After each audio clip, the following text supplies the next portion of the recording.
Okay, hello everybody. My name is Alan Hamilton, and I'm a senior director of research at the COPD Foundation. And more importantly for today, I'm a partner with Russell Winwood and Ruth Barker in coordinating the North American or America's part of the World COPD Day Big Baton Pass. So definitely, given the time zones we're in, I think it's a good morning, a good afternoon, and a good evening, because I'm sure there's still many folks who are just joining us who have been watching the events unfold in Australia, New Zealand, Europe, and UK, and now we're over into the Americas. So just to kick things off for part 3 of the Big Baton Pass, I'm going to bring in my collaborators, Ruth Barker and Russell Winwood, and we'll have a little chat about how things have gone so far. So bringing Ruth in. Okay, and let me just change the layout here. Okay, I think we're on. Let me just try this one. There we go. That's good.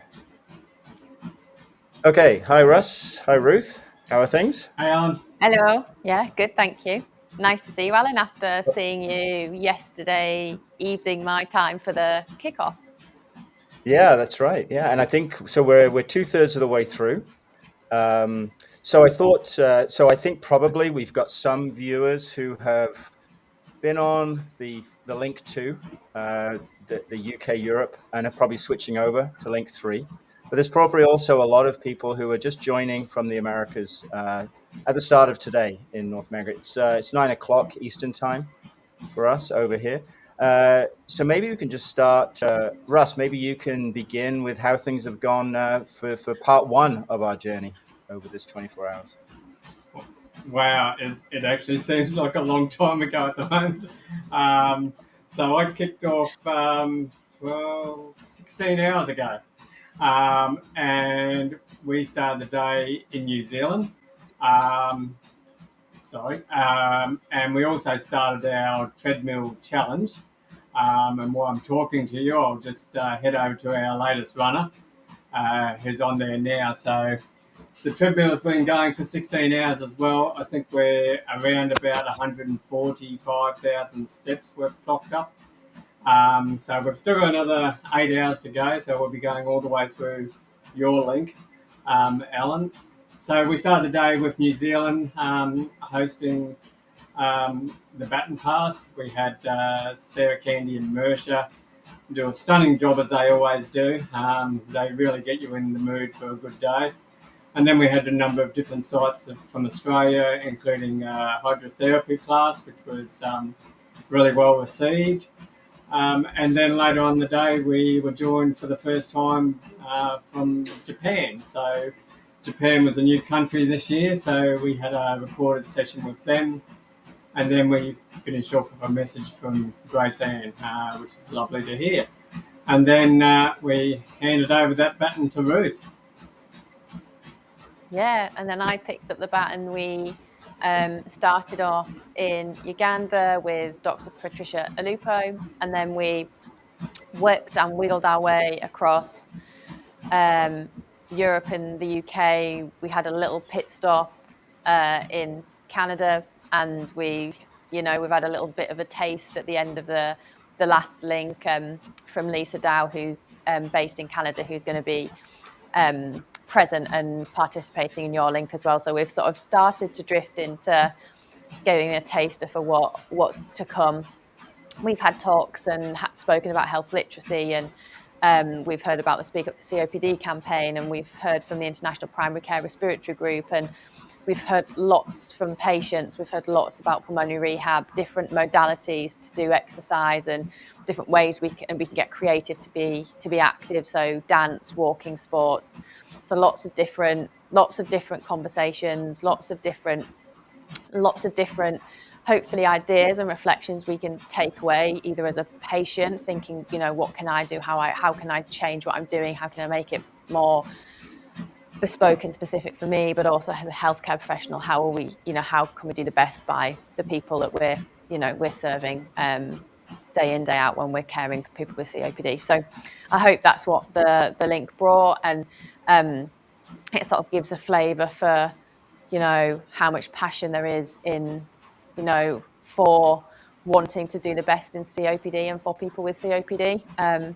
So yeah, that's what I hope. And now we're passing the baton to you, Alan, to kind of do the Canadian and the Americas part. So yeah, hopefully it will be as useful and as energetic as what we've just had. Oh, that's wonderful. Thanks both. And just reflecting, I mean, this is for us, it's our second year of doing this and coordinating together. And just thinking about things we've learned from the first year and brought into the second year. I wanted to just bring up one thing, which the timing. We know the timing's a little tricky for us, right? I think, Russ, you're 15 hours ahead. It must be, it's like midnight for you, isn't it? I think so. It is. And It's Ruth is 5 hours. Yeah, It and is. It's, I think because the obviously it's on the 20th of November for us in the Americas, we think of the event starting now. But I think what we did well this year and was really make it clear that the event starts actually for us in Eastern time 5 p.m. yesterday. And what I think that gave the opportunity was for the folks in the Americas to actually get engaged with the what we would call the link one, the first link. And I actually got a couple of emails today, and I thought that was just a testament to that, and actually a testament. And I think both of you will know Marilyn Moy, and she's actually one of our presenters today. And just give you a little taste of what she said to me this morning. She said, I watched Jenny Allison and her group last night, and it was so helpful to learn about PR programs from around the world. And I thought that was just a great way to kick this off today for my part, because I think that's what we're trying to do here is really try to spread the word about pulmonary rehab around the world, have a community of people that are truly passionate about pulmonary rehab and activity and COPD, and that we can learn from each other. So I thought that was just a wonderful way to kick off this part. I think the other thing, as you've noted, Ruth, is I think we're getting a little bit more global within each of our links, right? So you had a little bit of Canadian content. I think, Russ, you had Mike Hess from my organization, COPD Foundation, talking. And when I come on, we've got Chris Startup, who's coming from the UK. We've got Kristen Willard, who is talking about GAP and the global program. So I think we're really starting to make sure that that even though we are coming from different time zones, it really has that flavor of a global event. absolutely. Yeah, 100%. So and I think that's what we want, isn't it? We want that global feel. We want it to be inclusive and sharing, and it's this year. And I you think can just feel it more. on a personal note, my learning last year coordinating, I'm quite a big activity guy myself, but I didn't do anything last year. Probably too stressed about timing and coordination. So as you two know, and inspired by what Russ and his family and friends are doing. So my task, as people can see, maybe I'm on a bike right now.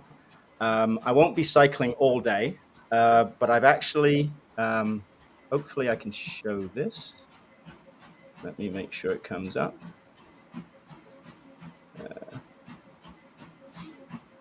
Hang on. I got to remove While you get that this done, Alan, one. just to say I've also got a bike set up, so I'm going to be enjoying the cycle challenge with you. Oh, excellent. What I don't understand here is that we have two perfectly healthy people on bikes and a COPD patient on a treadmill. How does that work? Oh, we'll have to change that for next year, Russ, I think. They're working our way up. The treadmill. Yeah, you're holding it to us to it as well. So I was thinking about what I could do today, and I have one of these exercise apps, so bike apps, and I was looking for something that I could do kind of intermittently during the day, and I found this wonderful one, and the title of it is Inspired to Ride, and I thought, wow, what a great kind of challenge for me today. So my idea is, I think every hour I'm going to try to. This one is a 1.5 hour, so 90-minute session. So every hour I'm going to do a 10 minutes of this, and hopefully by the end of the day I'll have completed this ride. So just my little personal way of contributing to this activity focus for today. So with that, and as Ruth gets on her bike and gets ready, Yep, I'm going to do my 10 minutes now, so I've done mine And for the Alan, hour. can I just interrupt and say we've actually got a patient step challenge. So we've got a number of patients who have registered that, and already they've clocked up nearly 60,000 steps. So that's really good. It's a patient-only challenge, so it's good to see everyone out there being active. No, that's Yeah. excellent. Yeah, and I think and still time, so people can sign up anytime, right, to the Step Up Challenge. And yeah. Best way is to probably go to my COPD athlete Facebook page. The links are there. They can join up through there, whether they're a patient or a healthcare professional. That's excellent. Yeah. And so to start things off on this side of the Atlantic, we're actually, I think, doing a repeat presentation here, Ruth. I think it's Brian Ross and Claudia LeBlanc from McGill University. I think this was one that you showed, and because a bit of Canadian content, so we'll start off with, and they're focusing on the why of breathlessness. So why do people with COPD feel breathless? So we will stay in touch. So I think just as we go through the day, Ruth and Russ will be touching base. Very busy schedule on this side, but we'll keep coming back and we'll have a chat as we progress during the day. Okay, so we'll say. Yeah, we'll catch you soon. I'm going to do my 10 minutes now, Alan, so I know I've done my share. Okay, sounds good. Okay.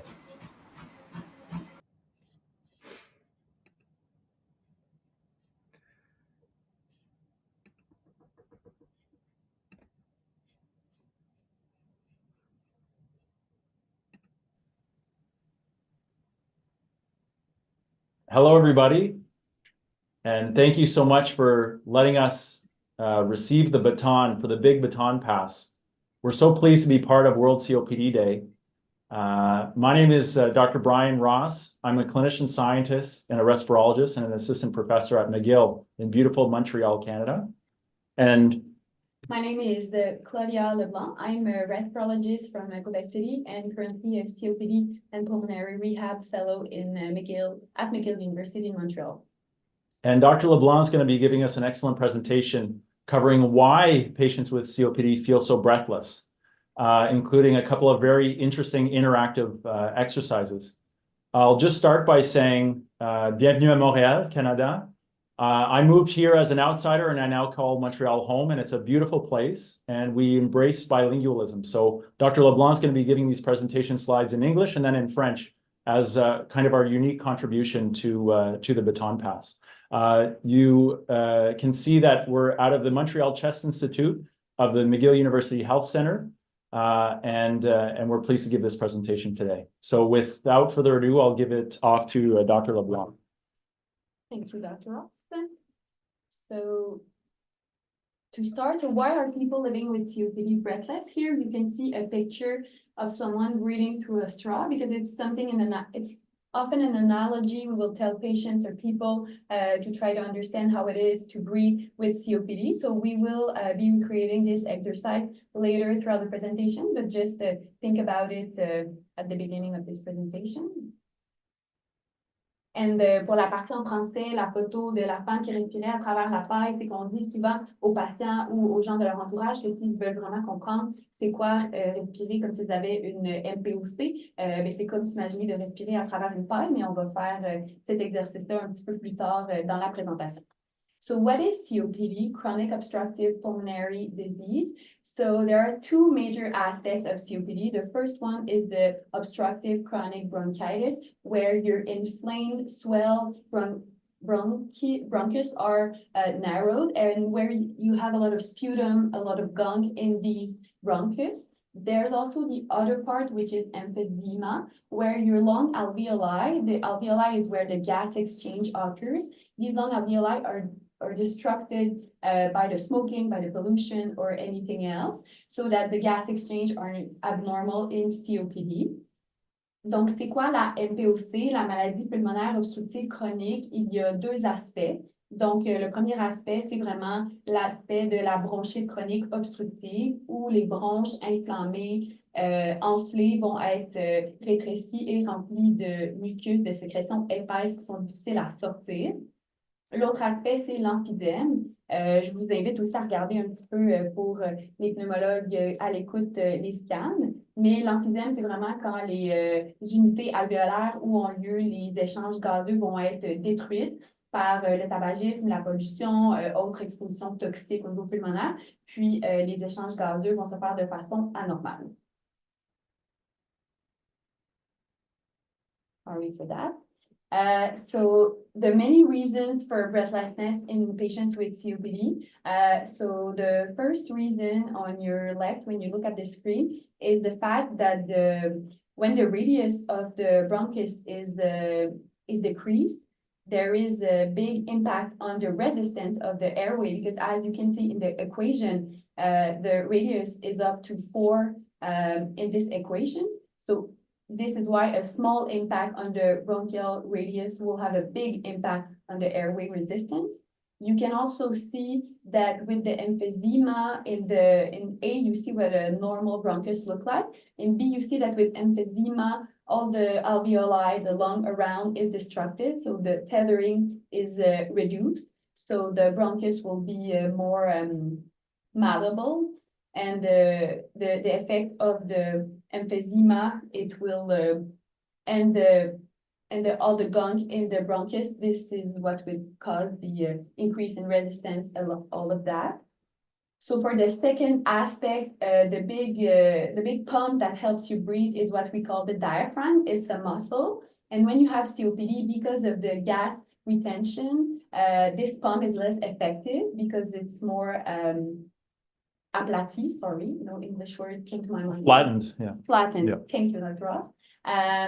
So this is what happens, so the breathing is less effective. And on the for the last part, well, we talked about it a little bit, but it's when the alveoli is disrupted, and this impacts directly the gas exchange. Donc, maintenant, pour la partie en français, donc si vous regardez à la gauche complètement de l'écran, vous allez voir ici l'équation de la résistance des voies aériennes. Puis, vous pouvez voir que le rayon exposant 4, qui est le dénominateur. Donc, on peut voir que si on a un petit impact au niveau du rayon, il est rétréci de façon pas si importante que ça, mais ça va avoir un grand effet au niveau de la résistance des voies aériennes.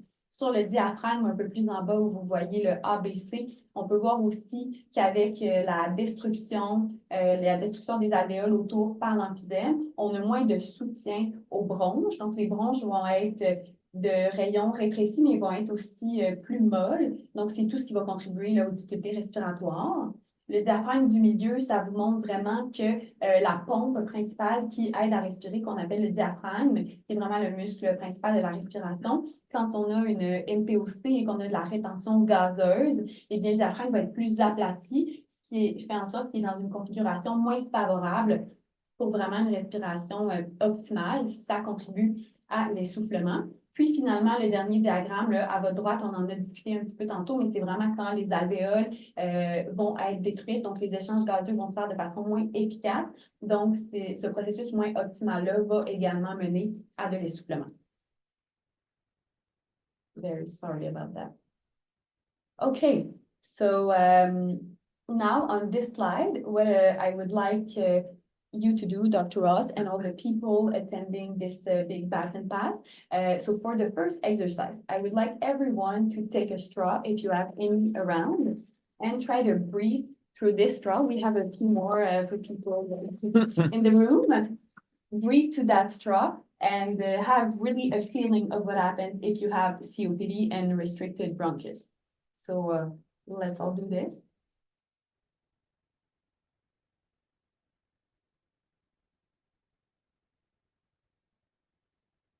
All right, so if some of you have done the exercise, you can see that the hard part when you have COPD is exhaling. That's really the hard part when you have bronchus that are smaller, that are narrow. So this is what happens. This is what leads to hyperinflation, gas retention. And when someone with COPD exercises, that becomes worse. We call that dynamic hyperinflation. So the second exercise I would like you to do is take a deep breath, then exhale, but not all the way. Breathe there slowly. Take a deep breath again, and then try to breathe at this level. So as you can see, Dr. Ross is hyperinflated. This is not optimal. If he were to run or do any sort of exercise, that's what he would feel increase. So because of the dynamic hyperinflation. Very good, thank you. Maintenant, pour les gens en français, donc ce qu'on mentionnait, c'est que j'aimerais que tout le monde puisse tenter de respirer via une paille pendant quelques instants. Et si vous faites l'exercice, vous allez voir que dans la MPOC, c'est vraiment l'expiration qui est difficile, comme ça va être le cas à travers la paille.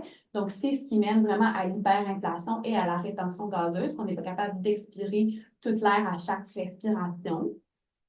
Puis tout ce phénomène-là est amplifié quand on fait de l'exercice physique. Donc, pour les patients, pour les gens dans la foule, le deuxième exercice que j'aimerais que vous puissiez faire, dans le fond, c'est de prendre une grande respiration, d'expirer, mais pas au complet, de respirer ici, reprendre une grande respiration et de respirer ici. Donc, vous pouvez voir, ça, c'est typique de ce qu'un patient aussi va ressentir à l'exercice physique, là. Donc, voilà. Donc, finalement, ici, ce qu'on souhaite vous montrer, c'est que le fait que dans la MPOC, il y a une limitation au niveau du flot respiratoire, ça peut mener à de l'hyperinflation, de la rétention gazeuse, ça peut mener aussi à des attaques de poumons, ce qu'on appelle communément, mais ce sont des exacerbations. Tout ça fait en sorte que les patients, que vous-même, allez être moins enclins à faire de l'exercice physique. Moins on fait des exercices physiques, plus on est essoufflé. Plus on est essoufflé, moins on veut faire d'exercice physique. Donc, c'est un cercle vicieux qu'en équipe, là, nous, les médecins et les physiothérapeutes, toute l'équipe multidisciplinaire, là, essayons de vous aider à ce niveau-là.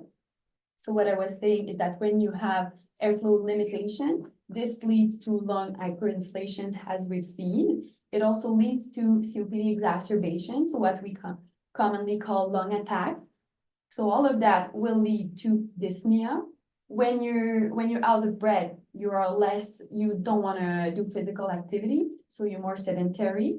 So then you have exercise limitation, and because you don't exercise, you get more out of breath. So this is a vicious cycle that we, as respirologists and the whole team, physiotherapists, nurses, we are trying to act on that with the bronchodilators, with the physical therapy that we call pulmonary rehab, with all the medication we can to make sure that you have less lung attacks and less breathlessness.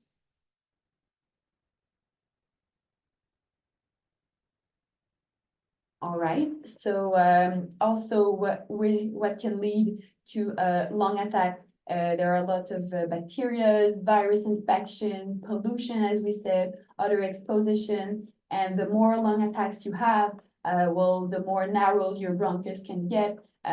So this is all of the concepts on which we're trying to act as a team. Donc, pour terminer en français, il y a plusieurs déclencheurs qui peuvent être identifiés là, pour une attaque de poumon, que ce soit une infection bactérienne, virale, la pollution ambiante, l'humidité quand il fait très chaud ou autre. Puis, tous ces déclencheurs-là peuvent mener à une exacerbation où les bronches vont être encore plus rétrécis, il va y avoir plus de mucus. Donc, encore une fois, là, vous allez vous ressentir comme si vous respiriez à travers la paille, mais de façon amplifiée. C'est ce qu'on essaie en équipe de prévenir. So I don't know if you would like to add a few things, Dr. Ross, to that explanation, and I hope you found it clear of why COPD patients feel out of breath. No, I think you did a fantastic job, Claudia. Thank you very much for that. In summary, we gave Claudia gave an excellent bilingual presentation, appealing to the broad audience, caregivers and patients living with the disease about why these patients with COPD feel so breathless at rest and also during exercise, whether exercise for them is going up the stairs or doing groceries. And of course, during the stress of a lung attack, why there's very little room in terms of the baseline breathlessness and how we're trying to keep our patients out of trouble and living as well as they can at a hospital for as long as they can. So I think with that, we'll end our presentation. It was an honor and a pleasure to hold the baton for a short period of time, and we'll pass the baton on from here. So, merci encore de Montréal. Thanks.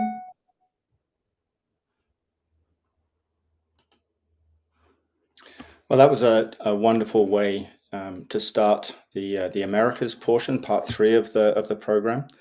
So for those who have been joining over the last few minutes, welcome to everybody. So just to reiterate, my name is Alan Hamilton, and I'm helping Ruth and Russ today with coordinating the Americas part of the program. So just to begin with, I would just like to show what the agenda's going to be looking like today.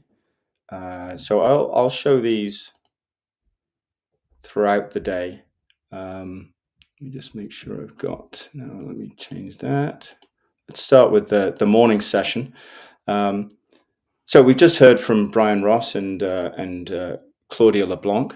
The next portion of the event, we've actually got four recordings, all on a very similar vein. In actual fact, these have been a collaborative venture between Grace Ann Dorney-Koppel, Marilyn Moy, Linda Nietzsche, and Dan Doyle. And they're all focused on pulmonary rehab centers, and they're giving varying views and experiences of pulmonary rehab in the East Coast of the United States. So that will be going on for the next hour or so. Once those are over, I will bring back Ruth and Russ, and we'll have a little chat about how things have gone, and we'll also show how we are doing with our exercise challenges for today. We then move into around about 11 o'clock. We'll be moving into some live sessions on the theme of breathing techniques and different fun ways of improving your breathing training in patients with COPD. So we have Chris Startup, who's actually from the UK and is joining us from the UK, and he'll be doing a couple of live sessions, one on singing for lung health and the other one on harmonicas for lung health. Then we'll actually bring a colleague of mine, Johnny Karinko from the COPD Foundation in the United States, and she'll be showing another view of harmonicas for health with the COPD Foundation program. Once those live sessions, well, the 2 live sessions from Chris and the recording from Johnny, will bring Johnny and Chris into an interview with me, or we might call it a fireside chat, just to talk about harmonicas for lung health and the 2 programs that they have, and how they and what the opportunities are for harmonicas as a breathing technique in the future. Then we'll have around about 12:15, we'll have another live session from Prashna Singh from Toronto, University Health Network, and we'll finish off the first part, or the first half of the session today, with Lisa Dow. Repeat visit for Lisa. As with Prashna, they were involved last year. Lisa's already been quite a contributor, I think, in Ruth's part of the session in the UK time, and she'll be doing a live exercise session. So for those of you who are interested, I think you'll be able to join in with her. So be ready for that one at around about 1 o'clock. Hopefully the timings will all work, as long as we don't have any technical issues. So with that said, I'm now going to move into the next part of the program, and that is a recording from Dan Doyle, who is in West Virginia, and is going to be talking about their Grace Ann Dorney Foundation pulmonary rehab program in, let me check where that is, New River Health Center in West Virginia. So I will, if you give me a couple of seconds, I will bring that recording up.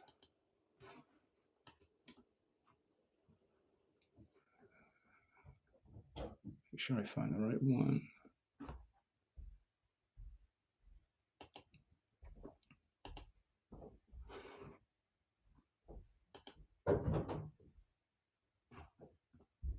Hello, my name is Dr. Dan Doyle. I'm the medical director for the Appalachian Pulmonary Health Project and a network of 8 Grace Ann Dorney Pulmonary Rehabilitation Centers here in West Virginia. New River Health Center has been my home base for over 40 years. I worked here as a general practitioner and geriatrician for more than 40 years, and during that, almost that whole time, 30 years, I never even heard of pulmonary rehabilitation. Within the New River Health Center, we have the New River Breathing Center, which is a federal black lung clinic where we provide pulmonary rehabilitation, benefits counseling, and care for a whole wide range of patients with COPD, asthma, and interstitial lung diseases.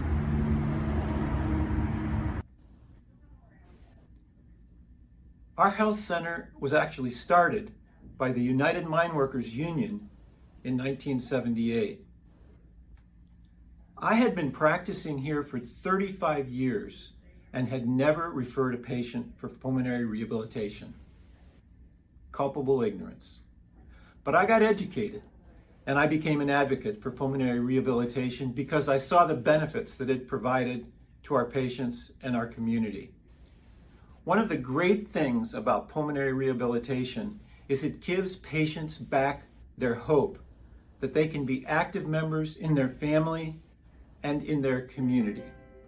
And we've been providing pulmonary rehabilitation to coal miners and patients with all chronic lung diseases since 2013, when the Dorney-Koppel Foundation got us started.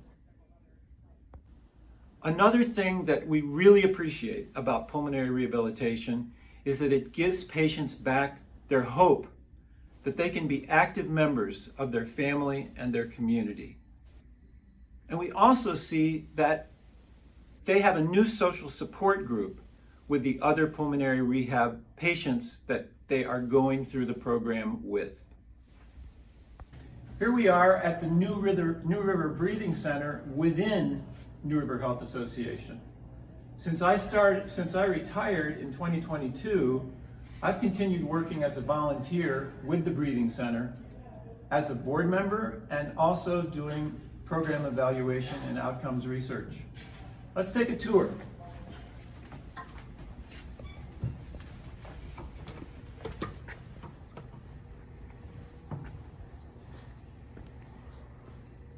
It's a beautiful 1,000 square foot facility we have here for pulmonary rehabilitation, testing, and benefits counseling. Come on over here. One of the things we're proudest of is our pulmonary rehabilitation program. And here are Carrie Cashin and Lisa Smith, who are the respiratory therapists who carry out pulmonary rehab. Tell us a little bit about this space, Carrie and Lisa. So this space over here, to start the class off, what we do is we get all the patients in the door, get them seated, and then we get their vitals. And after we get their vitals, we start the classes with some stretching in the chairs and then some resistance bands strengthening in the chairs. And then we move on to a little bit of education before we move them over onto all the machines. Hi, my name is Lisa Emery. I'm a registered respiratory therapist here in the state of West Virginia. I'm the director of the Breathing Center and Black Lung Clinic at New River Health Association, which also encompasses a Grace Andorny Pulmonary Rehabilitation Department. One of the things that's so special about pulmonary rehab to me is the fact that I came from working in acute care at hospitals for many years, and I always knew that there was something missing in our care as far as educating the patients. We weren't able to do that. And so you knew that when you were leaving the room that there was such a big piece missing in your work life and what you were able to do in your communication with the patient. And so pulmonary rehab not only allows respiratory therapists to educate patients and their family members, but get to know them better. Pulmonary rehab is so special because not only are you getting to improve a patient's quality of life, you're getting some wonderful one-on-one care and getting to touch topics that mean something to them. Just basic things as far as being able to cook a meal, go shopping by themselves, and just teaching them how to take care of themselves at home. A lot of times when you go to the doctor and you get prescribed your medications, you have absolutely no idea what that medication means or does for you. And so you're more hesitant to take it, and you're also not necessarily going to take it properly. So pulmonary rehabilitation just gives that patient all the time they've ever wanted with their provider to ask those really, really special questions. What's also special about pulmonary rehabilitation is the camaraderie that can happen between the patients. Lung disease, whether it's COPD, whether it's pulmonary fibrosis, asthma, or coal workers pneumoconiosis, and saying that we're talking about black lung, it can be very isolating. You tend to not get up and not do things anymore because you're short of breath or you're afraid of what's going to happen. And so whenever you get to be in class with other people that are experiencing the same symptoms, you know that you're not alone. You know that you're all there trying to learn how to improve your quality of life. And there's relationships that are built. We've had a lot of our patients that after they graduate the program, they join our maintenance program together. And that's part of their weekly life, is meeting for coffee after they exercise together, or going to lunch, taking each other to the doctor's office, checking on each other. You meet these people that also need an extra friend, and they want to be checked on too by their friends and family members. Another issue with pulmonary rehabilitation is that it's very underutilized, and there's questions why. I don't really know why people aren't referring more patients to pulmonary rehab, because it is so life-changing. I think some of the issues, as far as there not being enough pulmonary rehabilitation programs in these areas, is it's a very hard program to sustain. There's not very good reimbursement for pulmonary rehabilitation programs. There's a possibility that your patient may have a really large copay, and so it's just not doable for some people. And we're very thankful to Grace Ann Dorney and the Dorney Koppel Foundation for helping our patients with travel reimbursement for their travel here. We are in a rural area. People do have to drive 30 miles sometimes to come to pulmonary rehabilitation, and it's people like that are helping incentivize patients to stick with the program and graduate the program and make this life-changing decision that are so important. And I really wish that more people would get on board with people like Grace Ann and Ted and help these folks have a better life. I'm gonna pause. Yeah, and this is going to get edited, so you Right. you and I are both still on. Right. But say something about educating primary care providers. The other healthcare people. The doctors are the ones who have to order it. Something about outreach and education of primary care providers through medical societies, through residency programs. I think that follows right on to what you were just saying. Ready? Oh, ready. Oh, actually, we're still on, so go I ahead. would say we need to work a little harder on educating all of our providers, whether it's a nurse practitioner, a PA, a physician, within your community, about pulmonary rehabilitation and the benefits of pulmonary rehabilitation. Our goal is to teach people how to manage their health, teach people how to manage their health at home, not to be that person that's in and out of the hospital, because we've taught them to call their doctor sooner and to realize what these increase in symptoms mean for them. There's a lot of mental health issues with patients with lung disease, and the mental health aspect is not touched on enough, and it's huge for these guys that are very depressed with this hard-hitting diagnosis of you're not going to be able to do very much. And so getting them driving again, shopping again, walking again with a loved one, more independent, able to live alone, that's huge, not only for the patient, but the family member itself. And so we can do our community a great service by educating the doctors, the nurse practitioners, the PAs, who have to be the ones to refer to pulmonary rehab. We know that lung disease is one of the top readmission rates for hospitals. These guys are constantly in and out of the hospital. We want to keep them here. We want to keep them at home. We want to improve their quality of life and make it to where that's not the last resort for them, that they've learned how to recognize their symptoms. This program for me as a professional has changed my life, because not only has it given me so much more purpose in my job, just knowing that you are changing lives, you are able to educate with your, with your degree, and you have that flexibility. So one thing I would like to tell people out there that are they're hesitant about possibly joining a pulmonary rehabilitation program is it will change your life. It will change the people around you. It will change their lives too. You will become stronger, more independent, educated, and it gives you so much hope. So I can't say more about pulmonary rehabilitation. Please find a pulmonary rehab program in your area and join it, because you will move mountains afterwards.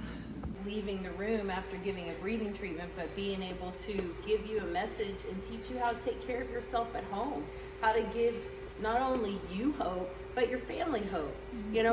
So there's plenty of people that haven't been able to drive when they come here, and by the time they leave the program, maybe they're driving again, maybe they're going to the grocery store alone.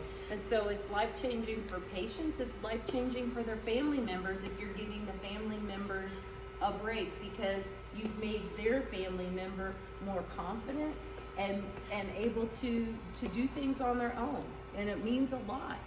And so that's just kind of the story, and then that's my love for pulmonary rehab. It's just an amazing program. Wish I was involved with it, but God's pulled me in a different direction these days, right? And so now we've got Carrie and Lisa to do pulmonary rehab. But what Grace Andorni is wanting from us is this World COPD Day, and it's just little basic interviews. What did it mean to you? What has it meant to you and your family getting to know us? Because it's not that you're in and out of the doctor's office. She was basically just told, you're done.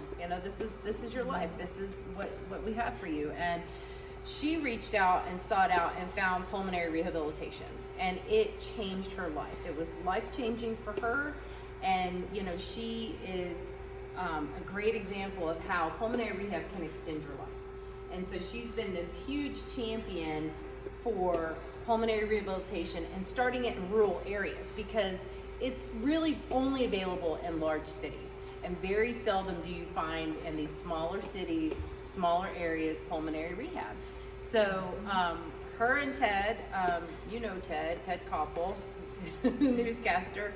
So they are a great power team, came together, and this was an amazing mission to help bring pulmonary rehabs everywhere. And so the more she gets involved with pulmonary rehab, and she's the one who helps with the reimbursement programs. It's their grant funding that helps with the travel reimbursement, people who can't pay their bills for pulmonary rehab.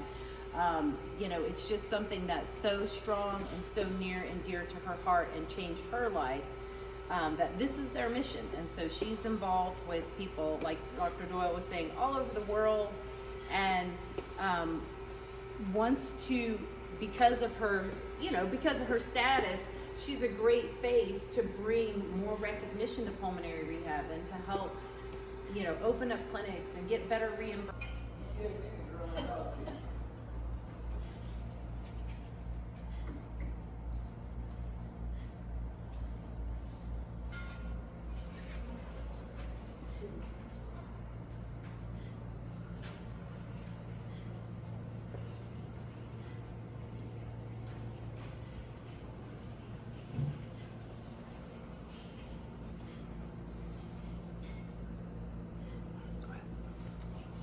Yes, Dr. Doyle is the GM. Radcliffe. I live in Midway, West Virginia. I had some lung issues from COPD, COVID, asthma, and we coded back in December of 22. And we had went to the Raleigh General Hospital, which we were then sent to Morgantown for treatment. They had worked with me and told me there was really no hope for me, that they would send me home with a hosp, and I would have approximately 2 weeks to live. Since that time, we have been fighting hard to overcome the issue with our lungs. And then we did a lot of research, wanted to do a double lung transplant. I was not eligible for this transplant. So I did some research with the Zephyr valves that Dr. Swayhawk in Huntington Cattle was familiar with. And I had the procedure done there. I was told that I needed to do rehab. There was only 2 facilities in the area, one being Appalachian and the other one being New River. New River was prompt and able to help me, assist me with the concerns I had. We have a great staff here. We have a Miss Lisa, Carrie, and a Miss Lisa. They do really good work to help you get back where you need to be. And today I'm here to graduate. Because the insurance only allows you so many times in a lifetime to use this. But I am going to be signing up for the maintenance program. And I deeply believe in it. I came in here, this wheelchair here was my best friend for 19 months. When I coded, my brain had actually swelled out, causing me brain issues.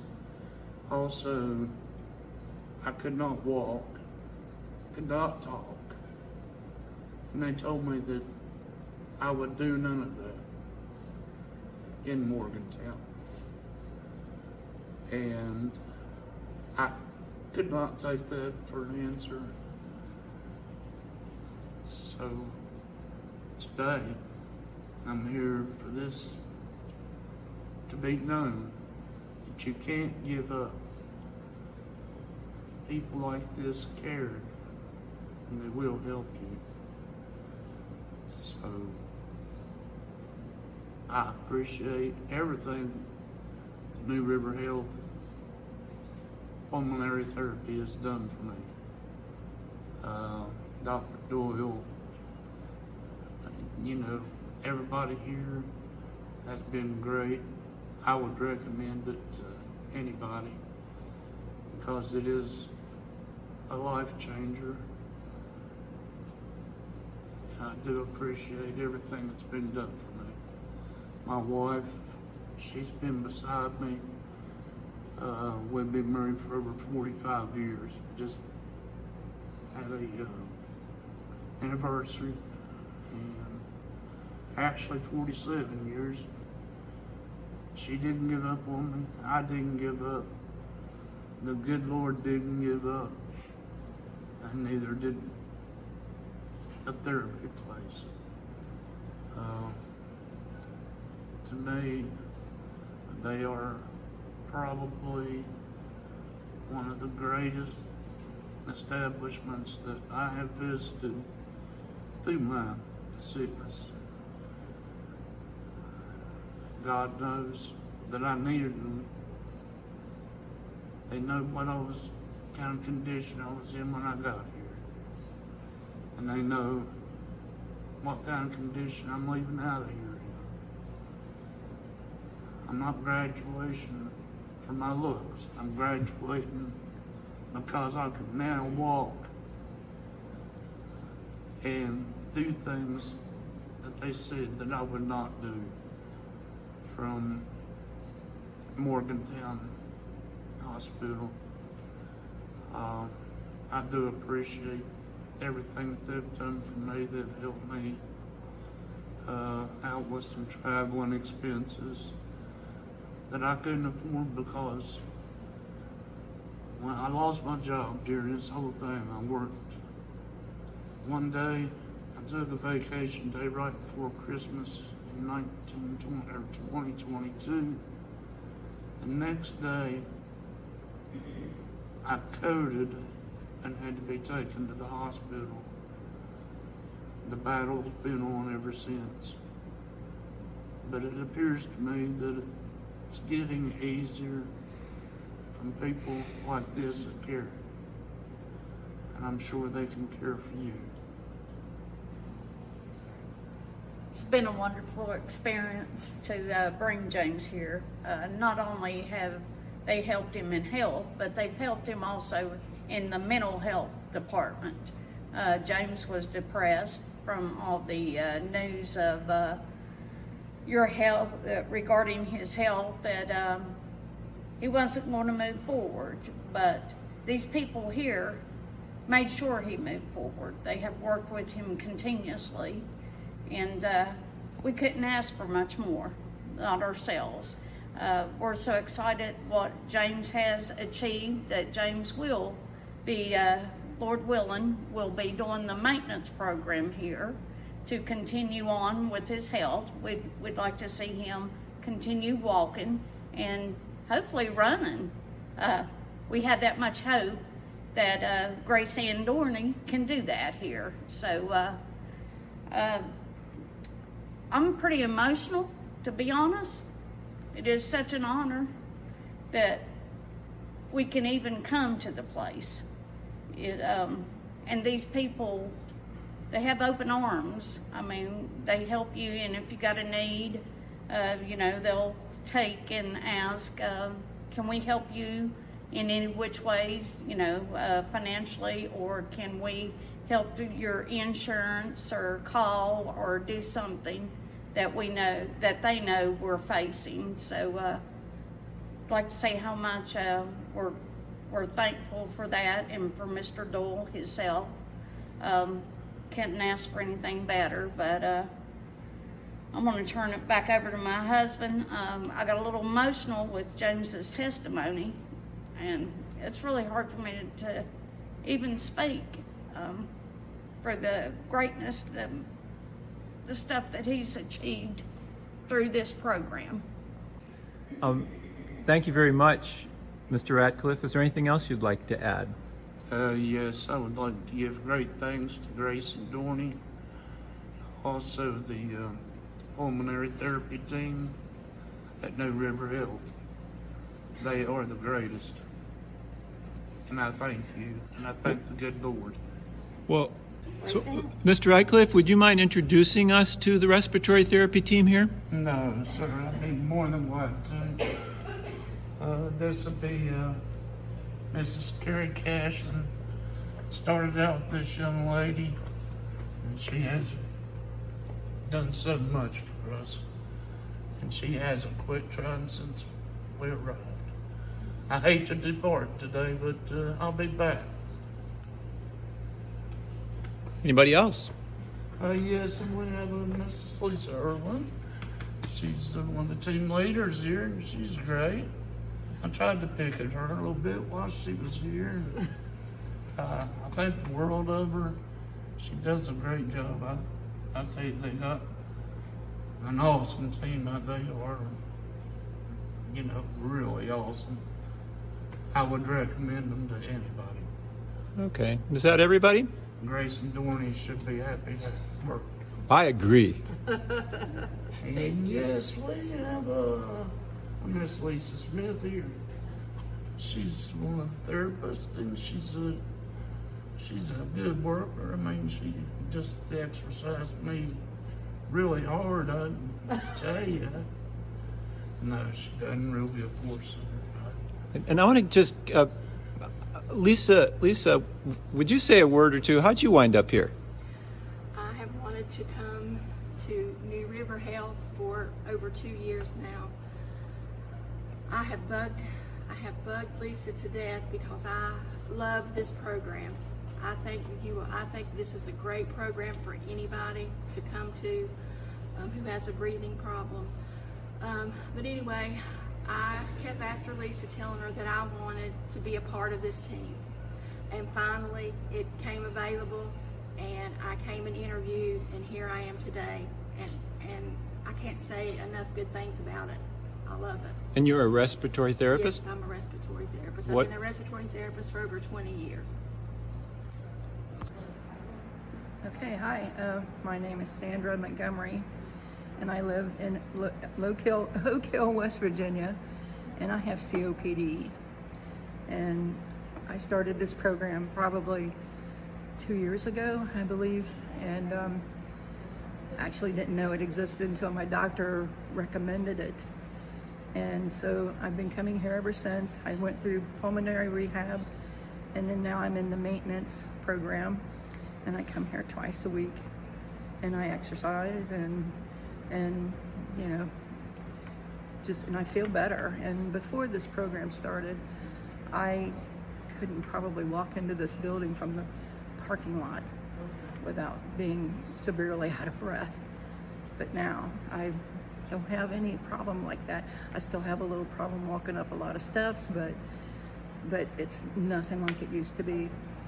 And I'm really glad. I had my doubts about this at the beginning, but since then I've changed my mind.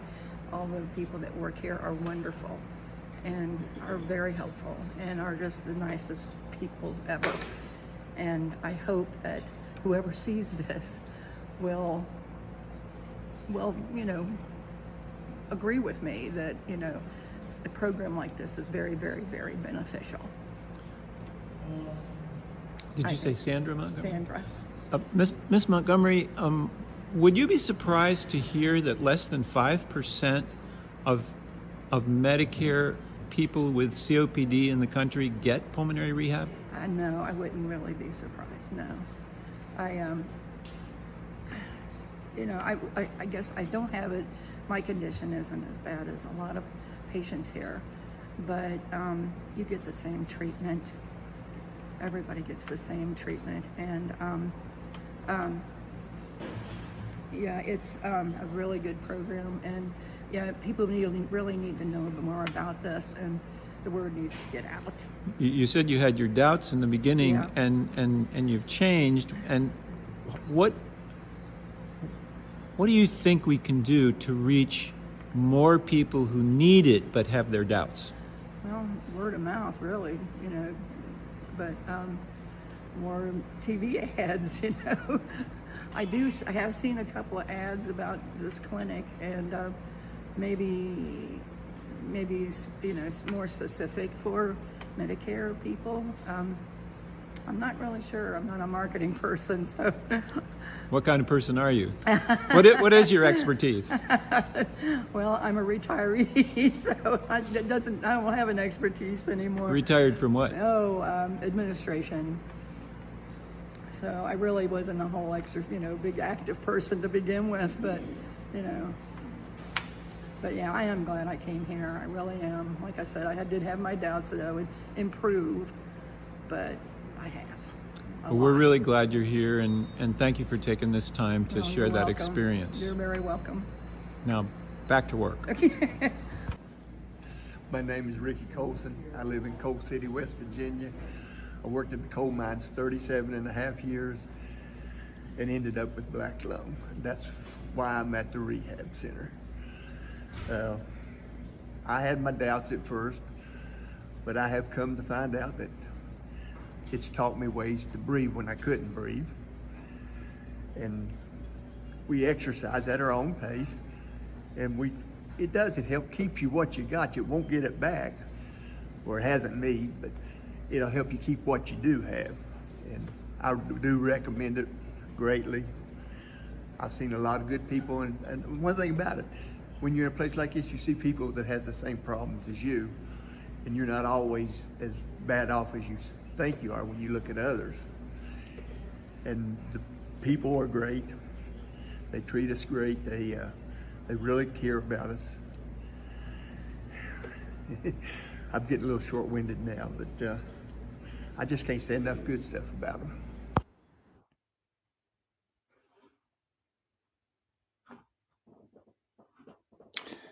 So that was just such a wonderful presentation, truly inspirational. You'll notice there, this is focused on the Grace Ann Dorney Pulmonary Rehab Center in New River Health Center, West Virginia. Very happy to transition from this recording to actually a recording with Grace Ann Dorney Koppel herself.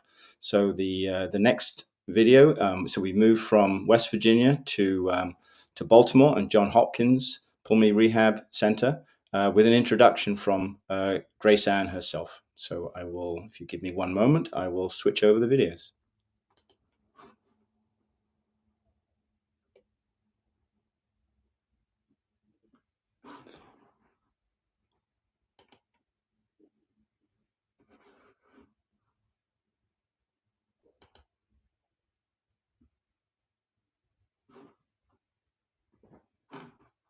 Hi, I'm Grace Ann Dorney Koppel. I'm an educator, an attorney, a wife, a mom, a grandmother. My mission is earlier diagnosis, better treatments, and a cure for COPD patients. I live with severe COPD. This video is a tribute to all the healthcare workers who help us fight back every day against COPD. I was diagnosed in 2001 with 26% of predicted lung function. Doctors thought I only had a few years to live. I felt as if I was standing at the edge of a very high cliff and had begun falling, although I couldn't tell how far down the bottom was, when I would stop breathing. The only real help that was held out for me was a structured, center-based pulmonary rehab program. It is my firm conviction that pulmonary rehab is the best treatment we have to this day for COPD. I am living proof of that, having hovered around 50% of predicted lung function for 23 years now, and counting. I believe that all lung patients should have the option to attend pulmonary rehab that was available to me. Since 2009, the Dorney Koppel Foundation has walked the walk and has co-founded and co-funded 11 pulmonary rehab clinics, all but 2 in rural America, where COPD prevalence is double the rate of urban COPD. I'd like to share with you some of the rehab work that is happening now at Johns Hopkins University, where I was treated. And I'm still being treated. And then we will look into the research being done to try to find a cure. Pulmonary rehab is a program that is designed for COPD patients to learn to become comfortable with exercising. Most patients are afraid because of their shortness of breath and their disease process. And we teach them that you can exercise, you just need to know how to pace yourself. You start a little bit at a time and you build on to that. I mean, if you can only do 5 minutes in the beginning, then that's what we do. We do 5 minutes in the beginning till we can do 6 minutes, or till we can do 7 minutes, until we can do 8 minutes. And our goal is typically at least 30 minutes. The majority of our patients get better, but of course, every patient is different. There are different ways that we measure it. One is by the 6-minute walk, which they do when they start the program and when they finish the program. Some of our patients, they may not do better on the 6-minute walk, but they themselves feel better. They know that now they can walk up the steps and not have to stop, or they've learned that they do have to stop, and then they continue. And then when they do reach the top, they're not as winded as they used to be. Yes, I feel like when I go just around my daily activities, within my house, that I have more reserve. Okay, so I don't get as breathless. It's giving me more endurance. I'm able to do simple activities without having to sit down 2 or 3 times. Well, I can cook a meal now without stopping. I can walk from the building to the parking lot without stopping.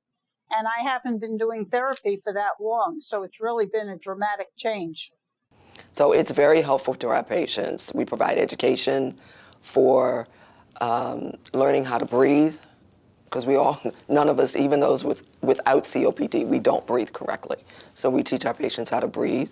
We teach them techniques to use when they do get short of breath, teach them how to conserve their energy, because a lot of times they want to try to rush through whatever it is that they have to do, any activity of daily living, and they find that they just get so short of breath that they're just, they can't do anything else. And we teach them that you do it for 5 or 10 minutes. As soon as you get short of breath, then you just stop, you get yourself together, and then you start it again. And that's probably the hardest thing to teach patients. And a lot of that even comes with just age, even if you don't have any medical issues. We can't do everything that we used to be able to do when we were younger. I think therapy helps me in 2 different ways. It builds up your tolerance for your shortness of breath, and it also it gives you more wherewithal capacity to exercise, oxygen capacity. Cooking dinner was a huge chore. I would have to sit down 2 or 3 times in the prep stage so that I could catch my breath. Now I can prepare my dinner without stopping as much. But we find that all of our patients, even if on paper it doesn't say that they did better, whether it be the 6-minute walk has not improved, or even from some of the questionnaires, but when you ask the patient, how do I feel? They notice the difference, and it can be within a couple of weeks. I have a patient now that is just, she always used to say she was allergic to exercise, but now she is just like, I don't know if the endorphins are going, whatever's going on, but she is very excited about having come here, being taught how to purslet breathe. Oh, I think they're fabulous. They're often like a cheerleader. In other words, they're very calm, nothing goes wrong, but they also really try and get you going in such a manner that you can do a little better each time. It's been fantastic. They're encouraging, they're knowledgeable, they help you, it's just been a wonderful experience. I think, I definitely would encourage anyone that might need it to avail themselves of it. And for those 2 reasons that I gave for my own purpose, which was to build up your tolerance and hopefully even to build up your oxygen carrying capacity. The Talmud says, whoever saves a single life is considered to have saved the world. By that standard, Dr. Robert A. Wise at Johns Hopkins University is someone who has already saved, directly or indirectly, many thousands of lives. I am one of those. One day in 2006, Dr. Wise called me and asked if I would consider becoming the national patient advocate for the National Heart, Lung, and Blood Institute's new COPD campaign. Actually, they were looking for a celebrity, but couldn't find one, since no celebrity was willing to jeopardize a career by admitting to having a despised disease, COPD, the smoker's disease. NHLBI was willing to settle for the next step down, a COPD patient who was married to a celebrity, the journalist Ted Koppel. Dr. Wise may not have fully known what he had unleashed. I've borrowed, as my battle cry, the famous line from Paddy Chayefsky's play and movie, Network. I'm mad as hell, and I'm not going to take it anymore. We need to remind many of our doctors that they wear white jackets, not black robes. It remains true that the greatest risk factor for COPD is smoking. But it is also true that 1 in 4 of the 17 million diagnosed in the United States have never smoked. It is also true that 12 to 15 million people in this country have undiagnosed and therefore untreated COPD. Globally, non-smoking COPD may be responsible for up to 60, even 70% of the world's 489 million COPD cases. COPD is today the third highest cause of mortality worldwide. Smoking remains the greatest risk in developed countries, but here and globally, the other risks include bad air quality, indoors and out, occupation, aging, asthma, genetics, race, low socioeconomic status, where you live, even gender, all are risks. Let me present risk at its most basic level. If you breathe, you are at risk for COPD.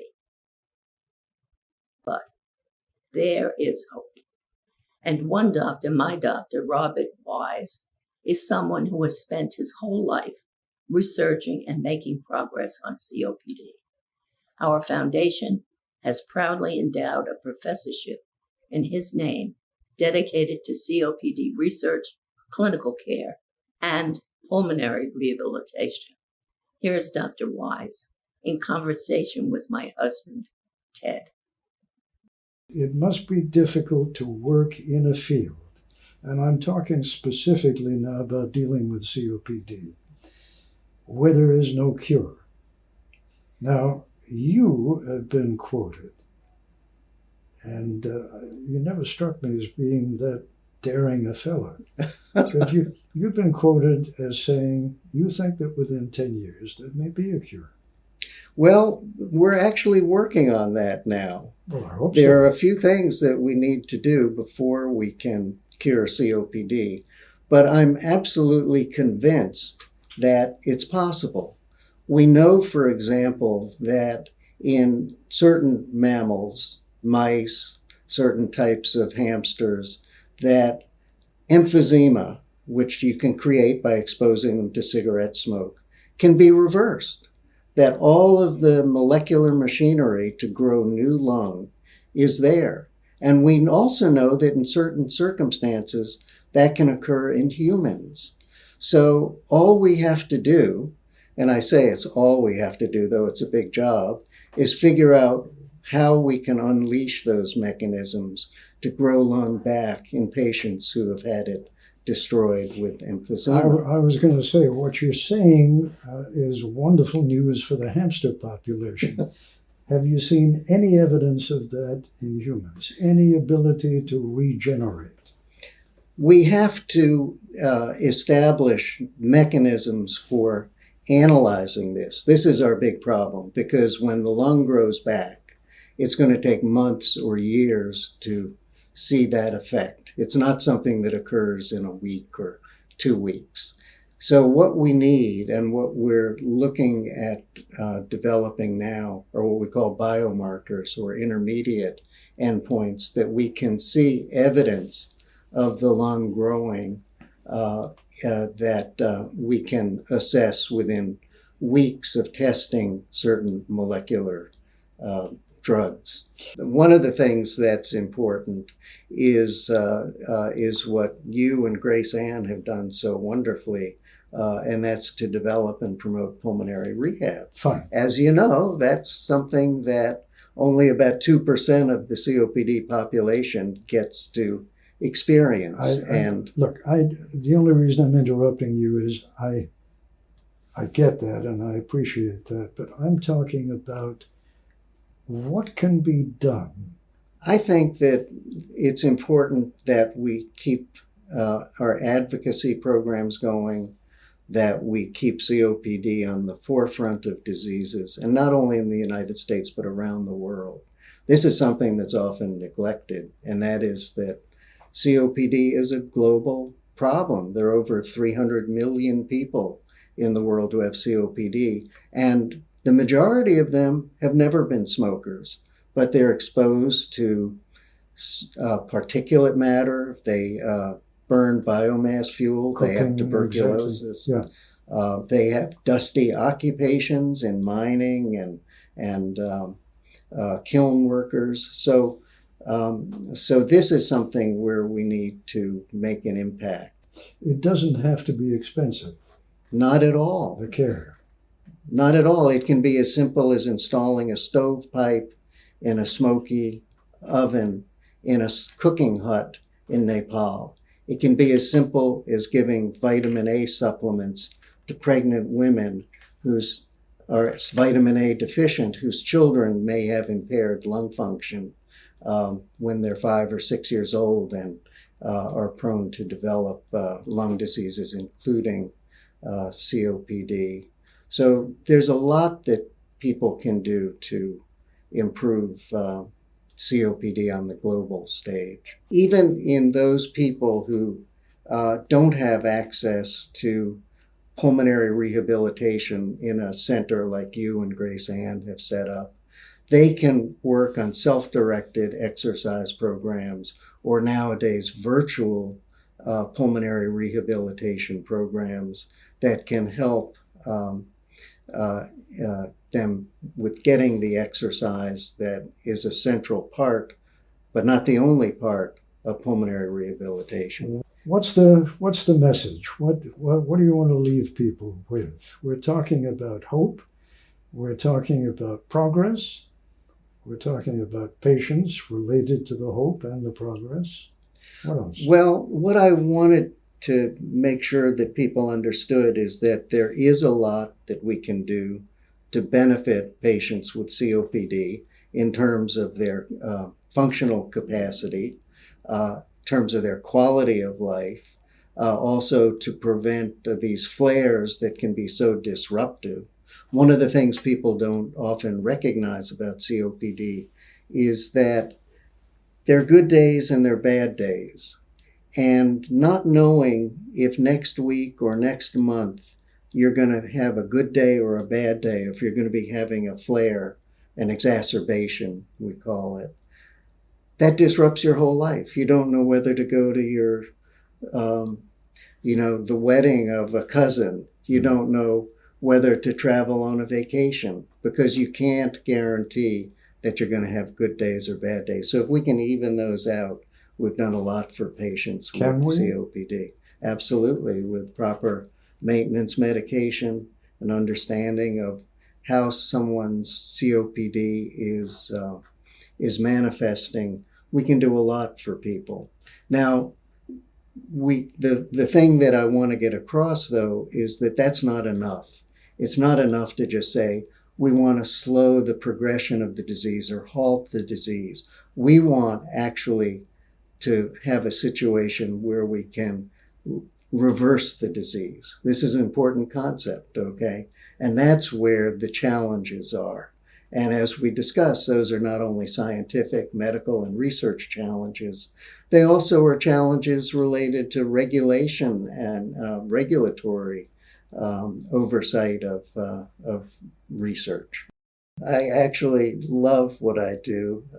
It's been a great career for me, and of course the Dorney Koppel Foundation and Robert A. Wise professorship has been just the peak of my career, the greatest honor that I've ever had. So I'm grateful. Couldn't have happened to a nicer person. Thank you. We're so delighted. We dream that one day COPD will be high on the list of curable diseases. The Canadian rock band Rush expressed it this way in one of their songs. Dreamers learn to steer by the stars. Bob, Ted, and Grace Ann are 3 of those dreamers. It is our hope that Hopkins and Professor Robert A. Wise, holder of the first professorship of its kind in the United States and probably the world, will be the tip of the spear in eradicating, in curing COPD.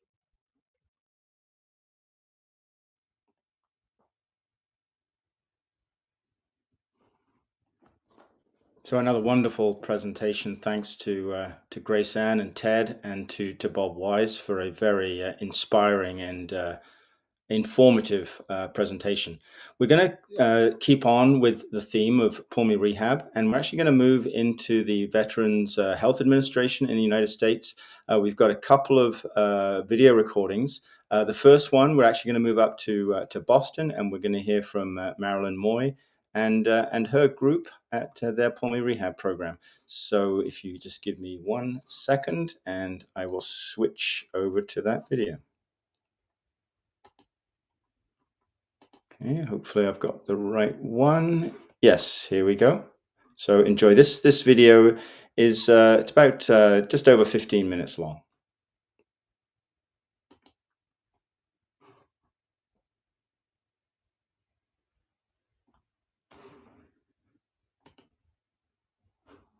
All right. All right, James, how are you feeling overall? Not bad, not bad. It starts before the class, making sure that we've done a full assessment to make sure that they are safe to participate. And we've already identified patients that are safe to participate and are going to benefit. The program is great because it allows them to sidestep some of the issues with traffic. The benefit comes from consistent participation. And helping people sort of get back into an exercise program or start an exercise program for the first time. So it's designed to be both approachable and flexible for various levels of fitness. It's one of the real benefits of participating in a program like this is that you see your practitioner and I see my patients far more frequently than I would if I was just doing an annual or semi-annual appointment with my primary care or with my pulmonology department. The program is 18 visits plus an assessment period plus a discharge, so 20 visits total. I get a real feel for what their life is like. We do a brief warm-up, and then we go through aerobic circuits and a strength module. So we have 4 modules. 3 circuits, 1 standing, 1 seated, and a second one standing. We have designed it that way specifically so that the virtual people get the exact same amount of exercise as the people in our clinic for our face-to-face group. Not everybody has a treadmill or a bike at home, but we've structured it so that they are able to get a commensurate level of activity. And we've set it up so that the muscle groups used vary throughout the course of the program, so we can avoid things like overuse or repetitive use injury. And we have a seated module and cues throughout for pacing, so that even patients that don't feel like they're ready to do as much exercise as we describe, there's options for everyone. You can stop and rest and break as much as you need to, and then the seated block gives a chance for people to exercise that have trouble with standing on their feet for the whole 15 minutes. And then we go into a strength module, which is designed to work on upper body endurance, on posture, so that they are in a better position for improved posture for breathing and are able to carry out day-to-day activities in a way where they don't experience breathlessness or dyspnea as severely as they have in the past. And then we do a brief cool down just to sort of get back to their baseline level, make sure everybody is safe and comfortable, and they leave us feeling good about their participation. So we completely recognize that patients can't travel to us. That's a major barrier for our patients. And so that's why we, especially during the middle of the height of the COVID-19 pandemic, we started our virtual program. The patients who are enrolled virtually live twice as far and have twice as long a driving time as the patients who enroll in our in-person program. So we've documented that we do reach more people, that we can improve that access, and our next goal, of course, is to try to reach our rural patients who live even further. There's a little bit of a learning curve, right, when we're kind of, especially if we're grazing throughout the day, and again, keeping in mind kind of what our weight goals are, right? So the difference between maybe constantly eating, constantly snacking on things, versus, again, are we having kind of a good mix of different foods? Maybe not each snack, right, will look like this. Maybe we won't have all 4 of our food groups, but I always kind of like to say maybe, 2 different food groups for a good snack. So patients come to our rehab program twice a week, and it's generally about 2 hours long. The first part of our program is education, and we cover a number of topics. We cover knowledge of their lung disease. We do knowledge of their medications, the pulmonary medications, correct use of the inhalers with spacers. We talk about nutrition. Patients are referred to us generally by the pulmonary department, but also get referrals from primary care and other specialties. Patients are generally referred for pulmonary rehab due to chronic shortness of breath. And unfortunately, when people feel short of breath, they limit their activity. So pulmonary rehab really provides patients who chronically feel short of breath the confidence to continue to do more. So during our program, they increase their strength and endurance, which in turn results in increased activity tolerance and ultimately less shortness of breath. Then each session is followed with a circuit in the gym, usually 3 different pieces of equipment, generally to what suits the patient best, depending on if they have any musculoskeletal issues or low back pain, but we have something for everyone and they get to change it up throughout. Patients really do develop the confidence to do more, doesn't let their shortness of breath limit them, because they're always going to feel short of breath, probably for the rest of their lives related to their lung disease, but this will show them when it's safe to proceed versus when they need to slow it down and maybe rest. But it does instill the confidence when we ask them continuously, how does your breathing feel? How short of breath are you? And we reinforce that they're okay, looking at their heart rate, looking at their oxygen saturation, and just looking at them in general, that they, you're okay, you can keep going. And even though you feel short of breath, it's still good for your body to keep moving. So for a typical workout, I'm really looking at your use of your breathing muscles and helping you utilize the breathing techniques we teach in class, like pursed lip breathing, and just reminding you, because that's not necessarily something we do in our natural day-to-day. So we have had patients that require 15 liters of oxygen to no oxygen at all, and I'm here to support that to get you moving. Even if it's just 5 minutes, I would rather see you move for those 5 minutes and be here to either help you with the worry of moving, but getting you to move so that you can independently live and live the best, to have the greatest quality of life. It's amazing.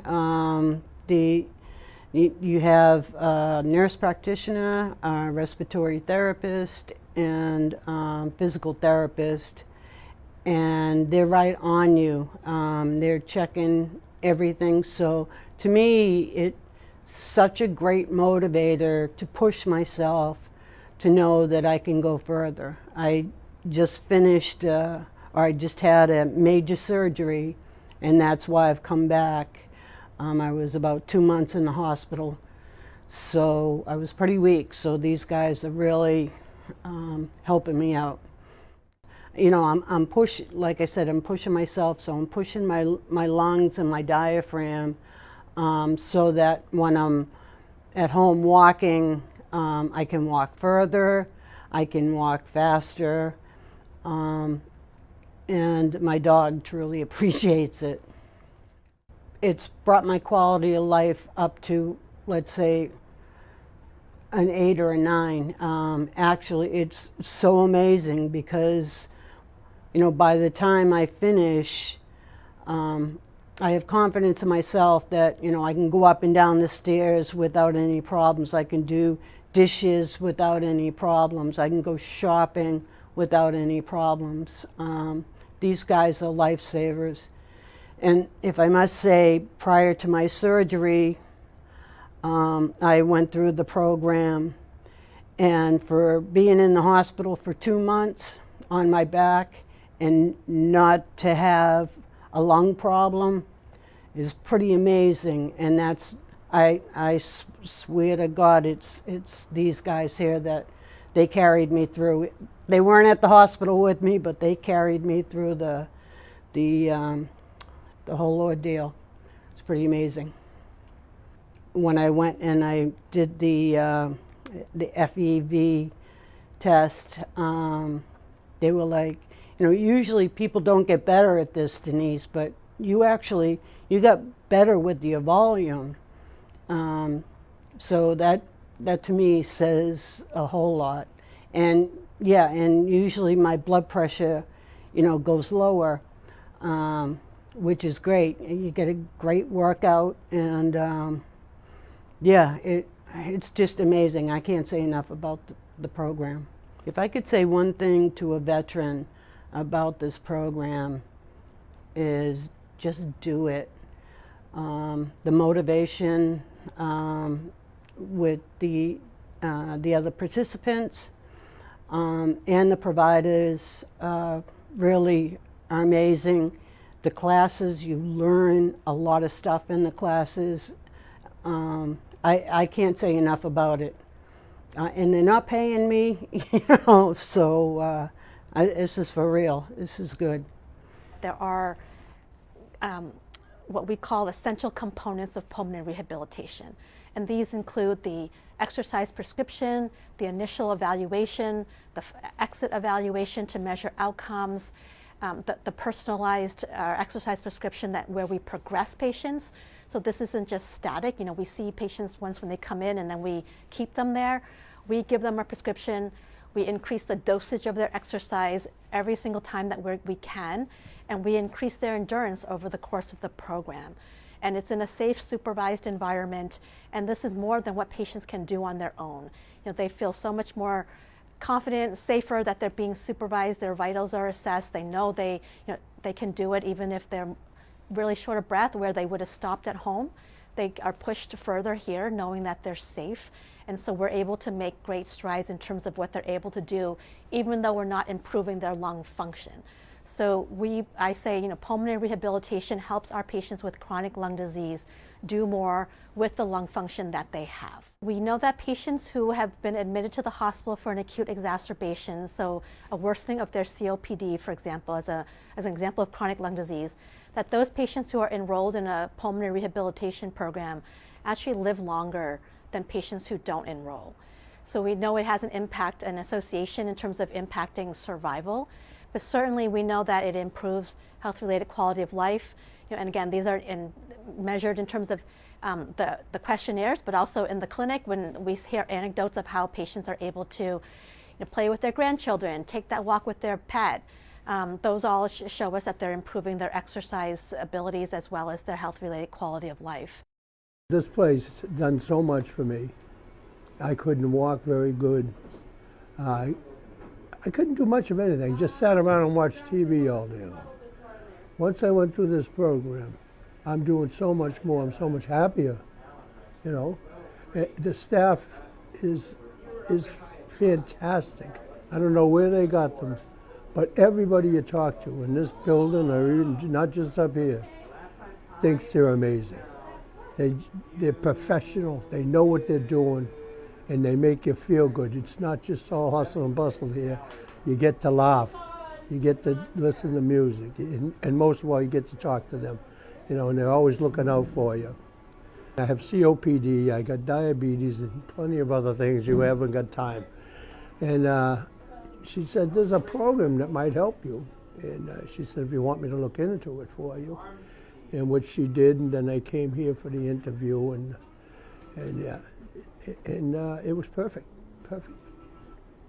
Usually started, like you've seen it, with a warm-up, and then you go over to the machines, and you pick your own, whatever's available, and you do them all. You do 3 machines for 15 minutes apiece. And then after the machines, you get a little rest, and you do weights that you can pick, nothing that's going to hurt you. And I started very low, and now I went up pretty good by the time it ended. That's what I mean. You get stronger, and then you just stretch out, and you're out of here. I get up, I do things now, and was a chore. I can walk better. Probably doubled my walking. you know, and I'll be probably leaving this at home soon and using my cane. I got happier. I was always depressed, you know, because I wasn't doing anything. Now I go visit people. I go out. We go have something to eat now and again, my wife and I. And it's just so much better. Oh, I would say go for it. You'd be nuts if you don't. I have done that. I met people on the elevator and leaving and stuff. And I told them, I said, you got to do it. It's amazing. I said, people sometimes feel like it's scary. It's not. It's wonderful. Sure, yeah, my blood pressure's better now. Not, it's a little high, but not bad at all like it was. You know, and the sugar count came down in my diabetes. You know, it's just the legs. I got to keep going with the legs. I think the benefits are amazing in all levels, social, emotional, physical. They are able to breathe better because they know how to manage their disease better. They know how to increase their use of their inhalers when they're feeling short of breath. They can start treatments at home. They're able to clear their secretions better.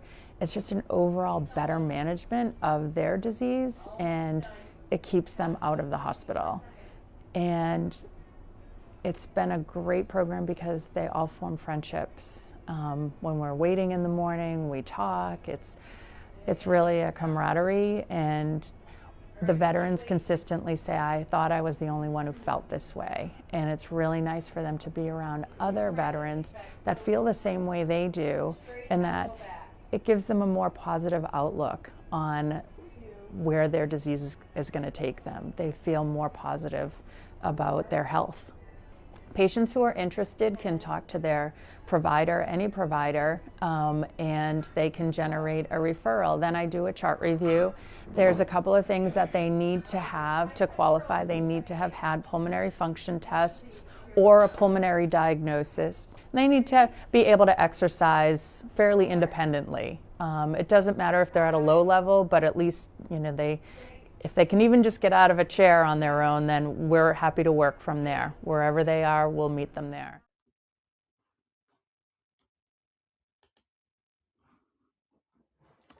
Okay, so that was the pulmonary rehab program led by Marilyn Moy at the Boston VA system. We're actually going to stay within the VA system in the United States and move along to Providence, Rhode Island, another pulmonary rehab program within the VA, the Veteran Health Administration, led by Linda Nietzsche. So that will be our next video coming up shortly.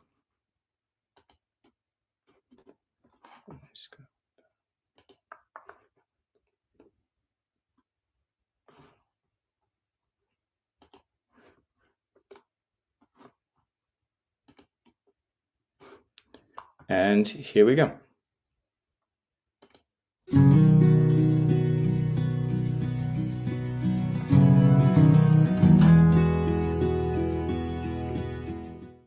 So this is Dr. Nietzsche at the Providence VA Pulmonary Rehab Program, and I'm with Charlie Kenahan, one of our current pulmonary rehab individuals, and we're going to ask him some questions today.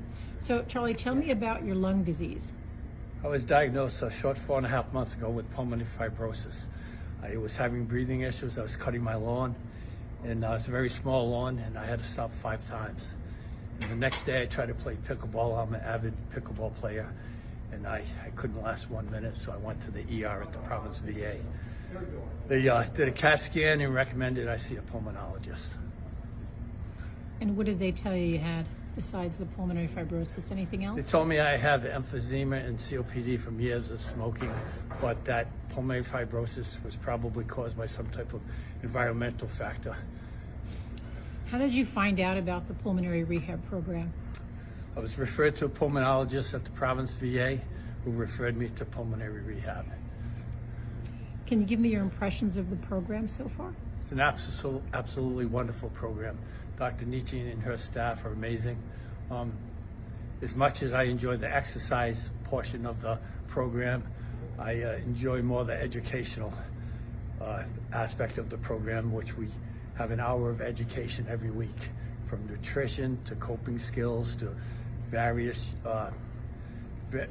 equipment that we can use. It's, to how the lungs function and the diaphragm. So I've learned quite a bit, and I've obtained some equipment such as an Alcapella, which is very, very helpful. What do you hope to accomplish during the program? I hope to increase my endurance, my stamina, and then the programs, you know, it's just for a couple of months. I do have a small workout center in my basement. It's always been underutilized, so I hope in the future to use that and continue with what I've learned here. And it's definitely helped me, it's helped my endurance. I'm back to playing pickleball. I was fortunate enough to get a portable concentrator. I strapped that to my back, and I play pickleball several times a week, so I couldn't be happier. You have a unique other reason why maybe pulmonary rehab is going to be good for you. Could you share your story with the transplant list? Yes, so I'll be meeting with surgeons from Brigham and Women's Hospital next week at the West Roxbury VA to see if I'm a candidate for a double lung transplant.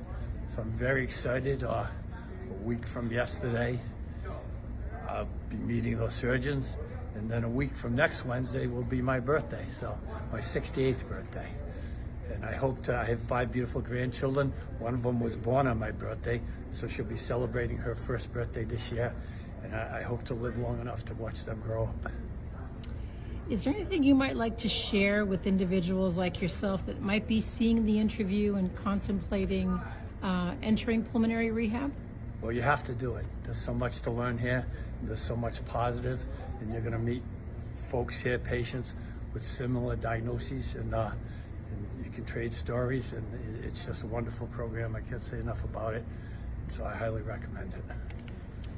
Thank you so much. Thank you, Doctor.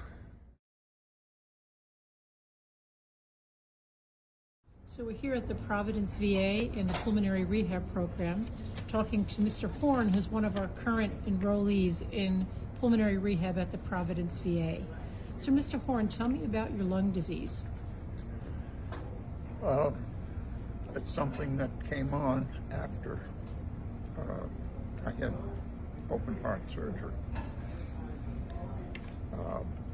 It took a while to get a diagnosis, but now I'm in medical doctor's care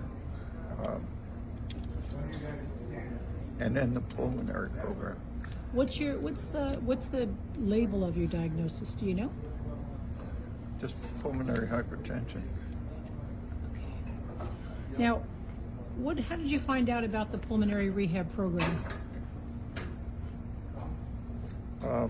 I had been asking about going to the gym here for some time, and finally the pulmonary doctors said, let's get you in something a little stronger. So you initiated the question about exercise? Yes. Great. Were you doing any exercise at home? As much as I could. About 1.5 years ago, I was able to walk my dog for 3 to 5 miles, and it felt good. And then about 1 year ago now,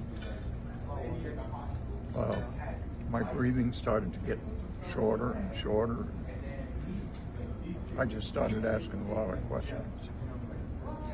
Can you give me your impressions of the program so far? It's a program that each individual has to put their own effort into it. I found a great improvement in my breathing just using the equipment here at the gym. The instructors will kind of prod you along, but at the same time they'll let you go at your own pace. And that's helpful to me. What do you think of the educational part of it? Is that helpful also? Yes. definitely. I've learned more about my own problems and things that can help me along as I'm going along and increasing my time here in the program. What do you hope to accomplish during the program? By the end of the program, I want to be able to climb 5 flights of stairs at the hospital. Very specific. Those are big flights. In the springtime, I want to be able to do a 5K road race. In general, I just want to be able to breathe a little easier. And remind me how old you are again? 86. Is there anything you might like to share with individuals like yourself that might be seeing this video and contemplating enrolling in pulmonary rehab? If you have breathing difficulties, talk to your primary care doctor, your cardiologist, your pulmonary doctors, and let them know just how you feel.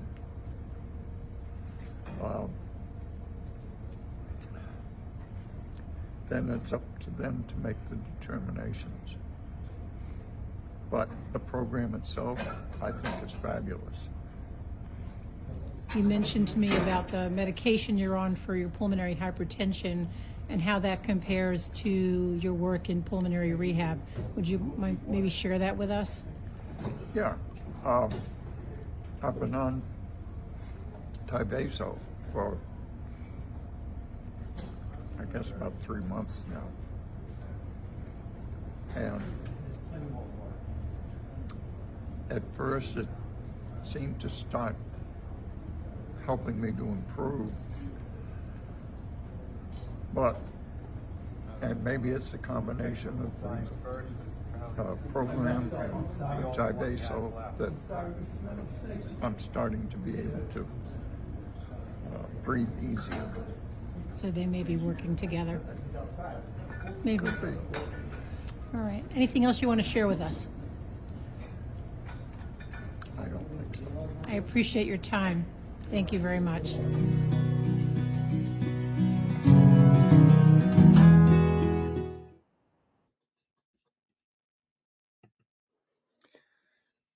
So hi again, everybody. I've now moved over to the bikes to continue my activity challenge for today. So that's we've just seen over the last, I guess, hour and a few minutes, a series of 4 videos all focused on pulmonary rehab. Wonderful videos.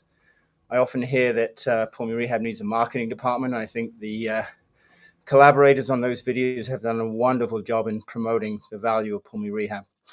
So we're actually going to move now into a live portion of our sessions. We've got some singing and harmonica live sessions coming up. But before we do that, I am going to bring in my collaborators, Ruth and Russ. And we're just going to have a little chat of how things are going.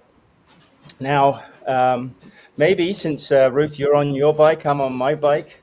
And Russ, I don't know, are you able to put your camera on the treadmill? Have you got one of your family members on the treadmill at the moment?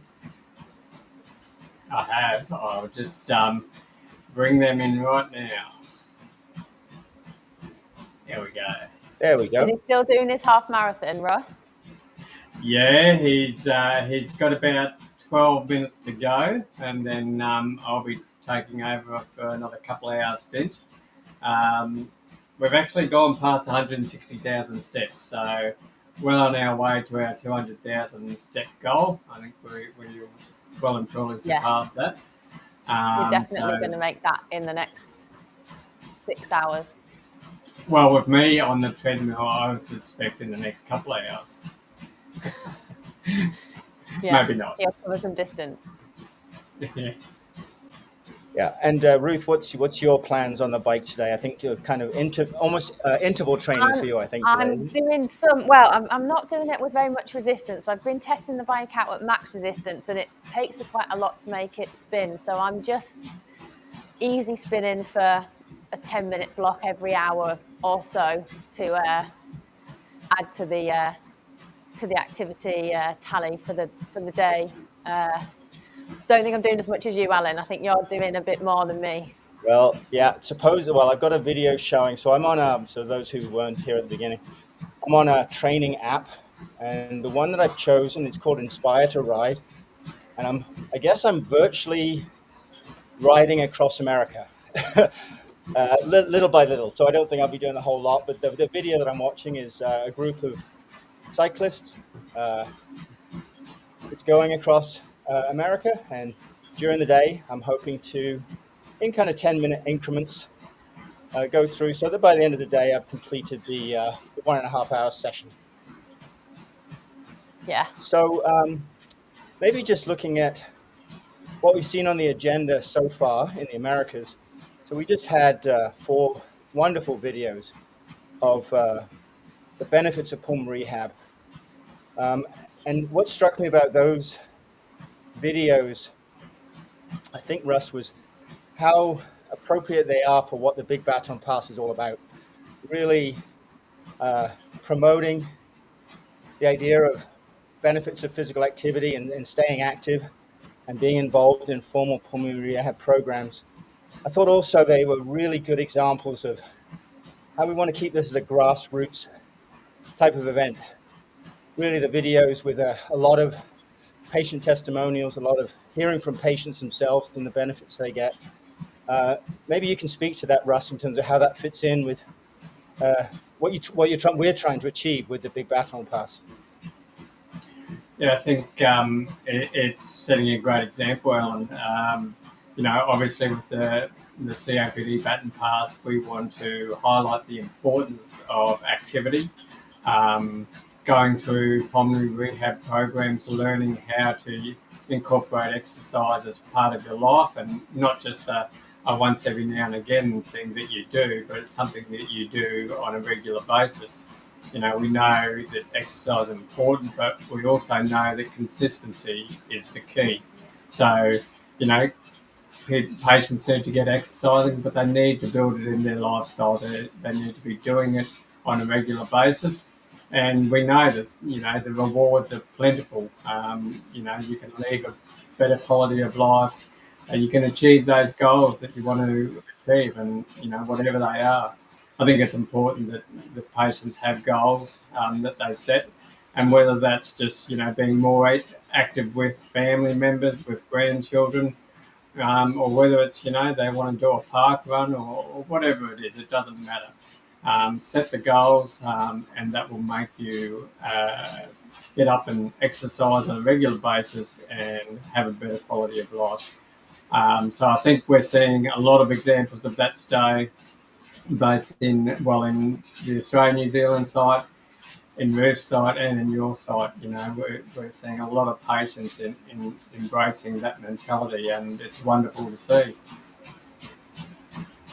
Yeah, and I think you bring the point up about seeing pulmonary rehab sites from your region, Australia, New Zealand, from the UK and Europe, and then over in America. And I get the sense that that's one of the great advantages or benefits of this Big Baton Pass is actually having that shared community type of idea of seeing the different pulmonary rehab programs around the globe, seeing and hopefully each of them learning from each other. Absolutely, and it's something that Ruth and I talk about all the time in the early stages, about uniting everyone together rather than having everyone doing bits and pieces that really didn't get much attention. If we could bring everyone together under the one banner, which is the Baton Pass event, then we can shine a brighter light on the importance of pulmonary rehab. Yeah, and I think one of the things we talked about as well when we were envisaging what we want this event to look like, we want it to encompass all of the factors that influence how people can exercise. So it's not just gym-based exercise or pulmonary rehab as an intervention. It's thinking about sedentary behaviours. It's thinking about how they adopt being active into their lifestyle and making, habits out of being active. It's, all of the nutritional things. How can you expect to be active if you don't put the fuel in to be active? So I think it's just really thinking about, all of those things as part of the event, and we have conversations that are happening as part of the event that feed into that whole ethos of activity, be it exercise, be it thinking about less sedentary behaviours, be it diet, be it about managing anxiety so that you can be active, breaking that cycle of breathlessness. I think it's all of that conversation I think we really want to shine a light on, and how as a package, health coaching, I know that's coming up, Alan, health literacy, about how we share information. I think it's all things that we want to talk about, and I think it's, we're trying to build a schedule that brings all of that together. So yeah, I think for me that's what this does. So I think when I think about the patients that we heard, and we heard so many wonderful testimonies from patients across those 4 videos that have just been shown. And I took a real common theme there. They had got so much value out of the programs and, as you said, staying physically active, that they all were like saying, we've got to get the word out. We've got to spread the word.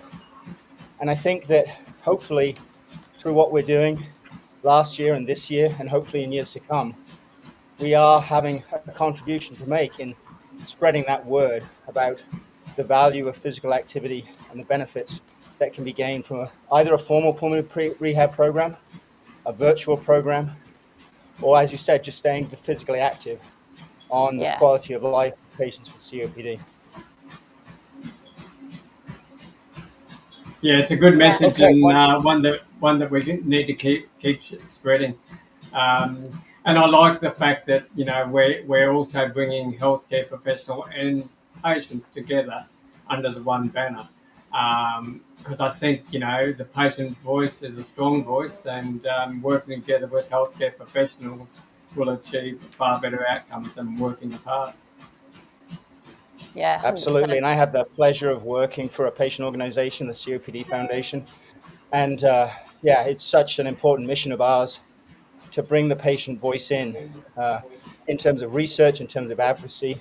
And pulmonary rehab and physical activity is a very part of the messages that we want to get out from the patients themselves. So great. I think what we'll do now is we will move over to the next part of the agenda. So we've had the recorded sessions. Now we go for the live sessions. Hopefully all the technical issues have been sorted out. So what I'm going to do, I'm going to keep you two on live, and then I'm going to just stop biking for a minute and bring Chris in.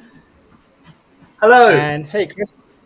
Hi. Hi, Chris. Now, I think probably here we have a little bit of that global, kind of an example of the global event, because Chris is actually based in the UK, and he got connected with the Big Baton Pass through Ruth. So I thought before we hand over to Chris and do his live sessions, maybe Chris and Ruth, you can just talk about how you got connected and how, Chris, you got involved this year in the Big Baton Pass. Absolutely. I met Ruth because she contacted me through a fellow called Adam Lewis. And we both know, it was a colleague of yours, wasn't he? Ruth? Yeah, so Adam is a respiratory physiotherapist based at the University of Southampton now. He's an associate professor of physiotherapy. I worked with Adam in his previous role at the Brompton and Harefield Trust in the UK. As a respiratory physiotherapist myself, we worked in the similar field of pulmonary rehab. And so, I reached out to Adam because he's been doing some research for a few years in singing for breathing, singing for lung health, and sort of said, we'd really like to maybe profile it at the Baton Pass. And he said the chap to speak to is Chris. So I reached out to Chris, and the rest is history, as they say. And Chris and I had a brief conversation, and really. Fantastic. And Adam Lewis, I met in 2016. when I was doing my asthma in the UK, which was then what was Lung UK, which is what it is now.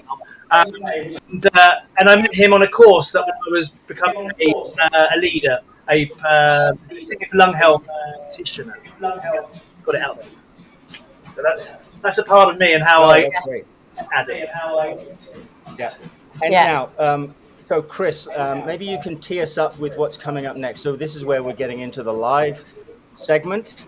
I think you've got two sessions to go. Maybe you can just talk a little bit to the audience and say what can they expect to come up in the next few minutes. Sure. So I'm going to do some singing with, and I'm what I do in one of my sessions with singing helps. And we will be doing some breathing exercises, and at the end we'll be singing a song together as well. Just building up very slowly the session. And then we will be looking at harmonica. Harmonica, because this is what happens. We'll start to play harmonica together and be taking you through some exercise, and then meeting a couple of my participants as well. Clive and Steve will be live as well. Right now, so just to tee things up, then, do you want me to bring Clive and Steve in now, or is that for the singing and the harmonicas, or just for the harmonicas? Just the harmonica, please. Okay. So I think I'll let you go. So we'll kind of step out, let you go with your singing. I'll keep watching. When you get to the end of your singing, I'll come back in, bring Clive and Steve in, and then we'll go for the harmonicas. Brilliant. Sound good? Okay. So over to you then, Chris. Looking forward to this, Chris. It's going to be good. Here we go. Are we ready? We're getting ready. Off you go. Hello, everybody, and welcome. I am Chris Startup, and I am a singing for lung health and harmonica for lung health practitioner. I've been teaching. I teach all in the UK, loads of different people around the UK now, online. So I'm very used to this platform. And I also meet people live in a place called Northampton in the UK. That's Northampton, England in the UK, because I know there's a Northampton in the US as well. So I'm going to take you through to some singing exercises and exactly what I do. Please sit back. Think about how we're sitting. I've got no back on my chair, but you might do, or you might be on a sofa. And just give yourself a bit of a bum wiggle, please. I always kind of start with that. And then our hands as well. Getting the blood flowing is really, really, really important. So we get that hands together, and then your arms as well. And then your other arm. All right. And then we're going to go really slowly up in the air with our arms. And you're going to be looking up into the sky. That's it. And all the way down. So far we have done no breathing. We're just doing exercises. It's a nice place how I like to be. I do this actually with my hands. So I go up like that and then stretch my back and then down again. Shall we try that together? Come on then. I know you're doing this with me. Come on. Ready? Up in the air like that and then down like that. So this time we do a bit of breathing. All right. I'll do it one more time. Up. And then down. So this time we're going to breathe. So when we're going to go up like this, we're going to breathe in through our nose. All right. It's a bit strange, but I like you to try it. So we do this. Have a look. And then out through our mouth. Like so. Are you ready? This is before we sing a note, you see. So try again. Here we go. 1, 2, 3. In through your nose. And then out of our mouth. We're going back again. In through your nose. And out of your mouth. And then one more time. In through your nose. And out of your mouth.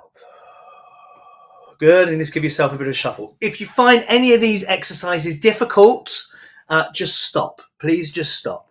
Now, we're all different here. And I know COPD is the main issues that we have. But if you have other things, other issues, other lung conditions, please take your time and do what's right for you.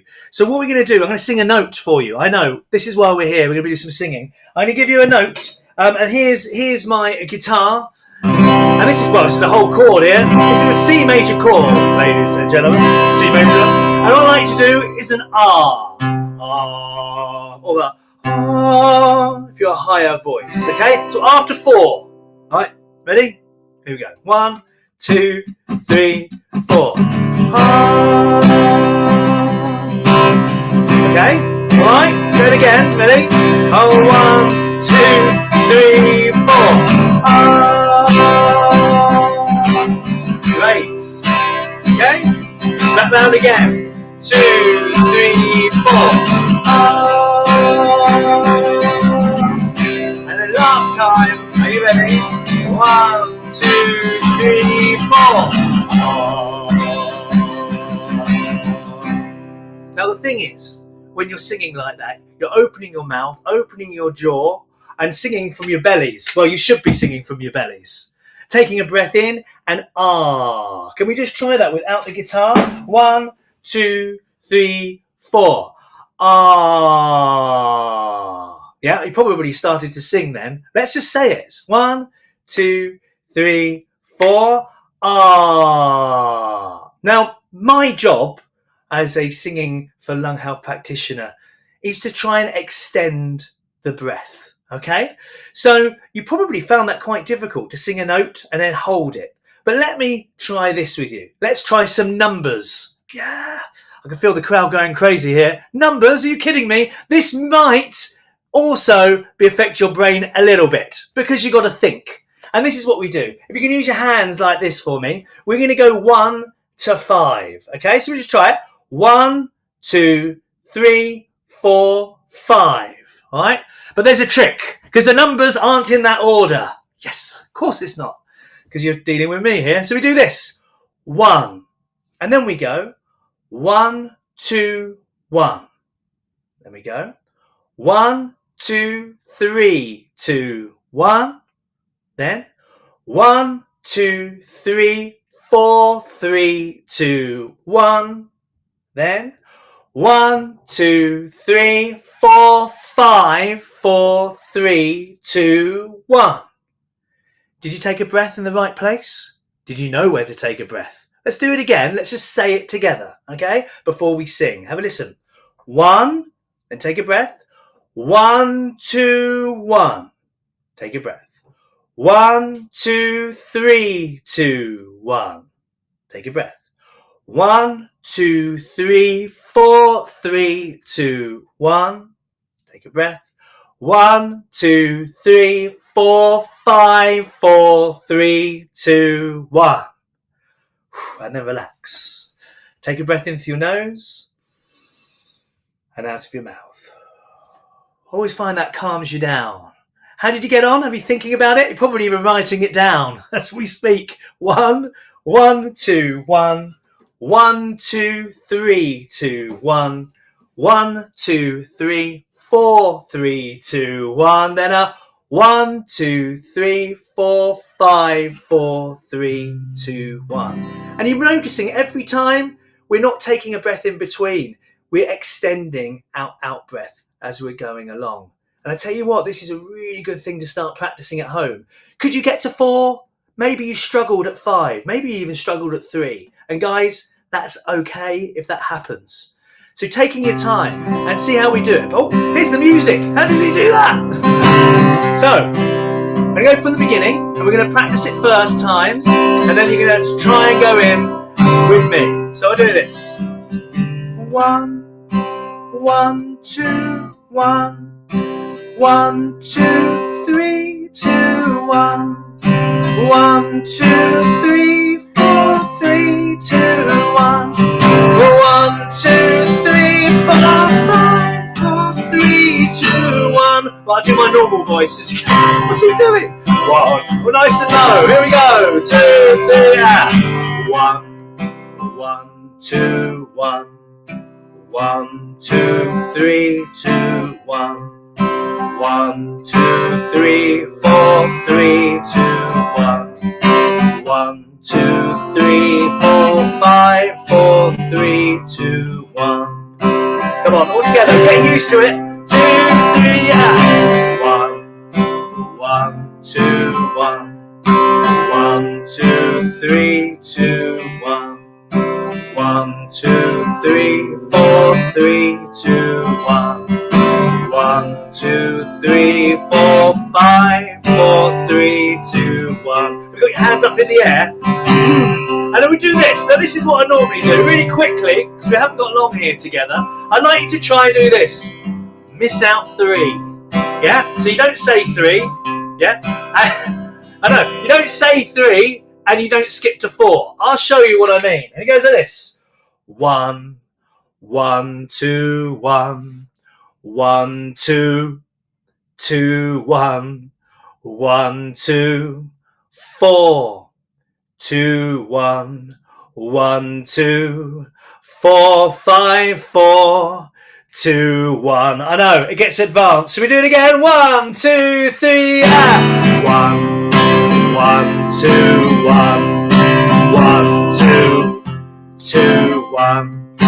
1, 2, 4. 2, 1.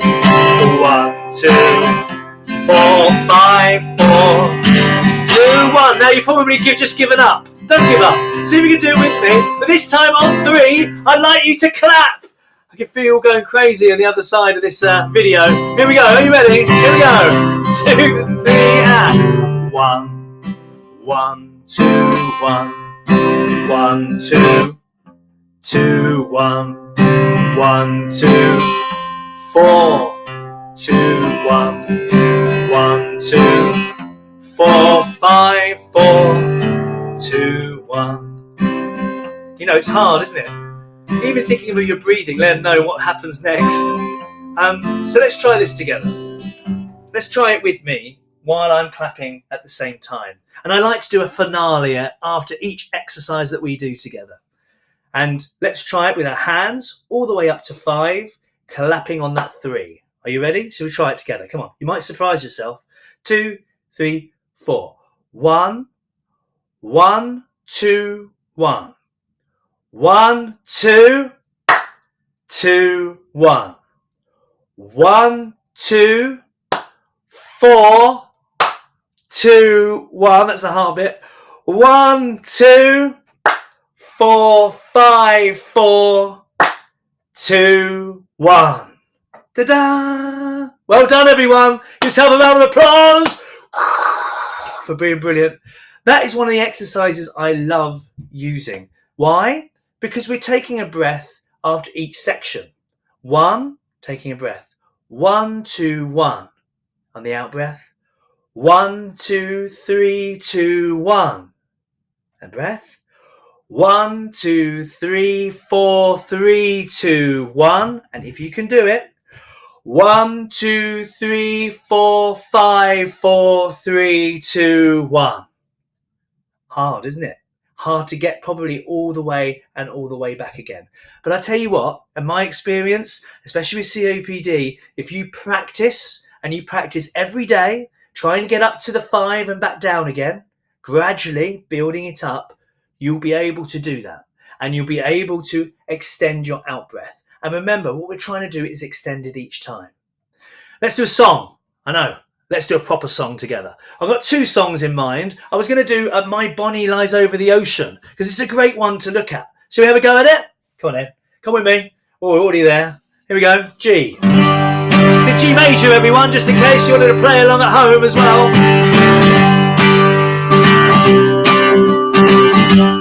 My Bonnie lies over the ocean.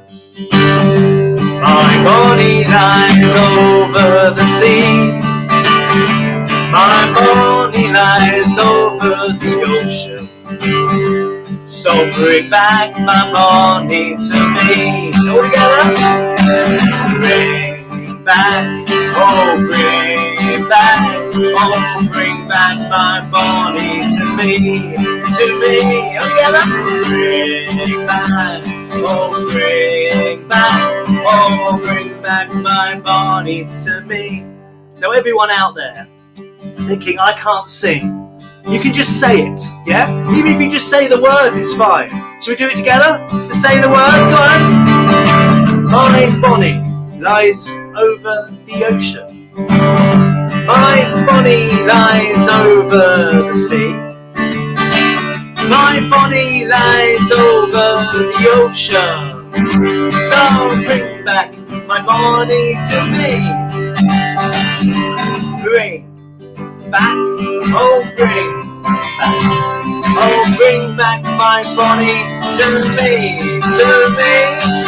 Bring back, oh bring back, oh bring back my Bonnie to me. And if you love singing, come and sing it out with me one more time. And guys, come on. It's all about just having a go. You know? My Bonnie lies over the ocean. My Bonnie lies over the sea. My Bonnie lies over the ocean. So bring back my Bonnie to me. This way, bring back, oh bring back, oh bring back my Bonnie to me, to me. Bring back, oh bring back, oh bring back my Bonnie to me. How did you get on? Was it okay? Singing a song is a hard thing to do. Using your vocals and using your diaphragm, it's loads of technical things, and it won't happen in just 10 minutes. But what you can do is play your favourite song, one of those songs that you love, and try and sing it along with it. Be careful though. In my experience, it's all about the tempo of the track. That's a nice tempo, wasn't it? My Bonnie lies over the... That's a lovely tempo to do. Don't do something that's like a rap, that's so fast that you can't keep up. Do something that you all know. And if you try that, try an exercise like 1 to 5 or 1 to 10 and back down again. And then after that, try to sing a song. One of your favourite songs, or an easy song, could even be a nursery rhyme, and try and sing it together and try and sing it on your own. And even if you just say it like a poem, you're using your out breath. And I think that's why we're here, is thinking about extending our out breath, thinking about how we can control our breathing.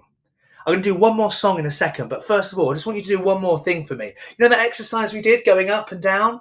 I'd love to do it again. Okay, so ready? Just sitting back, relaxing. Okay, and we're going to take a breath in through our nose, in through our nose, and out of our mouth. In through your nose, and out of your mouth. This thing, you go in through your nose, and you're going to sing a note. Any note, ready? In through your nose. Ooh. And again, one more time, in through your nose. Ooh. And give it a shake out. I've got one more song. I know. It's a lot to pack in this 20 minutes. And this is it. You know, I love music. And I like sharing music as well. I mean, you'll find that out in a harmonica in a minute. But this tune is wicked. And if you don't know, you can hum along or laugh along. I rose up this morning, smiling at the rising sun. 3 little birds pitched by my doorstep, singing sweet song. Our melody's pure and true, singing, this is my message to you. Singing, don't worry about a thing. Come on. 'Cause every little thing is gonna be alright. I got it, come on.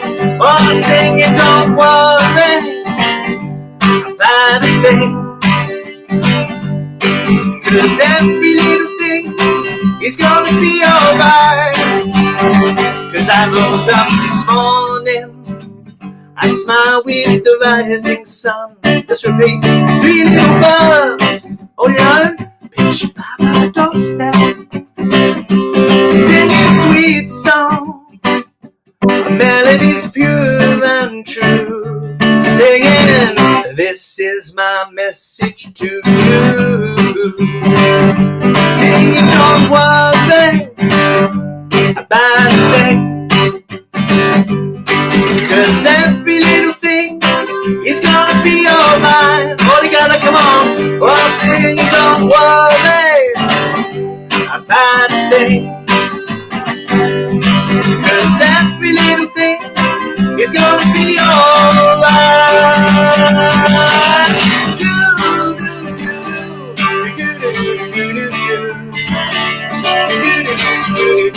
You clap for, you clap for, come on.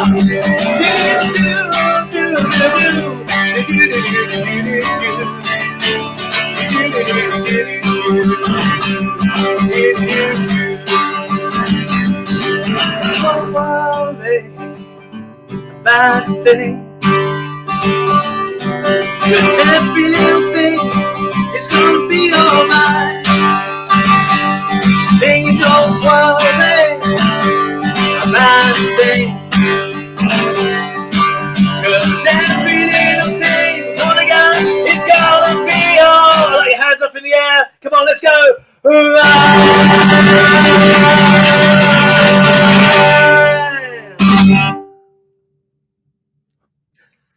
Wow, Chris. What? That was so much fun. I've not seen that before, and that was just amazing. That is really cool. Thank you. It's normally I normally have these gigs, and it's normally over a whole hour. So packing it in to such a short amount I was thinking we could keep that one going all day. That was so much fun. But we're not done, right? Now we're moving into, as you said, singing to harmonicas. Yeah. So maybe the first thing is to bring your two friends in, right? Steve and Clive, and then you can introduce them. So let me bring them in. Hopefully they're ready. Now I see Clive is there. Hello, Clive.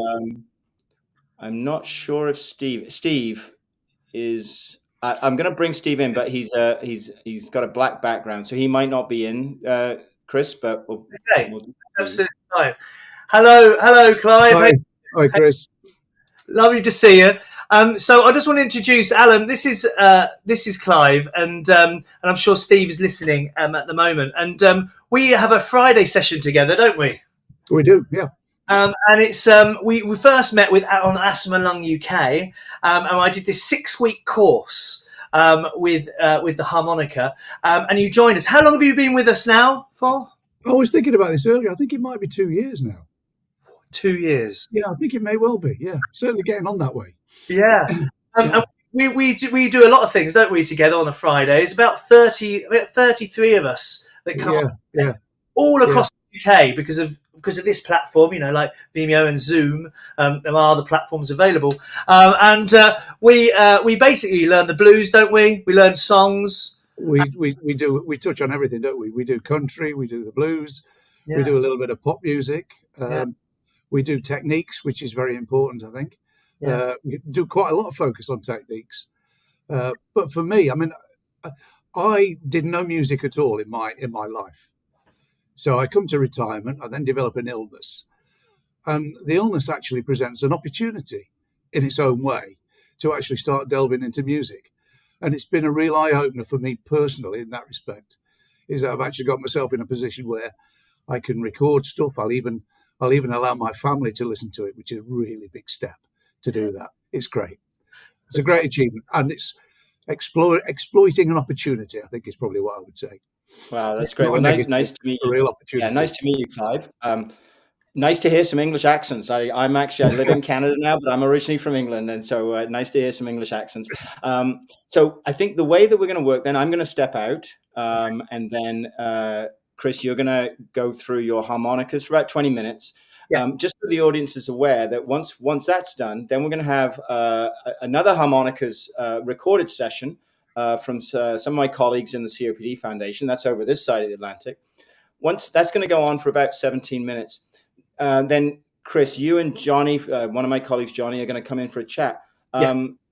Clive and Steve, I don't know, Chris, we can, if they wanted to come in for the chat as well, because I think it'd be really good to hear from you. So if you're able to stay on for a little bit longer, Clive, and if Steve is able to join us. So I'll let you go, and then we can chat about that afterwards. Fantastic. And I'm sure Clive's going to be playing along with me in a minute. So what I'm going to do, what I'm attempted to do, guys, is to do my first session. So when I do an Asthma Lung UK session, I'm going to give a little insight to what it is to play, first of all. So if you do have a C major harmonica, you'll be in good stead together. Okay. Great. And Chris, I'm going to step out, and I'm going to let you take over now. Right then. Are you still with us, Clive? Can you put yourself on mute so everyone can see you at the same time as well? So stick yourself on mute, and Steve is on mute already. So what we're going to tend to do now is I'm going to be playing a C major harmonica. Now, this instrument is it's quite difficult at first to play. But I've got a strap on it. It's got a strap here as well. We see that. Put that back down. So what we're going to do together is to concentrate on how many holes there are on the harmonica. Okay, and I use a diatonic harmonica, don't we, Clive? We use one together, and it is 10 holes. And what I like to do is go into the middle, and we're just going to blow into it gently. Okay, so I'm counting after 4, and we'll blow it all together. 1, 2, 3, 4. Now, what I'd like you to do as well at home is to blow out like that and use your hand to blow out. So I can see you're doing the right thing. Here we go, right in the middle. 1, 2, 3, 4. This is the first thing we do, isn't it, Clive? All the time, taking breaths in, and then taking a breath out on the middle of the harmonica. Let's go to the bottom of the harmonica and do the same again. You'll find that it's harder to blow, okay? Why? Because the reeds are lower. Have a listen to that. Okay, should we try that together? 1, 2, 3, 4.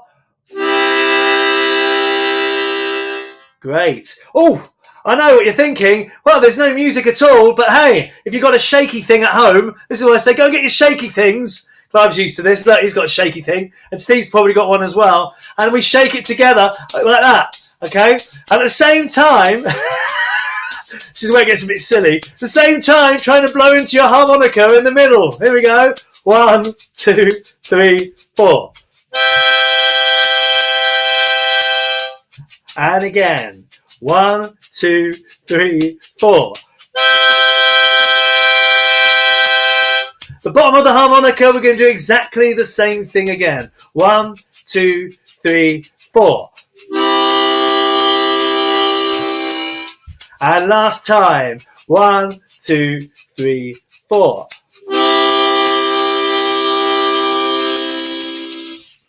I love using percussion. Using percussion while you're playing is like patting your head and rubbing your stomach. And sometimes it works. And most of the time, it probably won't work. Okay? So, let's send this in mind then. We're going to blow this time, blow out, and this time we're going to draw. This is probably one of the only instruments that you can get away with blowing and drawing. So this is really good for us. But if you are at home and you're trying this for the first time, please just take it easy. I'm guiding you a little bit, but I might go a little bit faster in a bit because Clive here can cope with it and Steve. So what I'm going to do is go into the middle and we're going to blow and we're going to draw, okay? And this is great exercise work. Here we go, after 4. 1, 2, 3, 4. And then blow out, like so. We're going to go back round again. 1, 2, 3, 4.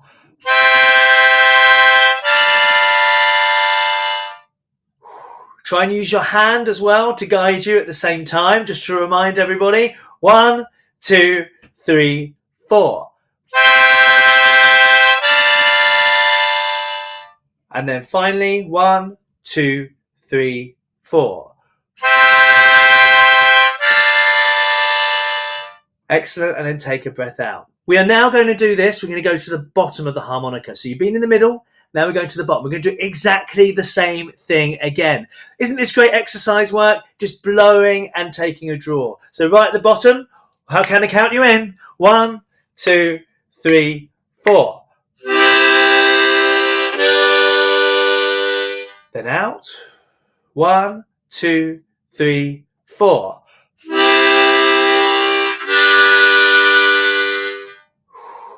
And again, 1, 2, 3, 4. And then coming back around again, 1, 2, 3, 4. Great. You might find that in-breath quite hard.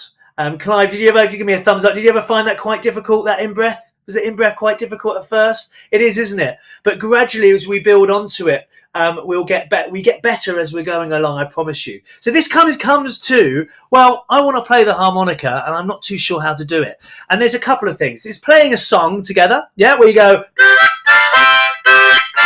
and I'll show you how to do that, right? But that's not for today, Okay, today we're going to do a different thing. We're going to be looking at the harmonica in a different way, where we do a thing called chugging. It's great exercise work for us. And I know, Clive, mate, we use a C, and in our harmonica sessions, we also use a G major. And you're probably asking yourselves, why is that, Chris? It's because, I know, I'm like this all the time. It's because we blow into it. That's the C. Listen to the G. The G is much lower. So I'm going to do an exercise work where I'm going to switch from the C to the G in a second. But let's go back onto the C major harmonica. We're going into the middle and we're going to go like this. Have a listen. We're going to go blow, blow, draw, blow. Okay? Should we try that together? Just say it. Let's say it out loud. It will help. 1, 2, 3, 4. Blow, blow, draw, blow. Good. And with your hand signs as well. Steve, 2, 3, 4. Blow, blow, draw, blow. Harmonica. Let's go to the middle of the harmonica and have a go at this. This is the beginning of our chugging career. Here we go. 1, 2, 3, 4.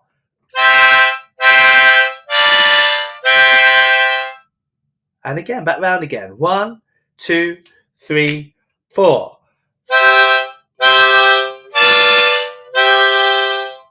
Take your time in between.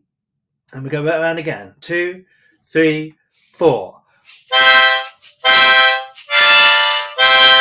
I'm shaking an egg.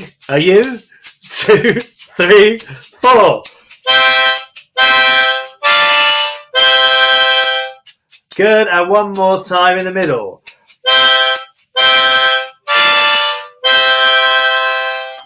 Now, what's great with this is that you can do things like going in 4 times in a row without stopping. So it's a blow, blow, draw, blow, blow, blow, draw, blow, blow, blow, draw, blow, blow, blow, draw, blow. And you're thinking, I'll just throw my harmonica on the wall because that's impossible. It's not impossible. Taking your time and going through it step by step. So let's go to the bottom of the harmonica this time and do a blow, blow, draw, blow before we go to the G. Okay, so this is it. We'll have a little gap in between. 1, 2, 3, 4. And relaxing and back around again. 2, 3, 4.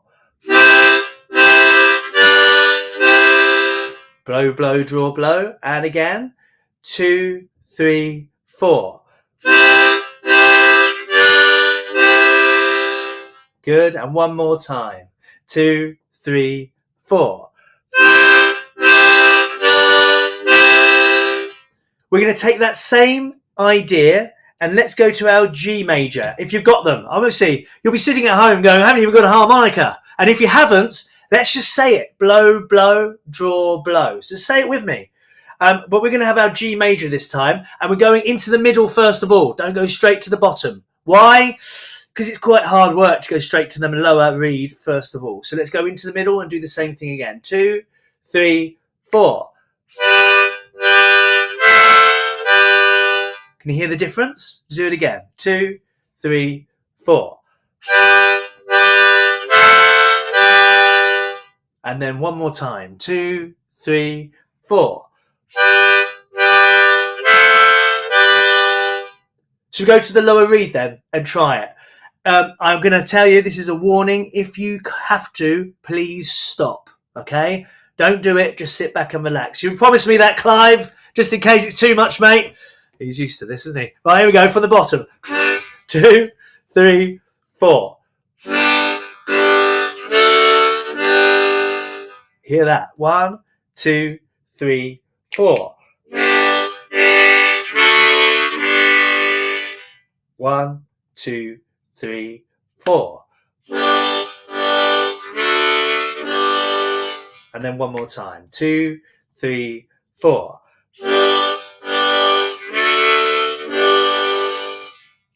And then relax. Excellent. So we've used the G major and we've used a C major. And that blow, blow, draw, blow is now we can do a song together. And if you were in my singing session a minute ago, Clive, I'm sure you were singing. I could hear you from here, Steve. And Steve as well. He was singing as well. I could hear you. Now, I'm going to do a little song, but we're going to go back to our C major. And you can all help me with this, guys. You can all participate in this. Now, in between the song, I'll be playing the harmonica. So we're not just going to sing. We're going to play the harmonica as well. Can you see the benefits here? Of course, we're exercising, and I'm really keen on exercising our lungs, okay? So we're going to go into the middle. We will go into the bottom of the harmonica, but I'll pick the old trusty guitar up. And this is it. This is this. I think you all learn a song with me. This is the first song one of the first songs I ever did with Asthma Lung UK. And this is what I do every week. And this song pops up all the time. So, have a listen to this. You have to learn the words, by the way.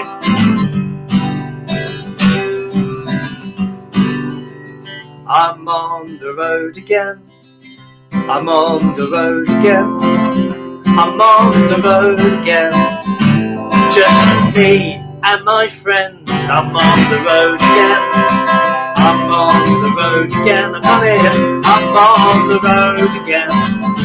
Just me and my friends. So what is that? I'm on the road again. I'm on the road again. I'm on the road again. Just me and my friends. I can hear you. Oh. And then we do a thing on the harmonica. Get your harmonicas out and let's just test it. Let's test the water. Which is a blow, blow, draw, blow. Here we go. 1, 2, 3, 4. 1, 2, 3, and again. 1, 2, 3, 4. 1, 2, 3, 4. Get the idea? Oh my gosh, we're exercising now, we're in it. So I'm going to encourage everyone here, for the next time we sing this song, is to go to the bottom of the harmonica and try to blow, blow, draw, blow. But let's sing first of all. Here we go, building it up. 1, 2, 3. I'm on the road again. I'm on the road again. I'm on the road again. Just me and my friends. I'm on the road again. I'm on the road again. I'm on the road again. Just me and my friends. Bottom of the harmonica. Blow, blow, draw, blow. 1, 2, 3, 4. 1, 2, 3, 4. 1, 2, 3, 4. 1, 2, 3, 4.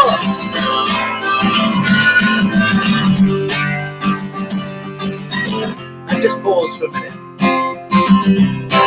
And think about the music. For once, let's sing about the music. Come on.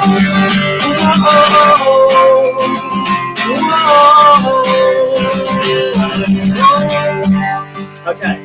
We're going to build this up this time, right guys? One more time, singing, and then we're going to do a blow, blow, draw, blow, and we're going to keep going. So this is your time. Blow, blow, draw, blow, blow, blow, draw, blow. Yeah, you'll continue. Do what you can. Promise me we do what you can. So here we go. 1, 2. I'm on the road again. All together. I'm on the road again. I'm on the road again.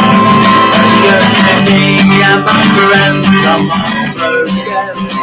I'm on the road again. I'm on the road. Here we go, guys. 1, 2, 3,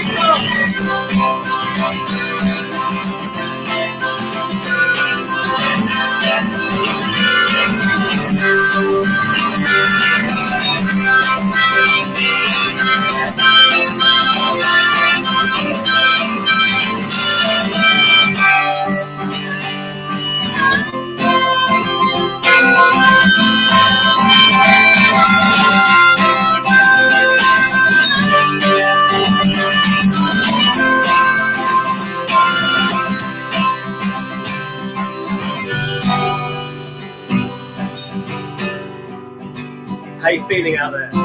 Feeling okay? How you doing, Clive? Are you with me still, mate? I noticed you just playing, which is brilliant. I love it. Will you just play along? Oh, one more time, come on. One more time. This is an exercise. 1, 2, 3, 4. 1, 2, 3, 4. Let's throw them to the hands in the air, come on. Whoop, whoop. 3, 4. And Clark's going to show you how to wail when we're going to blow. 2, 3, go!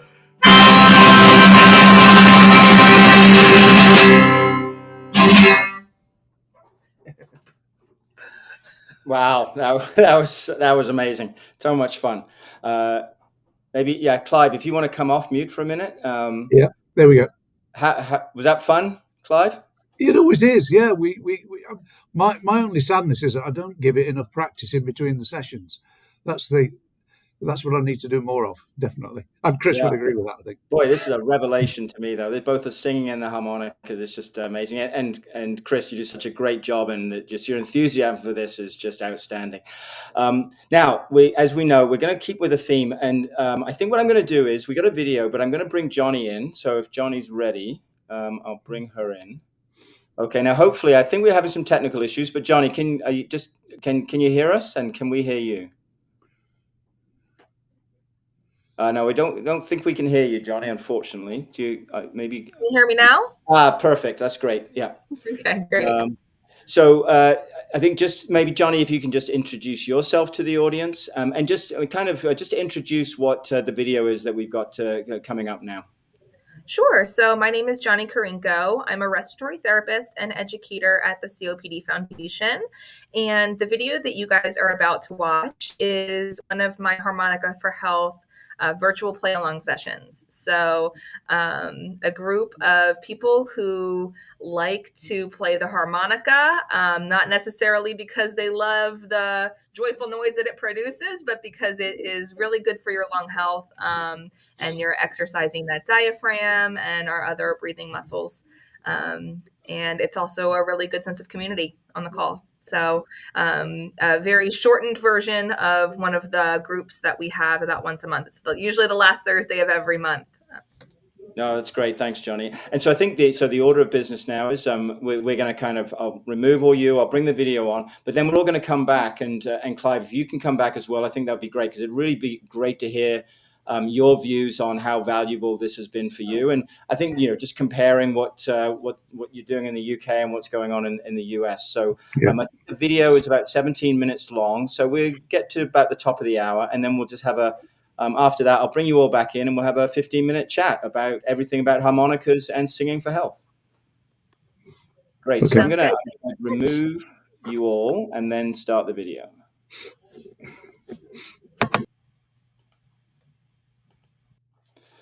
Okay, here we go. And just give me one moment while I find the video.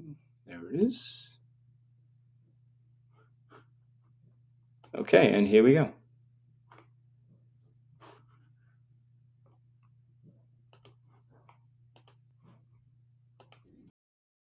Here, if you guys are following along with me as I'm counting, okay? So right now, Carolyn and John's is on. If someone else wants to come off mute, that would be great as well, okay? But if you feel comfortable, that would be great. If not, that's fine, okay? Okay. And then it's always important that we have our volume turned up so that we can hear each other. You can hear me counting. I have my volume turned pretty much all the way up so that I can hear you guys playing when we're counting. And then things to have with you, first would be your harmonica, right? So we use just a standard harmonica in the key of C. If you're someone that likes to take notes, we do post these slides ahead of time on our Harmonicas for Health website.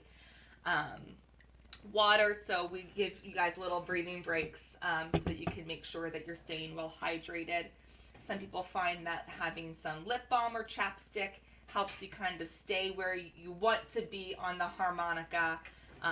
Pen or pencil so that you could take notes on your slides. a washcloth just to make sure that you're keeping your harmonica dry, and an inhaler if you have one prescribed for you. So if you get short of breath, you know, you have that available to you.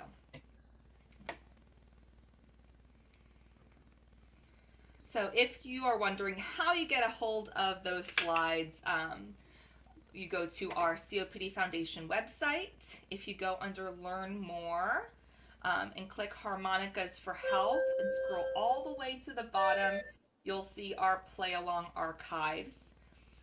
You'll click the plus sign and you'll see the whole list of them. Every month when we have these, I post the PowerPoint. So even if you just want to practice at home and have some extra songs or something, they're always available for you there. Okay, so a little review on Harmonicas for Health. So many of you have been with us before, but for those of you who either haven't or are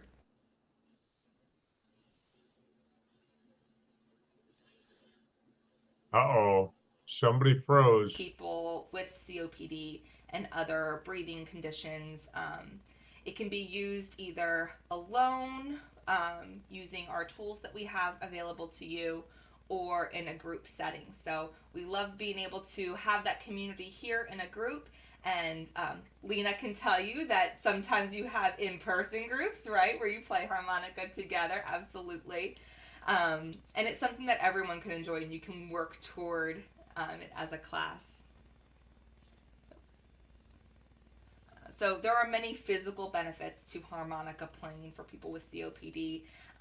Really, it exercises your breathing muscles. So a lot of times we think of that big, strong one, that diaphragm that helps bring in that good air into our lungs. But we have other breathing muscles as well that we're working when we're playing the diaphragm, like our abdominal muscles. And the other thing is, a lot of times we don't think about it, but if we're playing the harmonica, a lot of times we have to sit up nice and straight. So we have good posture. We can take a good deep breaths while we're playing this instrument. But also, this breathing style is actually really good for relieving stress. And as we're learning our songs, you know, we're building that sense of community. You're learning a new skill, which is excellent. And playing the harmonica is just fun. So tips when we're getting started. Again, lip balm can make it a little bit easier, making sure that you're over the hole that you want to be on. Your lips are sliding a little bit less. Keeping a washcloth nearby so you can tap out any moisture in your harmonica, because we want to make sure it's nice and dry when we put it away. Before we play, we don't want to have a big Thanksgiving dinner that can make it harder for us to play, get a little less air in our lungs to be able to play, make it uncomfortable for us while we're playing. Making sure we're staying hydrated, we are drinking water while we're practicing, and we always want to put our harmonica away dry because we don't want to have that risk of having it grow mold or infections or anything. Okay, so as a quick refresher, or for anyone who doesn't love looking at harmonica tabs, like when I was first getting started, this is kind of how we read our harmonica music. So if you see an arrow going up, then you want to blow out into the device. So the way that I think of it is that air goes up out of your lungs and into the harmonica. If you see an arrow going down, then that means that you want to draw or inhale. So the air would go in, down from the harmonica into your lungs. So if you see a down, draw, up, blow, down, draw, up, blow. And then we match them with the numbers that we find on our harmonica. So if you look at your harmonica, you have numbers ranging from 1 to 10.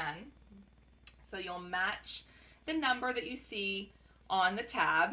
So if I see a 4 and an arrow up, I would blow into the hole at 4. And if I see a down arrow at 7, I would want to draw or breathe in, suck in at 7, okay? So it takes some practice getting used to. And so what we can do is just to kind of warm up our lungs, we're going to practice doing what's called a C major scale. So we're just going to go follow along, 4 up to 7, and then back down to 4. The thing I'm going to make notice of is you'll want to take a note that, and I'll walk you through this, that you're drawing and blowing when you should be, okay? Okay, I'm going to count you in. I'll count in 3, 2, 1, and then we'll get started, okay? 3, 2, 1. Blow 4, draw 4. Blow 5, draw 5. Blow 6, draw 6. Draw 7, blow 7. Now to the next one, guys. Blow 7, draw 7. Draw 6, blow 6.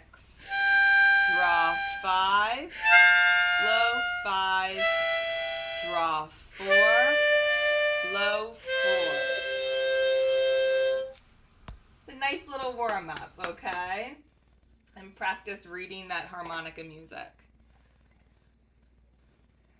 Okay, so first we're going to play, this was requested by John, so anyone who does or does not like it can specially thank John. Okay.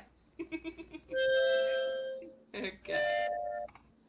Okay, and we'll just do the first line to start off, and I'm going to count you guys in, okay?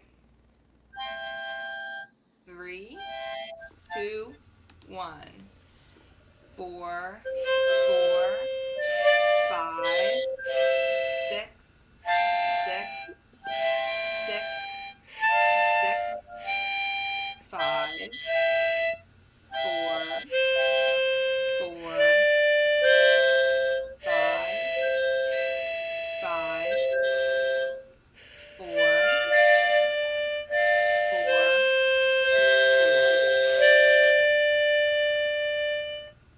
Which I'm sure we all think of it as much faster than that, but that's okay, right? Because has anyone played this song on the harmonica before?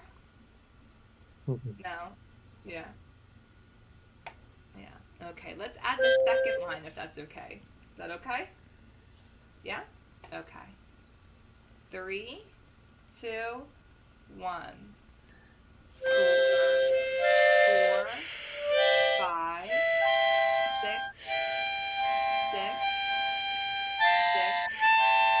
6, 5, 4, 4, 5, 5, 4,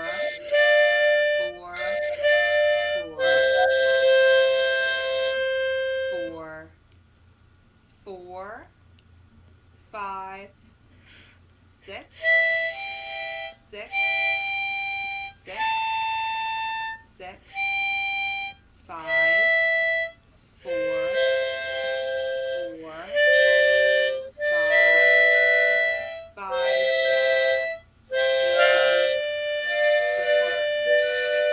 4.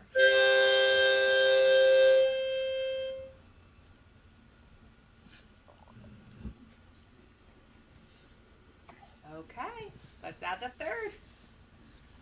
3, 2, 1. 4, 4, 5, 6, 6, 6,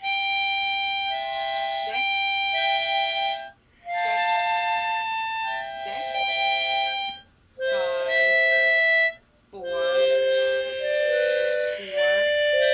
5, 5, 4, 4, 4, 4,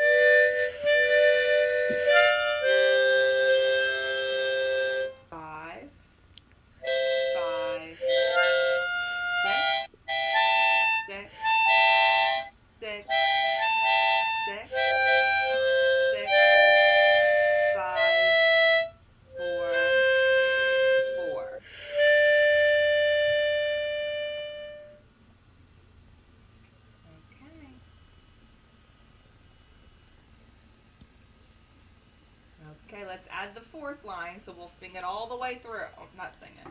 I'm singing it in my head as I'm counting. But we'll play it all the way through. 3, 2, 1. 4, 4, 5, 6, 6,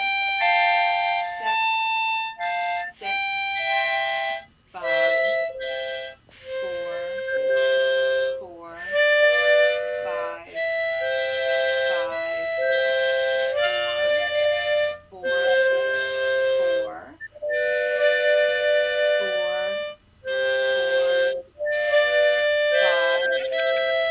6,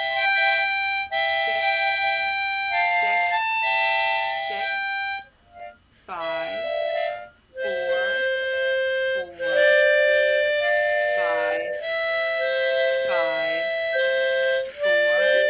5, 5, 4, 5, 5, 6, 6,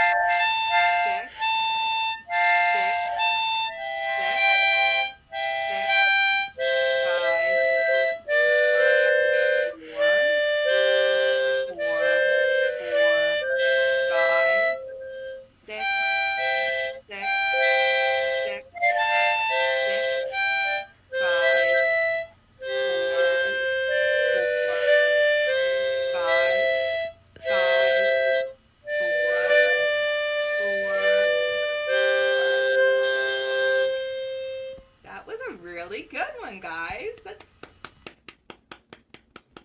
That was great. Okay.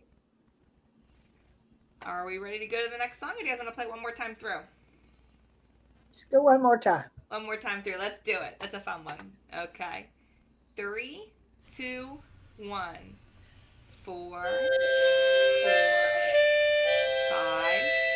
6, 6, 6, 6, 5, 4, 4, 5, 5, 4,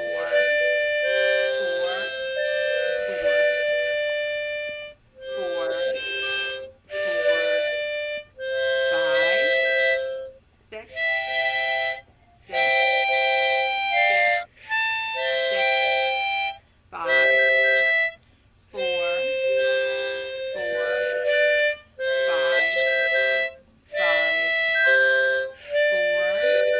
4, 5, 5, 5, 6, 6, 6, 4,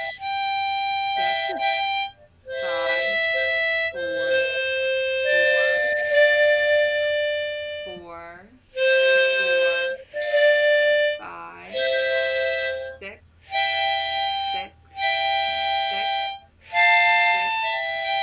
5, 4, 4, 5, 5, 4, 4.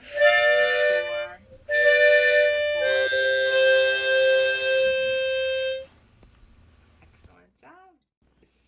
Any recommendations on songs you'd like to see?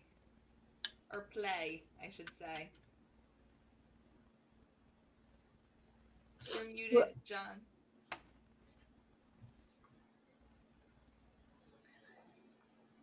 Rhapsody in Blue. Ah, Okay. Anything else? that might not be as hard as we think, because I thought Swing Low would be really hard. That wasn't that hard. You know, my group likes Beatles, and there are some like.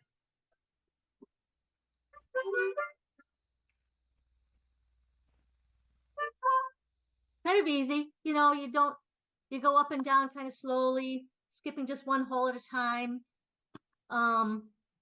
So yeah, some Beatles and some like 60s, 60s songs, things like that. Yeah. Let's try it. Yeah. Excellent. Well, thanks everyone for coming out today.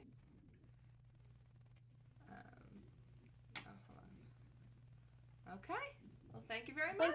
Thank you, Johnny. Thank you. Thank you. Had fun. Good. Yes. Thank you, Johnny. Thanks, guys.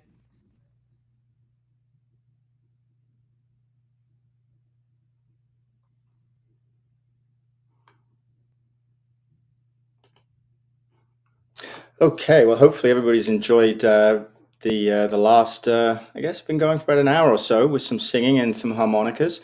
What I'm going to do now is I'm going to bring Chris, Johnny, and Clive back in, and we're going to have just a 10-15-minute chat about singing and harmonicas for health. So let me bring those folks in. So there's Chris and Johnny, and sorry, it was Clive, wasn't it? Yeah.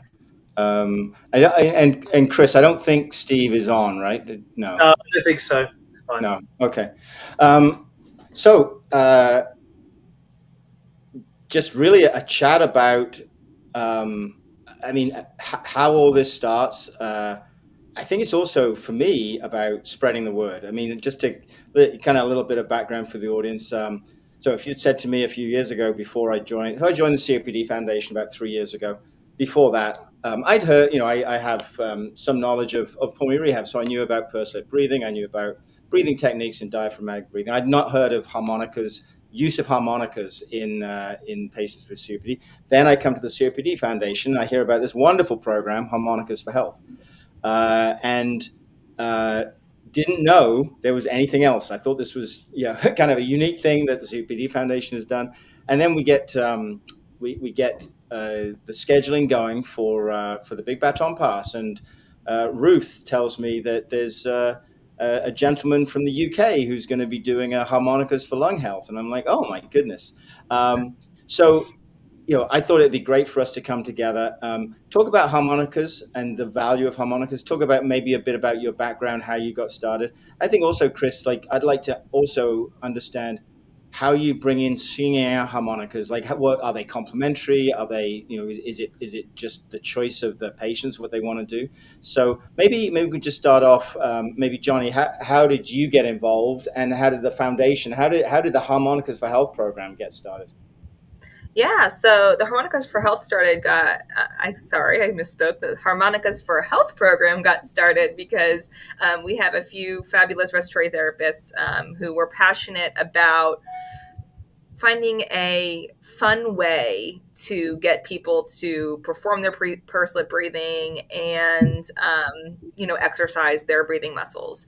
And so particularly Stephanie Williams, who she works in our education department, lives in Nashville. And so heard about a grant that was specific for essentially bringing music into, sneaky other ways, I shouldn't say sneaky, but, and so we found a way to, kind of partner music with lung health.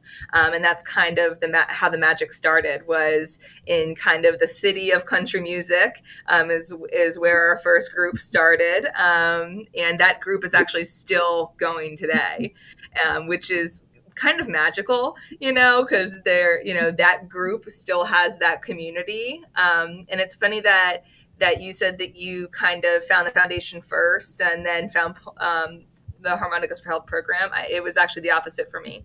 Oh. So I know. I was looking back and I heard about harmonicas and how it could help breathing and Harmonicas for Health programs, actually before I heard about all of the other wonderful things the COPD Foundation did. So I've always been a musical person and appreciated the power of music that it could provide, not just in providing enjoyment. And so very happy to be able to see that we're providing a very measurable difference in people's lives, and how they're able to breathe. Oh, excellent. And Chris, so you've talked about the connection with the Asthma Lung UK, I think the foundation. Did they come to you, or did you come to them? And was it that you were doing this before and they saw what you were doing? How did it all come about for you? I started in 2015 with a guy who was a occupational therapist, really called OT, in the UK, and I basically got on board with him. and started my journey there with a thing called Singing for Breathing. And over lockdown, it kind of, we were like this, weren't we, in these boxes for continually. And this is where I started to go, well, Asthma Lung UK, Harmonica UK came in and said, oh, can we see who you are? What do you do? So they could come into a live session like this. And then we had Asthma Lung UK did the same. But in 2018, they were called the British Lung Foundation before they changed their name. And they trained me as a Singing for Lung Health practitioner. So I went through a course, and then lockdown happened, and then we started to connect again. And then I took my own business on my own called Project Sounds, and here we are now. Wow. Yeah. Now, and you both talk about the value, and I think it's great. And I'm so glad, Clive, that you were able to stay and join us, because I think what better than to hear from someone who has been through the program. I think Clive, you've been involved for about 2 years doing the yeah. I think it's about that. Yeah. Yeah. So maybe you can say, how did you get involved in the program? Well, I have no musical background at all, but I do have lung disease. So I guess that's a happy coincidence in a respect.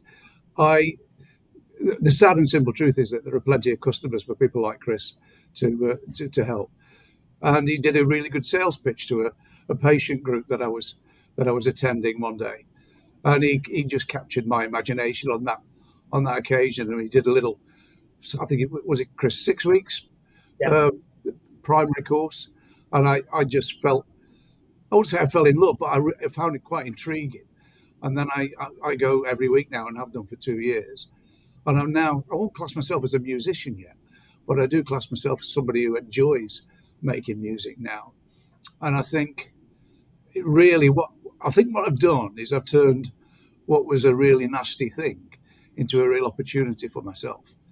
And to the point now where I feel comfortable enough to occasionally record little pieces of music and to allow my family to listen to it, which is a really major step. That's a really major step for somebody who knows nothing about music. Yeah. And I do feel better for it. In fact, when we were going through it earlier, Chris, and you were saying you can get through this now, can't you? It is true that my breathing is a lot better, certainly when it comes to playing harmonica, than it was, a period of time ago. I'm not sure.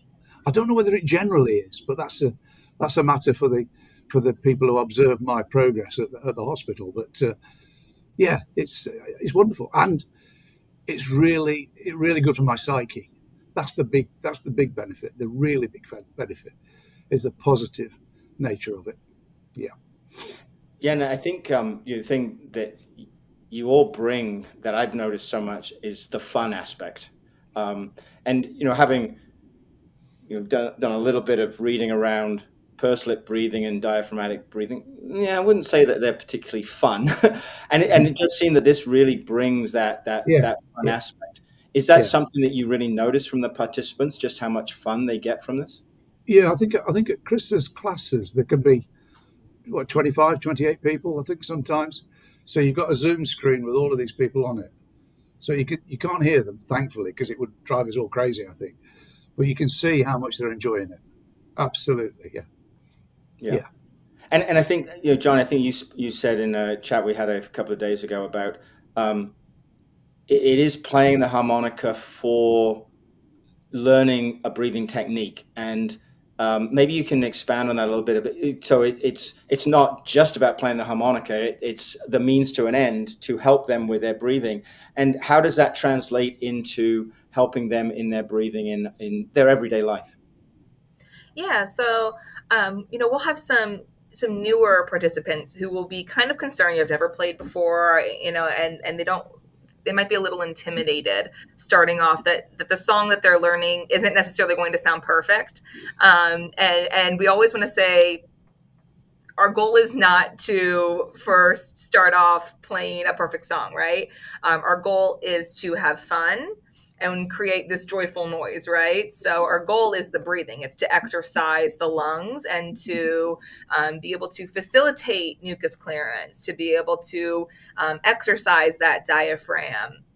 And, you know, and people do, I should say, I notice, I can't say, you know, I don't have data to say so that they necessarily keep coming back, but I've seen people coming back because they do enjoy it. And people say that they do feel better when they're able to, and we do have, you know, a study actually that we published that says subjectively they feel better when, you know, when they are participating in a Harmonicas for Health program. So, and I'm sorry, I don't remember the whole program because I got lost, but that's okay. Yeah. And Chris, maybe you could give us a compare and contrast on the singing for health, lung health, and the harmonicas. Do you look for different audiences for that? So if a patient was thinking, should I sign up for one or the other or both, what would you say to that? Well, I do have the harmonica players like Clive coming in to do the singing. I do them separately. Online, I do them separately. And we'll have a whole hour singing on a Thursday, a whole hour doing harmonica on a Friday. I do like to separate them out because we are exercising in a different way. It can be a little bit exhausting depending on the lung condition as well. So I'm quite careful on how that works. The other thing is that I also do it live. So when I'm in my live sessions, I do both of them. So I go to, it's very difficult on Zoom to do that because we have different participants who do different things. But on live in Northampton in the UK, I do a thing called Breathing Space. And Breathing Space is from Northampton carers. And I go probably 3 or 4 times a week to see different groups. They can be very small. They could be from size of 8 or they could be up to 30. Again, like Clive was suggesting. So we do basically probably about 45 minutes of singing and then the 15 minutes at the end of harmonica. And then some of the other guys go on to the program that I've been doing recently with Asthma Lung UK. So they join in on that. And therefore, when we do that 15 or 20 minutes at the end, they can join in easier than they did before. And that's fascinating, is how are you now? How are you now to where you started from? And a lot of the time, there was one guy who told me recently, he said he's only got 20% capacity on his lung function. I'll just say that again, 20%. Well, he said before I started, it was 18, or I think it was 16. So he's in exercising and it's gone up to that 20%. So that's just one example. He's not going to get any better, but you kind of, what I've been told about COPD as well, spirometry readings, that they keep the same. They keep their health in line. It doesn't go down, doesn't go up. Can get worse, but we're doing something that hopefully is helping to sustain that level. We're taking a breath out, and obviously with the harmonica, a breath in as well, which a lot of people find difficult, Johnny, don't they? That drawing. For some reason, it's one of those things. Some people have it in reverse, actually, as well. So it's everyone's individual. And Clive will admit that when he sees all these people having a good time. But there are different people with different, in our groups, is different with different lung conditions as well. Yeah. So you've got to be quite careful. Yeah. Just in closing then, one of the themes of Big Baton Pass is with regards to like physical activity and pulmonary rehab is the idea of spreading the word, right? So when we think about the value of singing and harmonicas for health, where is it right now in terms of a general understanding of this as a valuable tool, a technique, and where do you think what are the opportunities for the future in terms of spreading the word? Johnny. I will say I hope to be able to spread the knowledge of the benefit of music therapy in general for benefiting COPD. I absolutely love that Chris incorporates singing. I mean, physiologically, it makes a lot of sense that singing benefits mucus clearance and COPD. I would love for more people to be knowledgeable about the benefits of harmonicas, and we're working toward that, absolutely. I would love to see dancing for COPD, right? So think about the benefits of exercise, and if people are having fun while they're exercising, think of all of the dancers back in the day and people doing, the jitterbug or whatever. It's what I had a jitterbug in a swing class when I was in college, so that's what I think of, unfortunately. And I would love to be able to see more music therapy that can reach more people. So that's going to be my answer. I think the more people we touch, the more people we reach, the more people are going to know about it. Yeah. And Chris, how about you? Well, I know in the UK we have about 100 to 120. I might be wrong, but Asthma Lung UK have them all down. Lung health practitioners who have been trained by music therapists. I'm one of those characters in that big pond, if you like. But I'm the only one who does harmonica, and I think I have to be very, very careful on how, especially in the UK, we have to be trained. This is a thing of being trained to know how to deal with these lung conditions, with COPD as well. And it's only experience. So people like me and Johnny are valuable for the next stage, for the next people who would take, say, the baton of playing harmonica and teaching this. And guiding people to show the correct way of doing it, because this isn't just let's just play harmonica, let's just do. There's a technique to it, especially in singing as well, and that's what I was trained in. How do you do it in your singing? You have to stop, you have to slow down, and watch. I think the key is, and Clive would admit this, is watching people all on that screen, and that's what I do. I watch everybody there, and if someone is having a problem, we talk about it. But why? Not to say you've got a problem, and in a way you do it is to say, are you okay? Just stop there. It's okay, even in singing or harmonica. And that's a skill set. And I think Johnny would know that definitely. That's a massive skill set you need for this job. But also other practitioners as well. We all get together sometimes, very similar to this actually. We all get together and they share their experiences. And that's valuable as well. And I tell you what, Alan, which is fantastic about today, is we're sharing experiences together. And we've had that community together as Absolutely. well. And I think that's key to this as well. And so if we've got some patients listening in, watching, and say, oh, I want to try this out. So first of all, for you, Chris, you're from the UK, and I guess your audience is generally UK, but you're online. And, is it possible for someone in North America do you have to register? You can register. You can register with Asthma Lung UK, and it's free. And that's very accessible. Asthma Lung UK, I think it's .com or something.co.uk. And you can go on there and just put harmonicas in. Or you can send me an email on Project Sounds. It's projectsounds.com. I'll give you some more information online, and just send me an email and we can hook up. I have had people from the States coming along to our sessions. If it's at 10:30 in the morning, you're up pretty early, and I have had a few harmonica players in a cupboard playing. Seriously, that's true. But yes, and Johnny, if someone wanted to get involved in our Harmonicas for Health program, what would they just go to our website to find out more about it? Absolutely. Yep. So we have a website that's on our Harmonicas for Health drop down under Learn More on our Harmonicas for Health. On our COPD Foundation website, and you can email me. So I answer the Harmonicas for Health email inbox. So I can give you information on the program or give you a link to join our virtual sessions. That's wonderful. Well, great. Thanks all of you. Thanks, Chris. Thanks, Johnny, and especially thanks, Clive, for this coming impromptu chat with us. Enjoyed it. Really enjoyed this, and I think we'll move on to the rest of the schedule. So thanks to all of you. That was a lot of fun. Okay. Thank you for having me. Bye. Bye.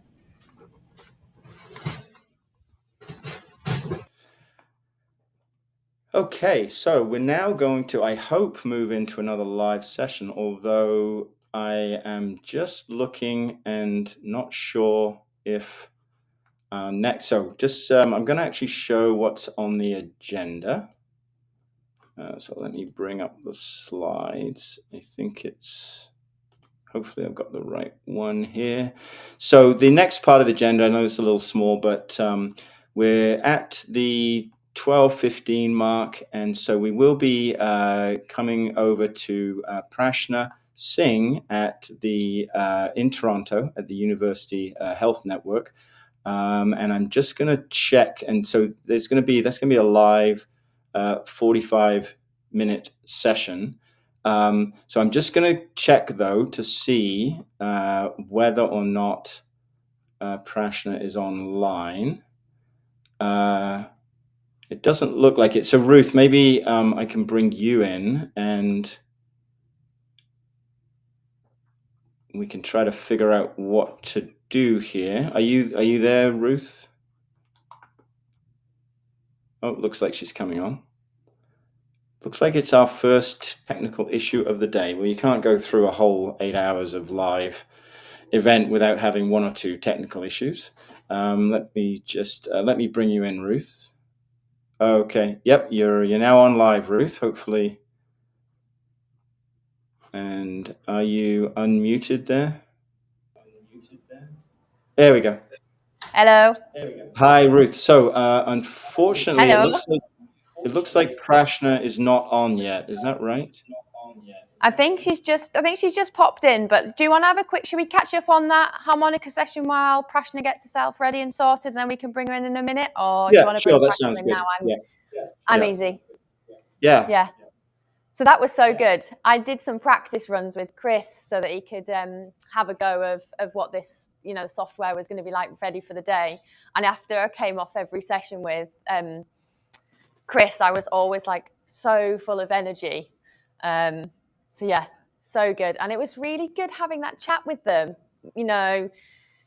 about the, COPD Foundation program, Asthma Lung UK, and the way Chris runs the program. And yeah, so nice to bring, the different groups together. It was so nice when you saw it popping, like, oh, we could connect this. Yeah, and I really, when that really tweaked my interest when Chris said about that bringing the community together, and we've talked about that with pulmonary rehab in general, and I think certainly I'll take note of that and kind of go away with it, because I think it's great, knowing that there are these lung health trained practitioners in the UK. I mean, that's a great opportunity, I think, to build some bridges and build that sense of community and learn from each other. Yeah, no, I think it's great. I think it's and I think that's, because I think the other thing as well is we might, in the UK, we might look at Asthma Lung UK resources, the singing for breathing, the harmonicas for lung health in the UK, but actually how much do we think to look at the COPD Foundation resources? Because we quite often probably look at them and think they're, maybe American focused, but actually we think about what else is available from the COPD Foundation. So you think about 360 and, actually you might then start exploring what's there, and you might land upon something that's really, relevant or useful. So I think it's, starting to get people just looking a little bit further out of what they would normally look at. And yeah, it's just great to make all of these connections and get these relationships started and bringing it all together. Absolutely. Yeah, really good. Yeah, I'm just looking. So I think what we're going to do now is, I think actually, Ruth, what I'm going to do is I'm just going to kind of have both of us kind of step out. I'll put the Big Baton Pass poster up, just so that we can sort out, make sure Prashna's ready. So for the audience out there, if you just give us, actually, it's the middle of the day. It's good to have a little break in the middle of the day so people can grab a bite to eat if they're at lunchtime, or some breakfast. So I will bring up that slide, and then we'll come out, and we'll hopefully be back in a few minutes.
So we're just in the process of getting our next live site up and running. So while we just sort out that technical hitch, we've decided to come back to Russ in a little bit earlier than we'd planned. So Russ, you probably haven't done as many steps as you'd hoped by the time we came back to you, have you? But you must have done more than what we spoke to you last time. I have. So I think we're sitting around 185,000. So yeah, we should comfortably make our 200,000 step goal. Yeah. So I'm in the middle of a longer session at the moment. I'm getting relieved in about another 30 minutes, so that'll be about 2.5 hours for me. Now I'm a little break and come back on again later. It's going well. Yeah. How's the vibe? It's got, and this is your longest stint before your next runner arrives. It's gone very dark outside, so it's the middle of the night for you. What sort of time are you? 3:30 in the morning. 3:30 in the morning. This is definitely not the normal time for when you'll be up and doing something. I think this was about the time last year when, if I remember rightly, that you definitely started to flag. Oh yeah. I think I had to go and have a little nap. A little power nap, yeah. Do you feel better after your power nap, or is it?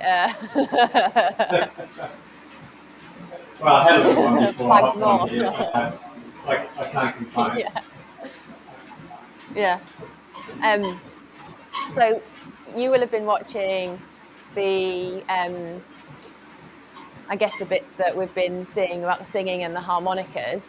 The other bit that I find really, I guess, like for me, that I find really interesting about those types of programs as well is, I guess, you know, I know they're run virtually, but you know, they're ran as group sessions. So like it's not just going and doing the activity or the exercise or the session that you go to. It's the interaction, the peer with other people that I think is really valuable. We see that in pulmonary rehab, but it's that same thing here, isn't it? Of you know, we can see that groups of people come together to do harmonicas or come together to do singing. So I think, I don't know, is that something here that we see as well, or is that just a byproduct of anything that we do? I think these sort of groups that have good things. There's one, obviously they're exercising their lungs, whether it's singing or using harmonicas, but it's that social interaction that's just really good. It builds a community, and I think that's really valuable for patients. Yeah. Alan, I can see you've joined us as well. Yeah, just to say, so what we're going to do is we're going to have Lisa Dow is on. So what we're actually going to do is switch things up. So Lisa is ready to go. And so we'll have Lisa do her session.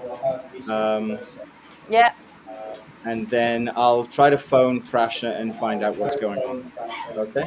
So Super. I'll remove the two of you. Looking forward to seeing Lisa. Yeah, I'll remove the two of you and I'll bring, actually no, why don't I bring Lisa? I'll bring Lisa in first. Cool. There we go. Hi, Lisa. Hello. Hi, great to see you again. You guys are motivating me with all that movement. Lovely to see you all. So Lisa is one of and our I'm now greatest really supporters. sad I haven't got my t-shirt on, Lisa. Me either. That you put it sent in the Lisa sent in the post to me one of those t-shirts. So what I'm going to do then is just so that we can sort out things with Prashna. So I think we'll step off, Lisa, and I think you've got about a 20-minute exercise session that you're going to do, right? Yeah, I can do whatever you need me to do. Yeah, so 20 minutes. Hopefully in 20 minutes we'll be able to sort things out. So, okay. We'll hand over to you, Lisa. Off you go. Okay. Hello. Hi there, everybody. My name is Lisa Dow. I'm a physiotherapist in the Belleville, Ontario, Canada area. I run a program called Keep Breathing. It's an exercise education and support program for people with chronic lung disease, people with COPD. I'm going to show you today a sample of our exercise program. So I have about 20 minutes and we're going to just kind of work through kind of like one round of our exercise. We're going to call it exercise snack today. It's an opportunity to move, to get ourselves moving after watching all the inspiring things we have in the last number of hours. For our little exercise session, you're going to need a sturdy chair, finger pulse oximeter if you have one, just as your backup to make sure you're doing okay. Set of light hand weights. If you don't have that, use soup cans, use water bottles, use whatever you can. I like everybody to have a water bottle with a lid and close it so we don't have any accidents. So what we're going to do is we're going to get started. Let's just start by a little side step maybe and just let those arms swing.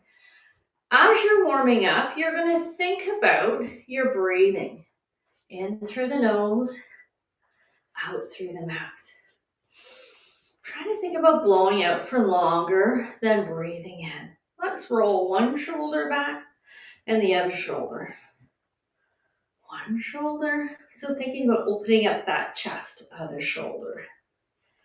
We're going to lift those shoulders up, press them down.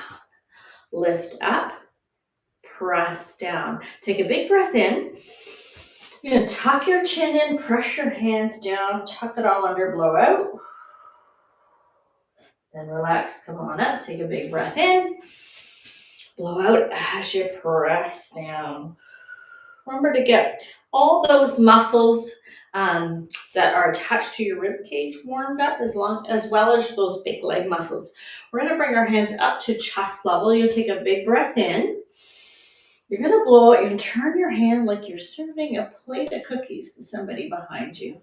Come on back towards the front. Take a big breath in and blow out as you serve it around the other way. So opening up that chest, getting that middle spine moving. Shake those hands down, roll it out. Let's get those hips moving. We're going to do a nice hip circle. And again, paying attention to your breathing, in through your nose, out through your mouth. Try to think about blowing out for longer than breathing in. Let's roll the other way. Big leg muscles take up a lot of oxygen, so we want them nice and warmed up and moving efficiently before we exercise. You're going to hold on. I don't have a back to my chair, so hold on to something. We're going to just lift those legs. Get those hip joints ready to move. Just lift them up. As you lift up, pull the toes up. Get those ankle muscles warm. And then let's do a couple of toe raises. So blowing out, just checking your balance. Making sure that as you're doing that exertion, you're blowing out and not holding your breath. That's one of our sort of natural reactions, is to hold our breath. Come and sit down. We don't want to do that. We want to make sure we're blowing that air out. Let's do a little bit more work for our middle part before we get going. So feet are flat on the ground. Double check that you're even on your sit bones, that you're not shifted. Try and think shoulders back. You're going to take a big breath in. You're going to blow out and turn those, walk those hands around. Again, getting that middle trunk to warm up. Big breath in, blow out as you walk around. We can get that middle spine working a little bit better. Come back, big breath in. Our shoulders will work better. Our rib cage will move more easily. Means we can breathe better. One more. Blowing out. Good. Face the front. Give those shoulders another little roll around. You're going to take one knee. You're going to bring it up. Roll that ankle around. Get the ankles ready. This makes me chuckle because last year at this time, maybe a few will remember, I had a newly broken ankle. Did this with a cast on last year. This side comes around. What a difference a year makes. Okay, let's tap those feet up. Get those shins ready. If you can, you're gonna take one ankle, put it on your knee. This is a really functional position to maintain. Think about shoes on and off, doing your foot care. So if you can't quite get it up there, that's okay. You're gonna stretch your bottom leg forward, bring it up as high as you can. Bring that leg up, sit nice and tall, hinge forward through the hips. I like to press the fingers down towards the floor, blowing the air out. We always say this is a nice stretch, in quotation marks, because it's a nice deep stretch. Come nice and tall through the middle. Take this knee, bring it up, turn, reach behind, blowing out. So moving in whatever amount of movement this body's going to let you move with today. Other side, we're going to bring this knee up. Nice and tall, hinge forward, fingers down, blowing out. It's going to feel nice to move our bodies middle of the day, in Ontario anyway. Let's lift this knee up, turn and open. Russ and Ruth are inspiring us to move. And then come back to the middle. Bring that leg down, give it a little wiggle. We're going to put one foot forward. That toe comes up. We're going to hinge through our hips, getting that nice long stretch through the back of the leg. Don't lock your knee. Focus on blowing out. So our natural reaction here is to hold our breath. You're going to blow out. And let's switch and do the other side. Toe is up, hinge forward, good stretch. So and keep breathing. We probably spend about 10 to 15 minutes doing mobility, active mobility and stretching. We won't do that much today, but give it a wiggle. Bring those feet apart. One last one. We're going to just come up and down through the hips. Motion is lotion for these hip joints. And then we're going to take a sip of water. Always good to stay hydrated, especially if you've got mucus. Take a sip of water. I'm going to set my timer for 3 minutes. We're going to do a little bit of cardio, short cardio session, 3 minutes, 30 seconds at a time.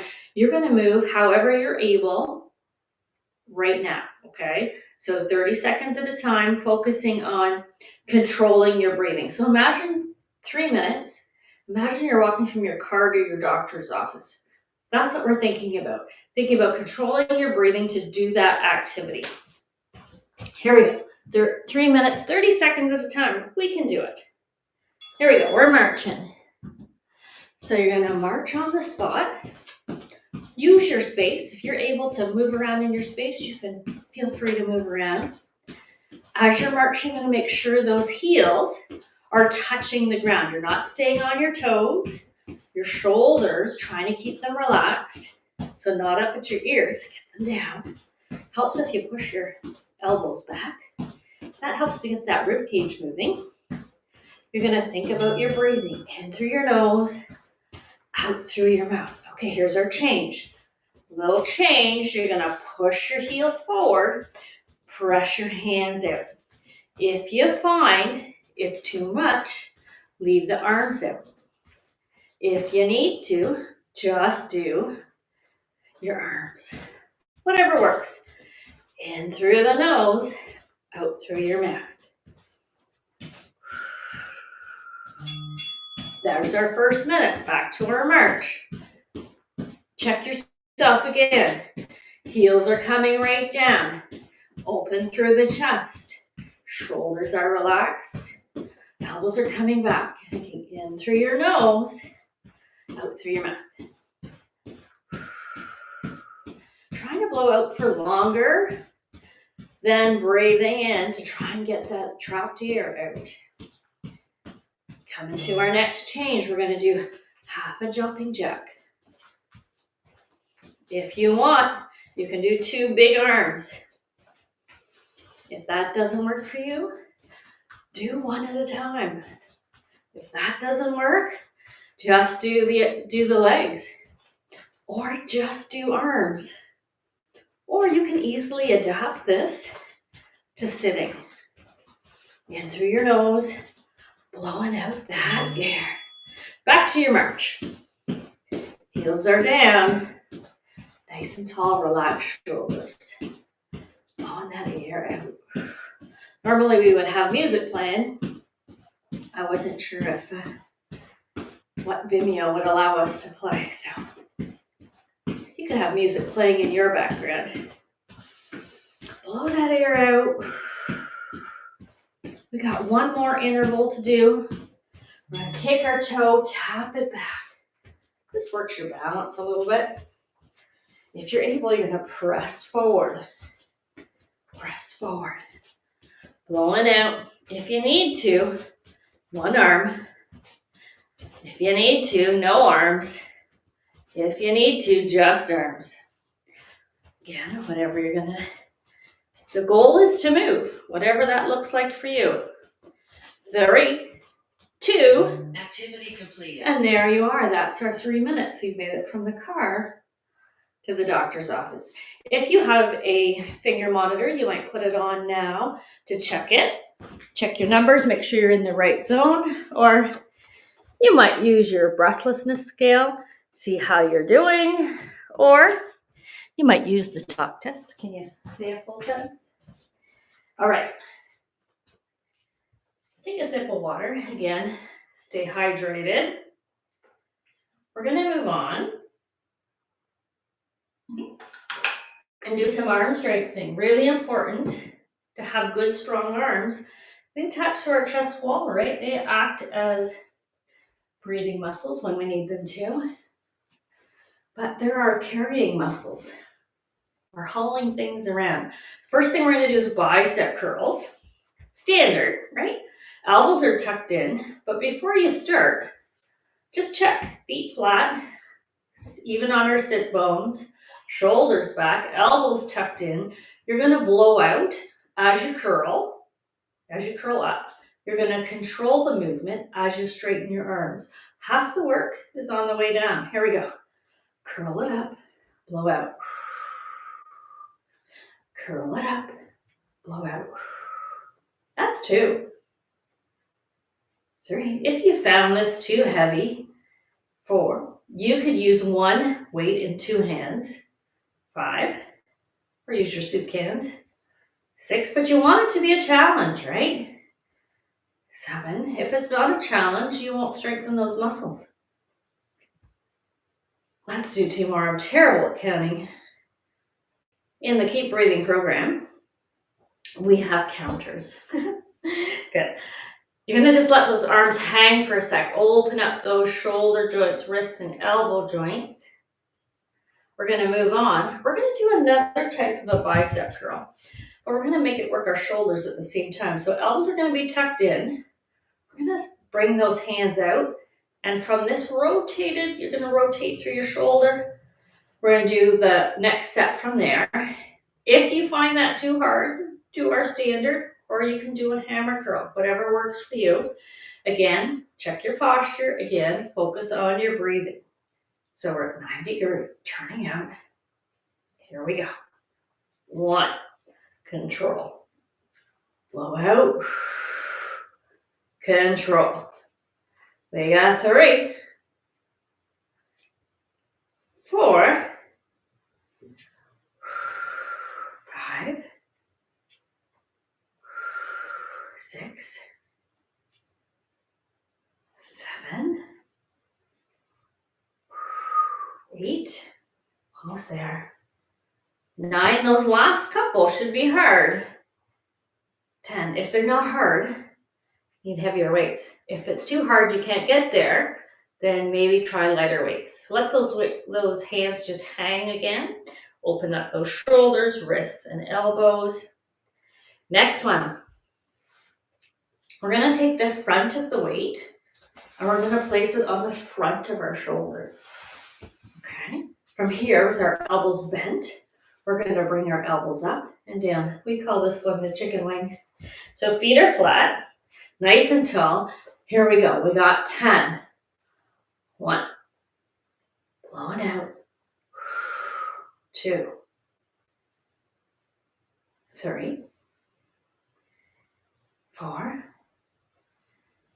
5, 6. Here's the flat synopsis for 0.45. 7, 8. My watch is talking to me. 9. One more. 10. Good. We're going to let that hang. All right. So we did a couple of arm exercises. Let's move on. We're going to do a little bit of work for our middle, our trunk. Really important to have a strong core. Strong core helps our breathing muscles. Strong core helps our diaphragm to work properly. So we're going to come to the front of the chair. Feet are flat. You're going to tuck your belly button in, tuck your chin in. If you need to, you're going to hold on to your chair. So get those out of the way. You're going to either hold on to the side or the front, wherever you need to hold on. You're going to tuck it all in. We're going to lean back. You're going to blow out as you come up. You're going to lean back as far as you're able to. Your feet kind of feel like they want to come up, and then you're going to come sit right back up, blowing out. Making sure we're not arching, we're leaning back. So you're thinking about taking your shoulder blades, trying to tap them on the back seat of your chair. You ready? If you don't need to hold on, you're going to cross those arms across your chest. So take that chin, tuck it in, belly button in. We're doing 10. You're going to lean back, blow out as you come up. That's 1. Lean, and blow out. That's 2. 3, 4, 5, 6. Don't forget to blow out. 7, 8, 9, 10. Good. Okay. Let's do a little bit of leg work. Normally we would do maybe 3 leg exercises. I'm just going to show you one. We're going to do our ever popular sit to stand. Every physiotherapist's favorite exercise, I think. Favorite because it's functional, makes all of our big muscles work. Favorite for people with lung disease because these big muscles eat up a lot of oxygen. The stronger they are, the more efficient they are. Okay, so at the front of the chair, you're going to lean forward. If you need to, you're going to use those hands to give yourself a little boost. If you don't need to, you're going to cross your hands across your chest. You're going to power up through your heels, blow out as we go up. As you come back down, no kerplops. Gently sit down. Here we go.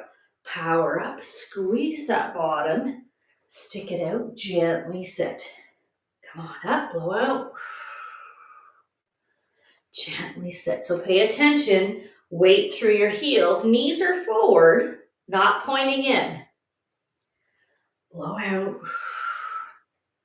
3, you're going to do whatever you're able, aiming for about 10. 4. You need to stop before that, that's fine. 5. 6. 7. 8. 9. Gently sit. We got one more. We're going to come all the way up, all the way down. There we go. If you need a little rest, you're going to take a little rest. Always important to listen to your body, do what you're able to do. We're going to do one last thing, I think. I think we've got enough time. Balance is really important for people with lung disease. Making sure that we're working our balance. We can't have balance without strength, so we want to do the strength, but also a bit of balance work. What we're going to do, just a little activity, simple. All you're going to do is step forward, shift the weight onto the front leg. You're going to press down through your heel, push yourself back. So a little bit off balance, push yourself back. Push yourself back, balance, righting reaction, teaching your body, brain, how to get you back on center. We're going to do alternating, total of 10. Here we go. close to your chair, back of your chair if you needed it for balance. Safety first. You're going to come forward, shift yourself back. Forward, press with that heel, blow out. Forward, forward, and back. I'll say this is 5, but I'm not sure. 6,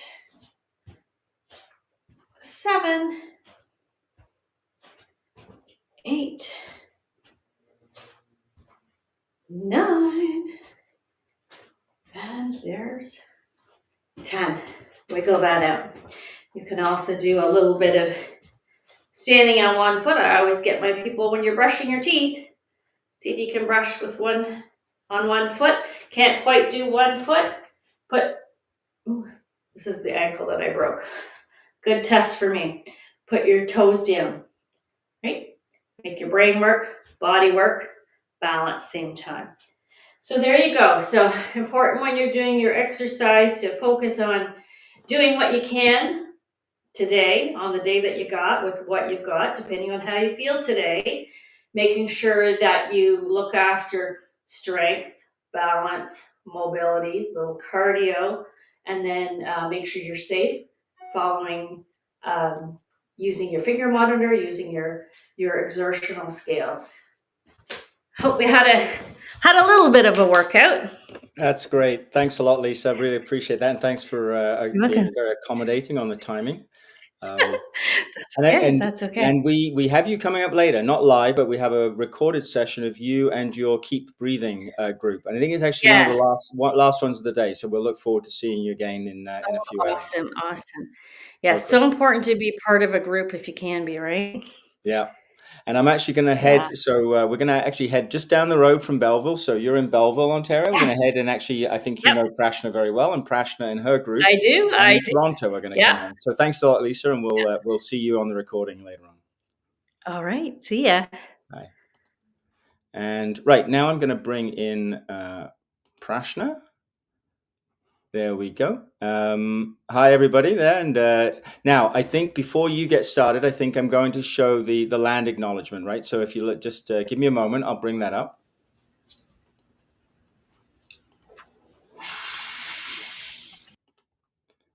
And this is it's a video, so I think it goes on for about a minute or so. So we'll just play that land acknowledgement. The land in which THP operates has been the site of human activity since time immemorial. It is the treaty lands and territory of the Mississaugas of the Credit First Nation.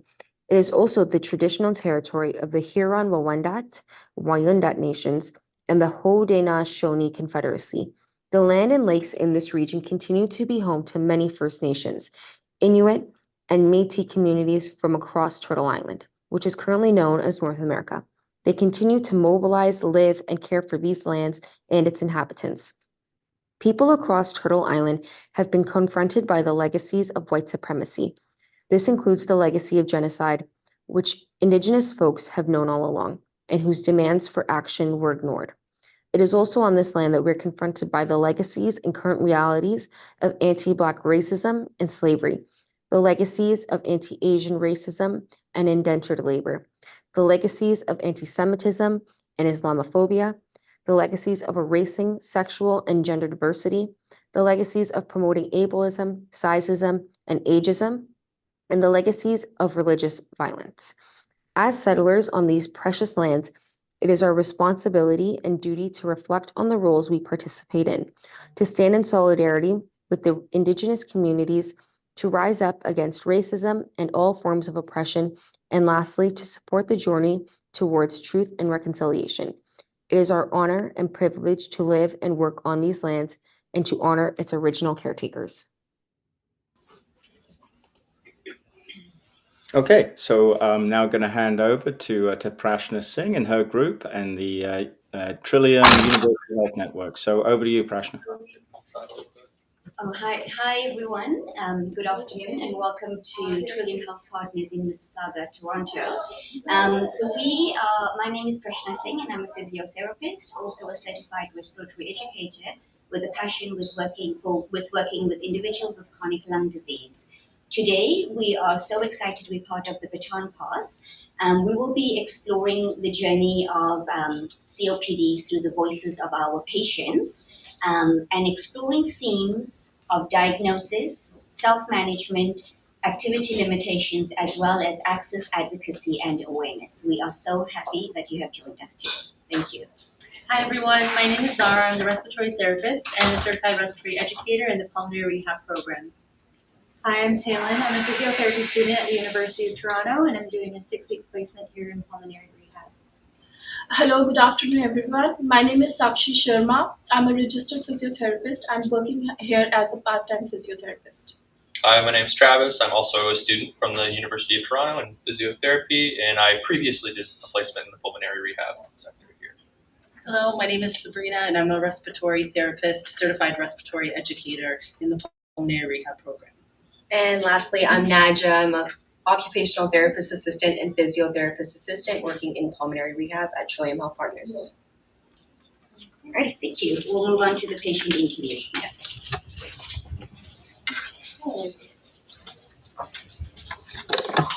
Okay, so we are getting ready with the patient interviews, and here we have David. Hi, my name is David. I have COPD. Thank you, David. So David he's currently enrolled in our pulmonary rehab program, and this is, I believe, his 5th week. So I'll get started with the questions.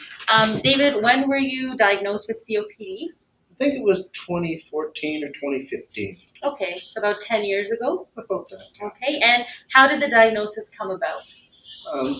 I was at an annual physical, and the doctor noticed noises in my chest that she didn't like. So she sent me for a pulmonary function test. Okay. And when you were diagnosed, how did that news make you feel? I really didn't have very much information, so it wasn't bothersome or startling or anything. It was a subsequent follow-up that the word chronic was said, which meant they could only treat the symptoms but not cure the disease. Okay. And when you were diagnosed, was pulmonary rehab or COPD education, was that recommended or offered to you at that time? No, not right away. Not right away, okay. Okay, thank you, David. So just to kind of, summarize, so often COPD can be very difficult to diagnose because symptoms can seem like other respiratory conditions, or patients might just, link the shortness of breath to aging, or that, the shortness of breath comes with age. But it is very important to diagnose COPD in its early stages.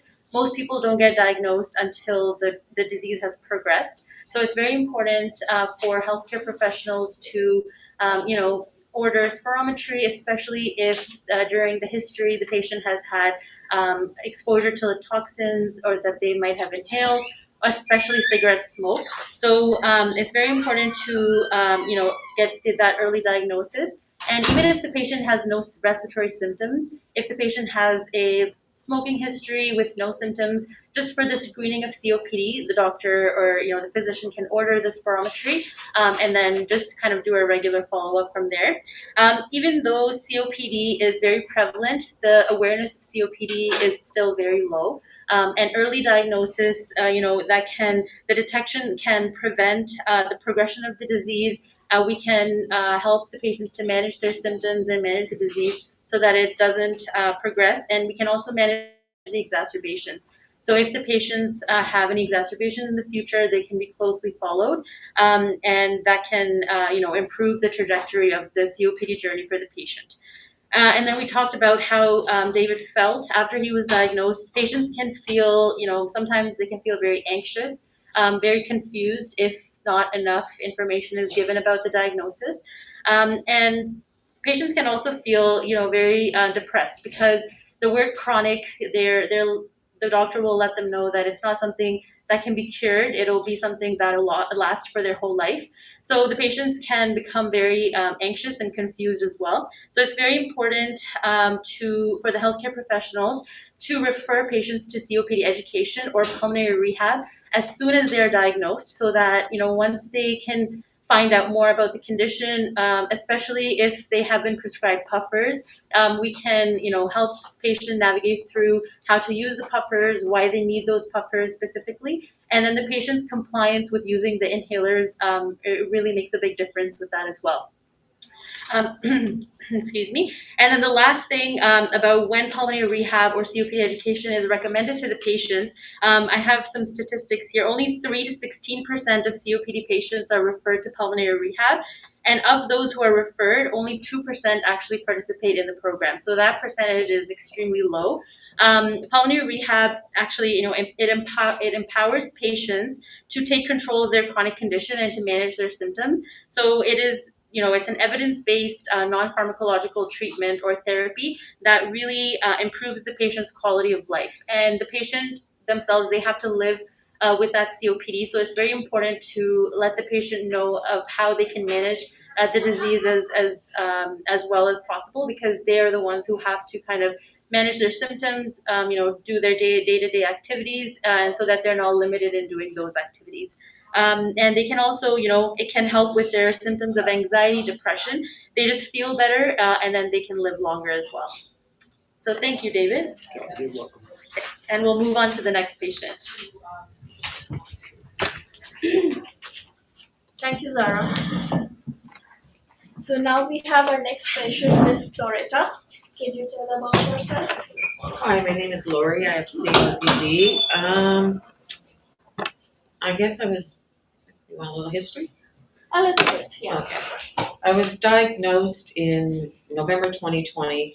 Prior to that, my doctor was not happy with the amount of puffer refills she was giving me, so she put me on to a respirologist. In turn, he diagnosed me with COPD and set me up for this clinic, which I'm happy to be part of. Okay, thank you. So my first question is, what are the activities you find difficult before joining the rehab program? Climbing stairs, inclines, and long walks. Definitely. Do you have any complaints of fatigue at the end of the day or between the day? Do you try to pay before enrolling in the program? Were you doing some pacing of the activities as well? I golf and I do Pilates, and I still do that. Very good. So talking about the activities of limitation of activities. So mostly the patients observe that the activity starts getting limited after a certain amount of time. That could be in a couple of weeks or maybe in a year. They feel that the activities they were doing in the past, they are not able to do it right now, which would make them more kind of a sedentary. And they try to avoid doing those activities, and then it becomes a kind of a vicious circle that they just love to sit around, not pushing themselves to do the activities they really loved. I'm going on to the next question. So exercise is hard even at the best of the times. What keeps you motivated to come back every week? To maintain a quality of life. Yeah. It will never improve, but I can maintain it and not fall victim to sitting in a chair all day and watching TV. Yes, definitely. I can't stand that. I'd like to move around. I work travel. I work internationally, and I love to explore. So the sitting in a chair is not going to get me anywhere. That's really nice. Definitely, when you are doing the exercises, that will make you more strong. That will strengthen your muscles, increase the oxygen utilization in the body as well, and it will automatically improve your quality of living. So that way you will be able to travel more and you will continue your golfing as well as well. Thank you so much for your time. Thank you. Yeah. Now we are going to the next patient.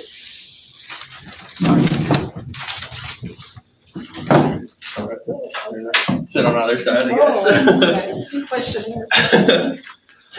So Taylin and I are here with Gloria.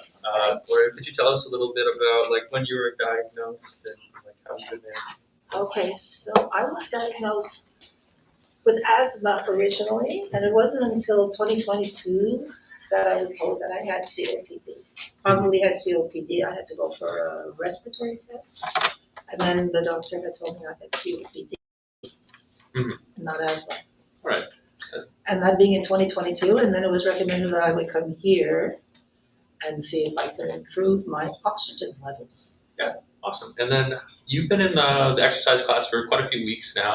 What week are you on now? I don't really know. Oh, I think it's been like 5 or 6 weeks now. So Okay, you've been, yeah, like, but been doing it's been so wonderful. It comes by quickly, you know, when you're having a good time, you don't remember everything. Yeah. So currently, besides the exercise classes, what are you doing to kind of manage your COPD symptoms and your oxygen levels and so on? Okay. Well, first of all, most of my life I've exercised all my life. Okay, that's all I've done. But I found that lately, that's why I'm here, is that I can't do what I was able to do. Okay. So now I try to keep up with 10,000 steps a day, which I cannot do. I can only do 7,000 steps, but I make sure I do it. I do Pilates twice a week, but now because I'm here, I've cut it back to once a week. Before I get up in the morning, I exercise. I stretch every morning.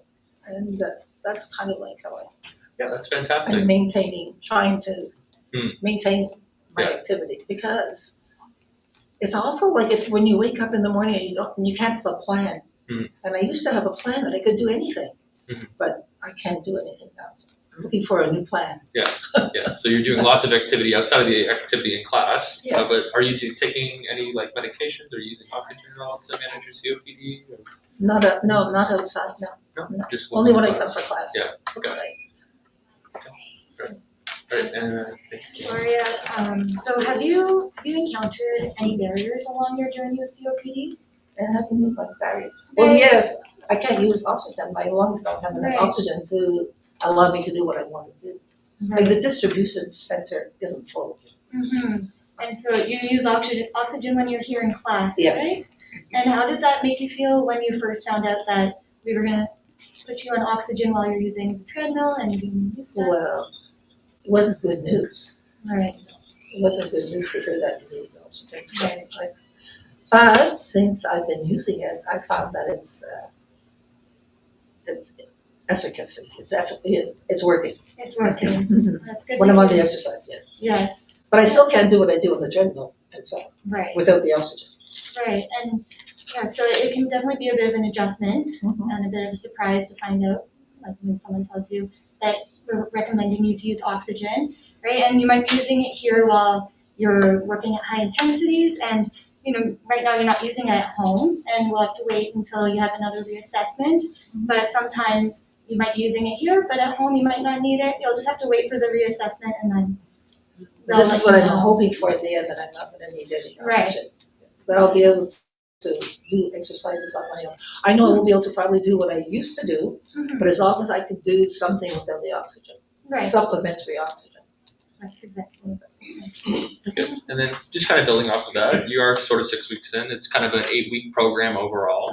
So after you've finished your kind of exercise program here, after the 8 weeks, do you have any plans or strategies that you're going to employ to continue exercising to keep up your activity levels after you kind of graduate from the pulmonary rehab program? Well, I hope I graduate the way I want to. Yeah. That would be without having supplementary oxygen. Right. And I will probably want to exercise on the treadmill, see how far I can go there, and continue with my classes at Pilates, and maybe extend the classes to do something a little bit more difficult, like I had in the beginning, and then I have to cut back. And maybe back to 10,000 steps a day. Yeah. Those are all fantastic goals. And yeah, you have a lot of like great additional activity you do outside of class that you've been sustaining, and you can kind of keep up with. That's awesome. I wish I could do everything I used to, but I'm also older too, so I have to take that into consideration. There's that piece as well. Yeah. And just thank you for your time again, That's Gloria. okay. And just kind of wrap up kind of some of those kind of key topics. So the management of COPD is kind of multifaceted. So exercise is just kind of one component of the ways you can kind of improve symptom management. So other ways that we kind of address COPD is like continued medical management, continued involvement of a respirologist, family doctor, kind of like a respiratory therapist, an interdisciplinary approach. And then also looking into regularly using medications to manage the symptoms of COPD, like the bronchospasm or the the airway restrictions and so on and so forth, regularly employing those medications. And then also the education component. So here in the pulmonary rehab program, in addition to the exercise classes, we also provide education on breathing strategies, airway clearance strategies, proper diet, and all those other methods that you can use to improve the outcomes of COPD overall.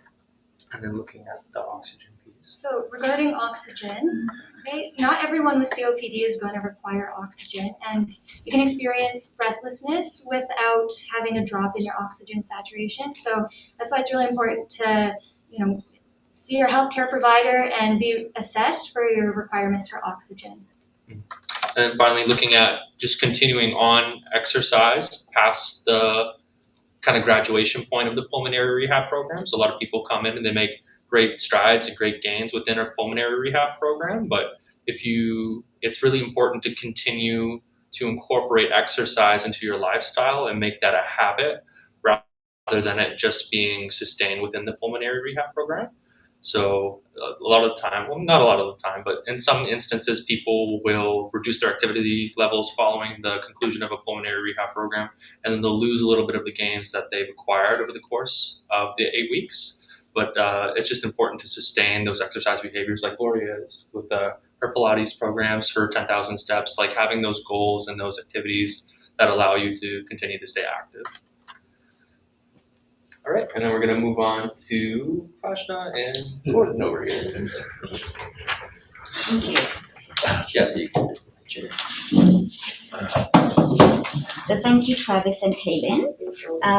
So I'll be exploring the theme of access, advocacy, and awareness with Gordon. So thank you, Gordon, for being here. I was wondering if we could talk a little bit more about COPD, and more specifically being referred to pulmonary rehab, which you have graduated from a few weeks ago. So just wondering, in terms of having your breathing test, you had your breathing test or your PFT probably more than 10, 15 years ago. And I'm wondering if you had any thoughts or ideas as to why you were not referred at that time. Well, I'm going to say in 2006, I was diagnosed with COPD, but it was, I guess, mild, very, very early stages, and it was through my general practitioner. Okay. So from 2006 to 2018, it was done by a GP. It was looked after by a GP just on an inhaler, daily inhaler. In 2018, one day it just hit me like a brick. I couldn't walk up 3, 4 flights of stairs. So it just hit you. Yeah. It just all of a sudden one morning I went to go up my basement stairs, and my body just came to a stop, and I went into really, really hard breathing. Yeah. So my GP sent me to respirologist, and my respirologist ordered the pulmonary test. So after that test, I was given a change in my inhaler, and I was told to continue on. I didn't need anything that I knew of. So after that, I gained some weight, so I lost the weight, and I felt really good. I was walking every day.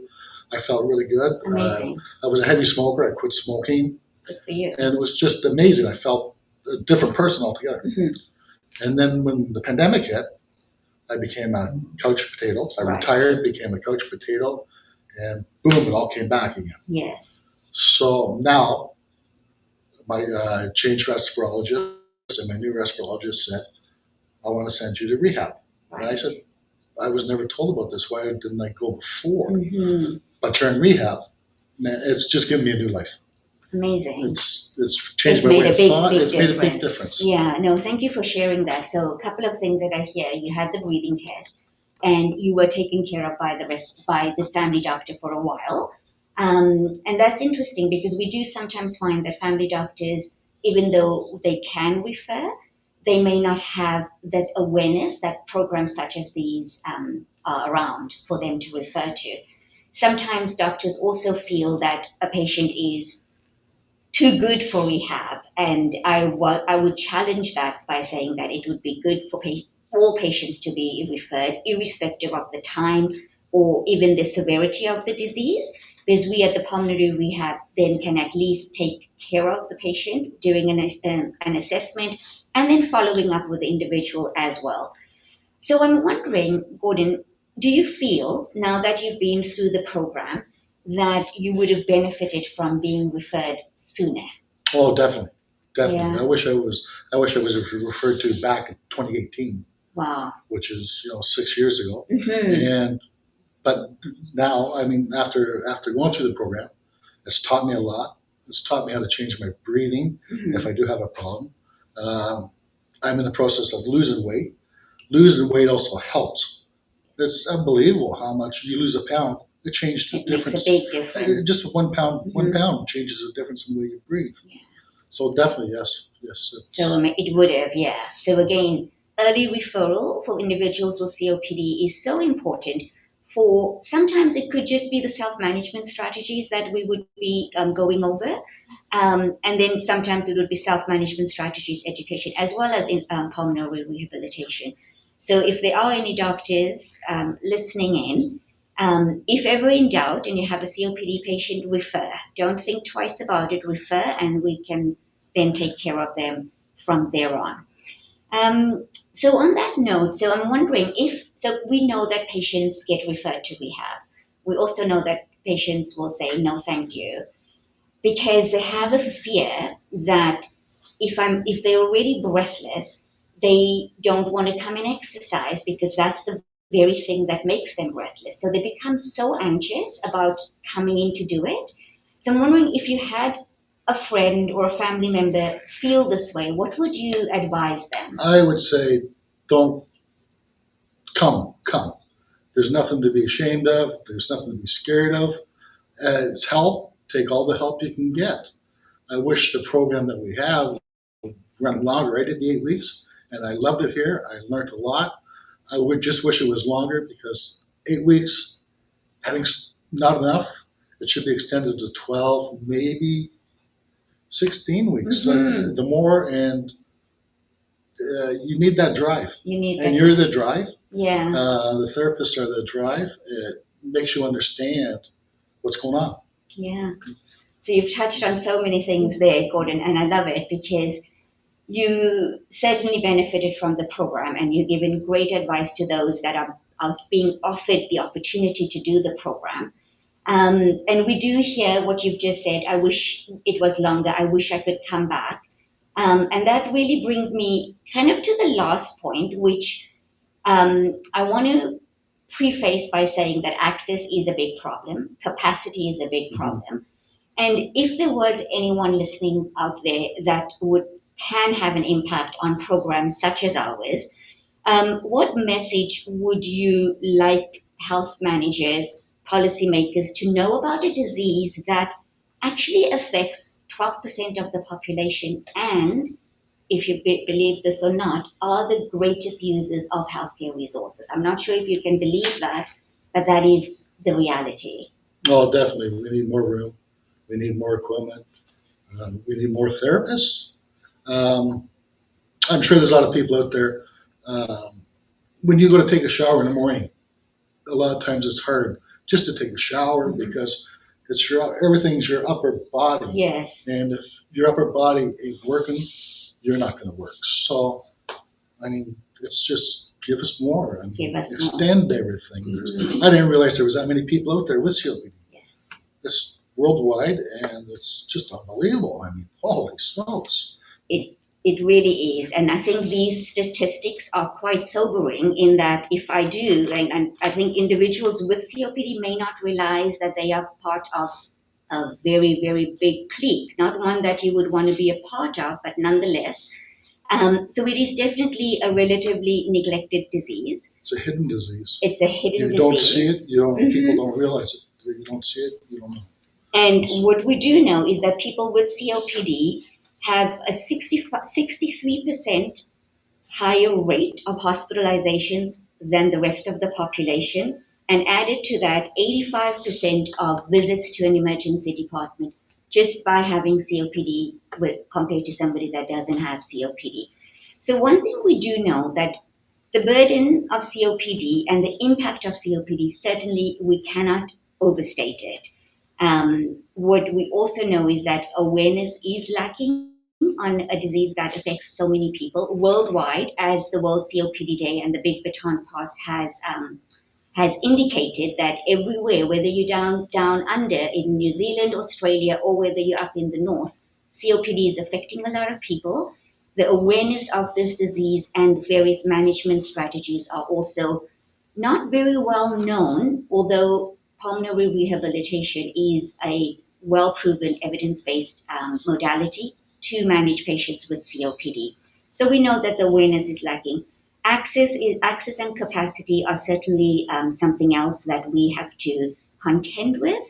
The number of patients that there are, and if they were all referred, which would be really nice, we would not be able to fit them in anywhere. So we need capacity, we need more room, we need more of the program. And as Gordon eloquently said as well, that we need more of everything, more therapists, more room, more longer duration of program. And then lastly, I will say that advocacy is so important. So today we heard from the voices of our patients, and we do know that voices of patients are the ones that policymakers hear the loudest.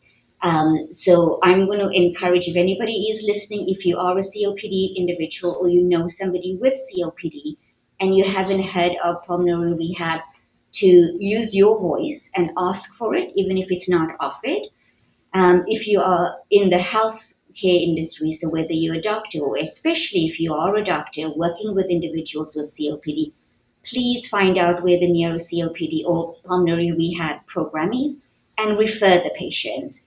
Advocacy, I feel, is enhanced with platforms such as having World COPD Day and the Big Baton Pass, which really helps bring, for one day, even if it's for the one day, to bring COPD and everything that COPD brings with it to the forefront.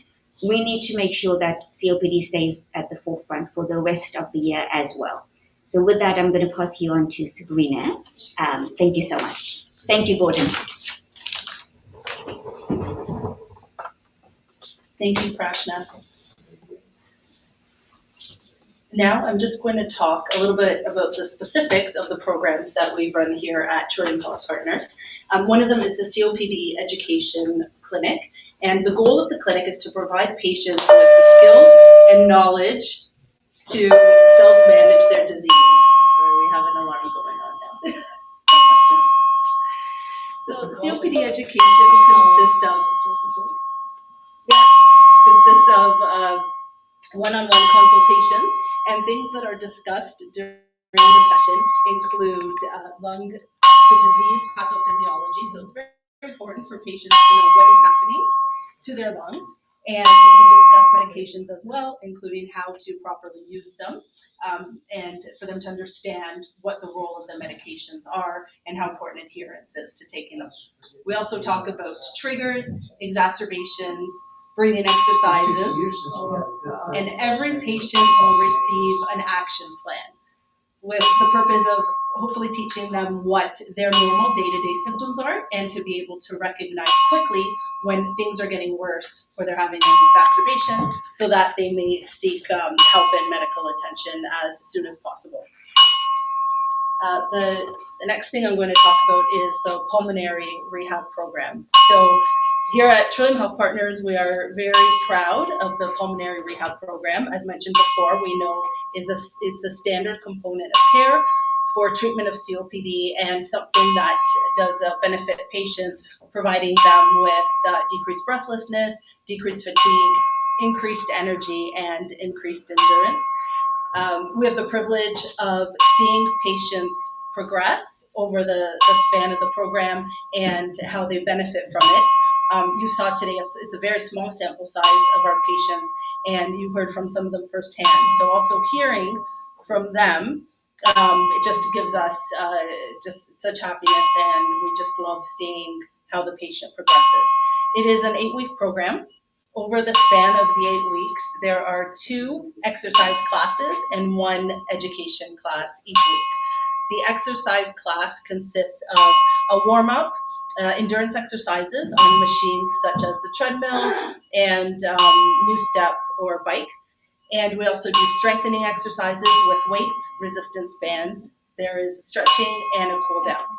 One thing that I forgot to mention is we are currently running the pulmonary rehab program both virtually as well as on site. And in fact, we are currently the only hospital run program that is running an on site for all of the region of Peel. So to put that into perspective, the region of Peel has a population of over 1.5 million people. So obviously access, as was discussed, is a big issue, and we would love to, just as our patients have said, we would love to have them longer. We would love for them to be able to continue on perhaps a maintenance program, but we just don't have the capacity or the resources to be able to do that currently. Some of the things that are discussed in the education sessions include airway clearance and breathing exercises, exacerbations, stress and anxiety management, oxygen, and many, many more. So it's to give the patient an all-around the exercise as well as full knowledge of their lung disease. And as we mentioned on introduction, we're lucky to have a staff that consists of an occupational therapist assistant, physiotherapy assistant, 2 physiotherapists, 2 respiratory therapists, and 3 of us which are certified respiratory educators. So in conclusion, I'd like to say thank you for joining us today and happy World COPD Day.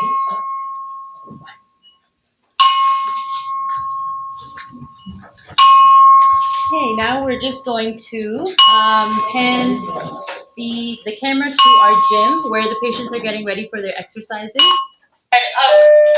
Green stage 1, code red, upgraded to code green stage 1, code red.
So as you can see, the patients are now on the treadmills.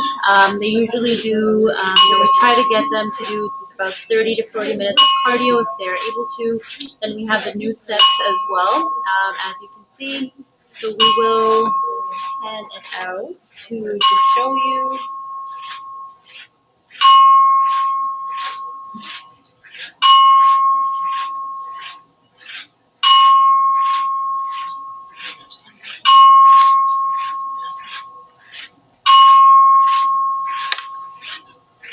Okay, and that concludes the exercise bit. Here we have Naja who will say some closing remarks, and we're just gonna go in here. All right, everybody. Thank you so much for joining. We're very grateful to be part of this initiative.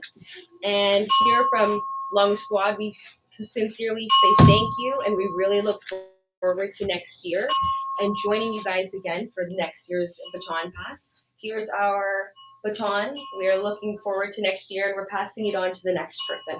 Thank you. Thank you so much, Nadia. I'll just kind of virtually try to pick up the baton there. Thanks. Thank you to all of you for such just a wonderful presentation, live presentation. You all handled the code red so well, and actually, I think makes it part of this day. It's a grassroots initiative, and it just shows how it's real, and you're doing it in a working environment. So you all cope with it so well. Thank you, guys. Okay, take care, everybody. You as well. Have a good day.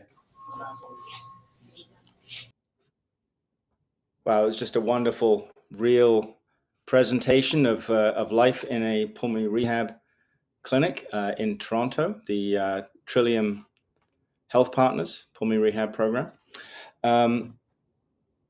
Also, so wonderful once again to see so many patient perspectives being brought to the audience today.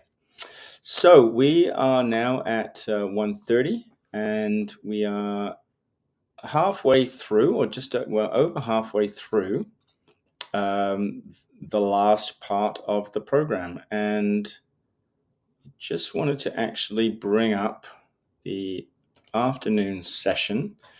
So we're doing pretty well. I think it's a few minutes behind schedule, but that's okay. So we've got a lot of pre-recorded information presentations being brought this afternoon. We do have one live chat on health coaching coming up at 3 o'clock Eastern time. So the next couple of presentations, we've got Mike Hess from the COPD Foundation, a colleague of mine, talking about access to oxygen. We have Kristen Willard from GAP, which is the Global Allergy and Airways patient platform, and talking about their global reach in terms of patient engagement and patient advocacy. Then we'll head over to the West Coast, to Vancouver, to Pat Camp and Ashley Winter.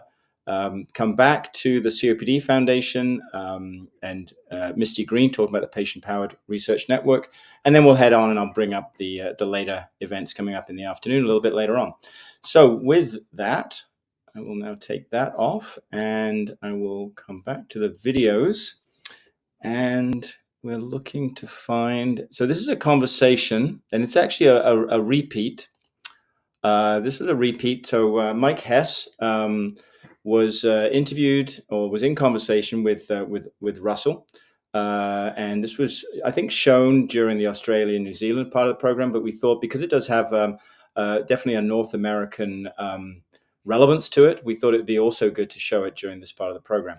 So I will now start the video, and it's about a 25-minute video. So enjoy.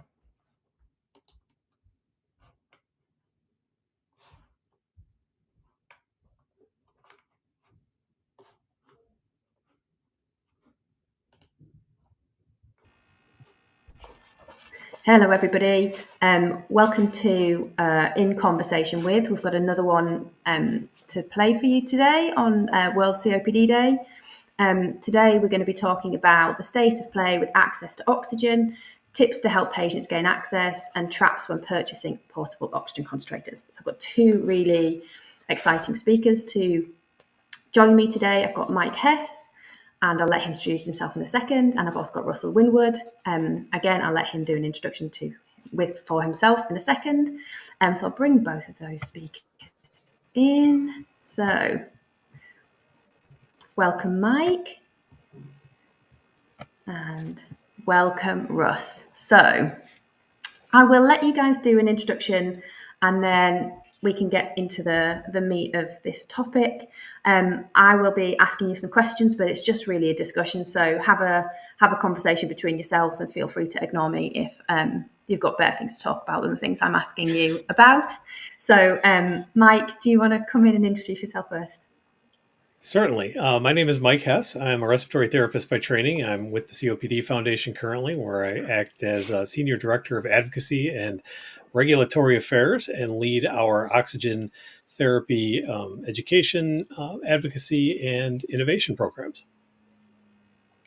Fabulous. So definitely somebody who's got knowledge in this area, which will be great for the conversation. And Russ, can I bring you in just to introduce yourself? Yeah, morning, Ruth. Morning, Mike. It's good to see you. Russell Winwood's my name. I'm also known as COPD athlete, basically because I have COPD and I'm still an athlete in my mind anyhow. I'm here to talk today with Mike and Ruth about the state of play and oxygen. Looking forward to this chat. Fab. So I think this is going to be maybe a US focused conversation, which is great. So I guess really to start with is kind of what is the state of play of oxygen therapy in the US like right now? Well, honestly, it's not great. I'll be very upfront about that. We have spent a couple of decades not paying much attention to oxygen therapy. We've kind of neglected any kind of innovation in the space. And because of a long series of likely well-intentioned, but ultimately flawed policy decisions, we've seen the reimbursement for oxygen therapy equipment drop dramatically, which has resulted in a lot of different types of equipment coming off the market, a lot of ways to train people how to use their equipment safely and effectively have fallen by the wayside. And frankly, people don't really have access to the oxygen or to the tools that they really need to use their therapy safely. So we are working on that. We've got some legislative initiatives on that. And of course, advocacy is always ongoing. But unfortunately, as of today, it's not it's kind of in sorry shape. Yeah, I guess that makes this conversation useful because it helps to kind of, I guess, profile that. I guess, Russ, you're based in Australia, it's not in the US, I guess, but have you got an interest? Have you got a take on that? Have you got any involvement or interaction with how things are in the US? Yeah, look, in Australia, our health system is a little bit different, but it still also comes down to the cost of these units, and that's always been problematic for patients because to have a better quality of life, to just live day to day, some people need to access these units, and when you can't, it's terribly frustrating. And so, I think the same problem lies in each country. It's just that, we all have our variations and it all revolves around access. Yeah, so it sounds like although this might be a US related conversation, there's, something to be learned across the board. So I guess in the US or just in general, how does someone get prescribed a portable oxygen system? I don't know whether, Mike, you want to come in and answer that? Yeah, so generally speaking, we have a certain set of criteria that were based on two major research studies that were done actually over 40 years ago now, which is a whole other, we could go on and on about the state of research in COPD too, or in oxygen therapy too. But those studies found that for people who had an oxygen saturation, which you measure with the little pulse oximeter that usually goes on your finger, if that is 88% or lower, and you use oxygen therapy, supplemental oxygen therapy for at least 15 hours a day, you usually lived a little bit longer. It's what we call a mortality benefit. And that's really, certainly in the US, there is some variation internationally, as I've learned, but in the US, that's really our criteria right now, where if you are at rest, you have that resting saturation of 88% or lower, you get prescribed continuous oxygen therapy. If you desaturate under 88% with activity, usually some kind of walking test, or, hopefully you are being asked to climb stairs or do things that actually represent your life, and you drop below 88%, then you get only a portable system, because the thought is you don't need it when you're stationary. And so that's really the end of it, because there's not a lot of discussion about what is the most appropriate portable solution for people. And then again, we talked briefly about, there's not a lot of education, training, all that sort of thing. And we hear many stories that people come back and tell us, nobody ever told me why I was on oxygen. They just told me to use it. And, again, that's a major issue. So that's the prescription. But unfortunately, another issue is that we really need to do a lot better job of following up with these folks as well. Yeah, that's interesting. There's multiple components there, isn't there? There's the prescription in itself. There's the education part to the user of whatever's been prescribed, and then there's the how are you making sure what they were originally prescribed is still appropriate and meeting that person's needs. So that in itself is I guess a multifactorial problem, isn't it? Any thoughts on how you might unpick that? Well, a multifactorial problem takes a multifactorial solution. And, unfortunately, the issue right now is, I like to look at it as oxygen is everybody's problem, but it's not anybody's responsibility. The prescriber has their role, the supplier has their role, the patient has a role, the primary care provider has a role. but we don't always have very good communication between those groups. And I'll give you an excellent example. A lot of folks are initially prescribed oxygen therapy in the hospital after they've had maybe their first exacerbation, or they've had some decline with that. And so they get walked around the hospital, which again doesn't necessarily resemble their neighborhood or going, their activities of daily living. They get put on a particular system that they don't really get a lot of input into, and then they go home. And then they might not get checked again for 6 months or even a year. And as we all likely know, when you are having that flare up, that exacerbation, your symptoms are by definition a lot worse than they are usually. And so we send people home with these things that have been tested in their ill state, and then we never check on them once they get better. And so they're dragging this equipment around, and they're incurring these costs, as Russell mentioned, and they may not need that. They may have recovered to a point where they don't need supplemental oxygen at that time anymore. And so what we really need to do is figure out a way to bring all of these stakeholders together. Right now, I'm working on a project with our Respiratory Therapy Association in the U.S. called the American Association for Respiratory Care, to revise our clinical practice guidelines on how we prescribe and how we follow up, and all of that nature. But not everybody has access to a respiratory therapist, so we really need to bring in the prescribers and, again, really work with the suppliers to make sure that we're doing a comprehensive solution so that people are getting what they need and not getting what they don't need. Yeah. So Russ, I guess I know, again, you're not based in the US, but from your perspective, when you were assessed for oxygen, given your first, I guess, prescription, and the system that you use, I guess, what was your experience of navigating that, being a part of that? Were you part of the conversation, I guess, or was it done to you? I'm not sure, if you're happy to talk to that. Don't worry if you're not. Yeah. No, my entry into the world of oxygen comes through a different avenue. It was because I was obviously a patient and I wanted to travel overseas. So my respiratory doctor wanted me to do an altitude test to see whether I needed oxygen at altitude, which neither of us were suspecting that would be the case. However, when we did the test, I desaturated significantly. So, my introduction to oxygen was, so I could travel. And then that was quite seamless process. Because I only needed travel, I wasn't going to buy a machine. So we have a third-party suppliers here where you can hire portable oxygen concentrators off them. So I just did that. It wasn't until in 2017 I had a bad infection. And the result of that was that I then need oxygen when I was exercising.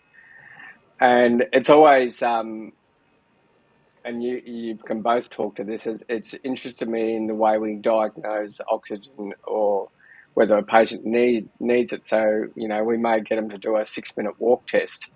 And so if they survive that 6-minute walk test and they don't saturate, that's fine. But what about the 7th minute or the 8th minute or the 10th minute? And for me, that's where it's important. As you both know, I run now with a portable oxygen unit, and I don't desaturate straight away. But once I start, I don't recover. I continually desaturate, so I need that portable oxygen. And I feel there's a gap there, and I wonder whether there's people who are in pulmonary rehab or not in pulmonary rehab but out exercising who could really benefit with the use of a portable oxygen unit, but they don't know, so they don't have one. Mm-hmm. So I guess there's different ways where patients can come into the world of oxygen. That's how I got there. Mm-hmm. Yeah, I'd love to follow up with that for just a second, because that's another way, people can advocate for themselves, and also an area that we need to do a better job of educating clinicians, because there is a huge misconception about that. There is a test, as you said, called the 6-minute walk test, but it's not really designed for oxygen titration or oxygen prescription.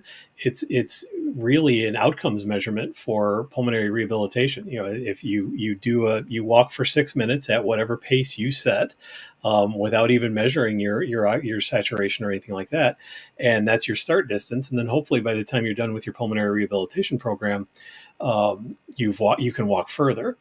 But because there have been some small studies that have said, well, it kind of sort of simulates what, your activities and things like that, we can maybe use it for oxygen. And it has kind of become the de facto standard, even though that's not what it was intended for and is not really very well powered for it. And so we have, one of my favorite stories, well, favorite's probably a strong word, but a pulmonologist from Pittsburgh, one of our larger cities, would tell me, we had people come into the clinic, we'd walk them around and they wouldn't need oxygen because we'd only walk them for 6 minutes. And then they'd go home and, they live in a taller, multi-story apartment building or something like that. Maybe the elevator's broken. And by the time they get up 2 or 3 flights of stairs, they're huffing and puffing. And if you put an oximeter on them, they'd be in the 70s probably.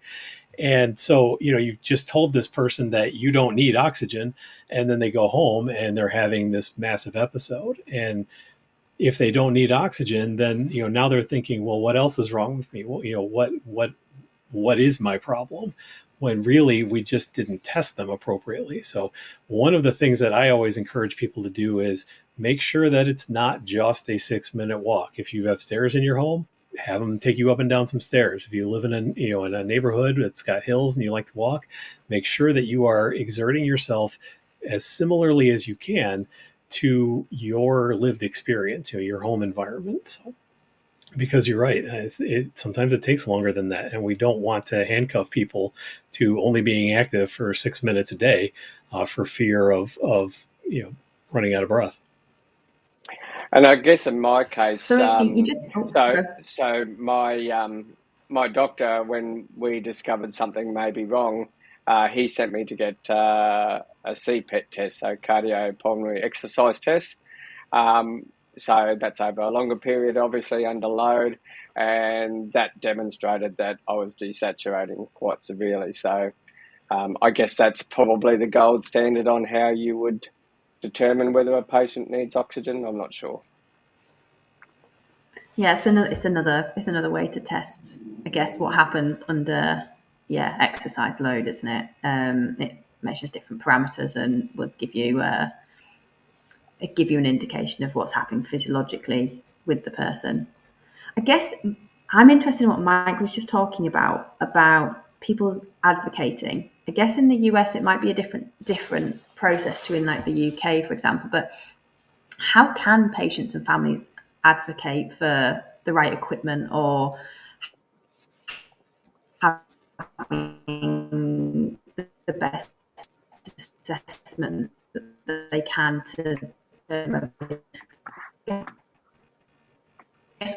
what would your advice be to people? Yeah, well, like I said, quite simply, just... Mike. Have I lost Mike and Russ? Oh, no. You're kind of breaking up for a second there, but I think we're back. Yeah. Yeah, quite simply, I think being somewhat knowledgeable about these, and I'll back up a second. When you suspect that you might need supplemental oxygen, try to find a support group. We have one through the COPD Foundation. There are a lot of other resources out there, and don't be afraid to ask questions, because those are the folks that have been on the path and have made mistakes and learned lessons along the way, and they're going to be incredibly insightful in helping you advocate for yourself. Because most people don't know that you might need to walk up and down stairs, or your oxygen requirements differ at different times a day, or if you take a shower, or there's so many different circumstances that can affect that. And then also, when you are prescribed a piece of equipment, try to work with your supplier and your prescriber to make sure that is something that is fitting your lifestyle. For example, a portable concentrator. It's a great piece of equipment, but the way it delivers oxygen in little pulses instead of a continuous flow, that doesn't work for everyone. Some people just have trouble adapting to that, or they may need heavier oxygen requirements.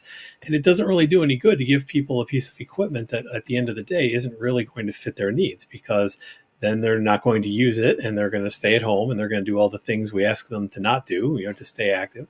And it's ultimately self-defeating. So there is only, in the US, there's only so much wiggle room you can have because, again, there are limitations because of reimbursement and everything else. But finding out from peers, what the best pieces of advice are, and then making sure that you're not just taking what you're given. Those are really the two most powerful things people can do. Fab. And I guess before we wrap up, I guess, are there any, I guess talking to peers will give you an idea of what pitfalls might exist, but I guess for you, are there any kind of key pitfalls, key tips that, there might be that you could suggest for people thinking portable oxygen might be a need for them? Yeah, the most dangerous one out there is there are actually devices on the market right now. You can go to pretty much any online retailer. I don't mean to throw anyone in particular under the bus, but one that's named after a river in South America comes to mind. And you can search for a portable oxygen concentrator. And you will find a lot of devices that are much cheaper than the ones that you might get from a supplier and have better supposedly specifications and performance characteristics, but they really don't work very well. They've gone through no clinical evaluation. They're just in some cases they're even sold by companies with literally fake websites with stock photos representing their staff and all that. So the biggest thing outside of advocating for yourself and all the other things we've talked about is remember that if you can buy oxygen equipment without a prescription, you probably shouldn't. Make sure that you're going through a reputable retailer, whether it's in person so that you can get good service, or there are some reputable online retailers that specifically work in oxygen, but they will require you to provide a prescription, and that's really the key because this is medical equipment. This is something that you don't really want to mess around with, so you want the best quality that you can get. Yeah, I think that's a really good piece of advice. This is something that is, it's the medical equipment. It should be regulated, and if they're not asking for a prescription, then it's probably not being regulated by the appropriate pathways or have got the right approvals. Before we wrap up, Russ, Mike, is there anything else I guess, that you want to mention about, I guess, the state of play with oxygen in the US or just in general before we wrap up? I think what Mike said earlier was about look up a support group is important. As a patient, I learn a lot from these support groups because everyone has a different experience. And so while those experiences might not necessarily pertain to your situation, in some circumstances, in others, they absolutely do. So I would advise people to definitely look for a support group. Yeah, I'll echo that. I would tell people very often that, I can explain what's going on and, what's going on with their lungs and everything else and tell them why they might be able to benefit from oxygen therapy. But I can't ever tell them I know how they feel because I don't. My shortness of breath goes away after a while. And so it's really helpful to find people who do know how they feel and, make sure, and so realize that they're not alone on the journey. So there's that. And then also, as I said, we've got legislative efforts going on to try and reform oxygen. They're depending on when people might be watching this, if it's on World COPD Day, we've got the SOAR Act in Congress right now in the US. Hopefully we'll get it across the finish line before the end of this Congress, but should it go into the next year, just make sure that you are watching, groups like the COPD Foundation and the other oxygen advocacy groups out there. And help us help those people in the community get what they need. Fab, I think that's a great place to end. I think that's a really helpful conversation. I think it'll give people some insight into, where to start, what to think about, and kind of where they can go with getting access, which, as you say, is a big issue internationally, but particularly in the US. So I think we'll end it there. And thank you both for your time. It's been really great to have a conversation. And yeah, as Mike said, the COPD Foundation support groups are a really great place to start. And if we have anything else that we think we can signpost you to, we will get those onto our website for the Baton Pass. So do go and have a look at the website for any other patient peer support groups or patient-facing resources that might be of interest. So thank you both. Really, really great to have you, and have a good rest of your day, evening, and because this will be part of the Baton Pass event, enjoy the rest of the Baton Pass event. Thank you.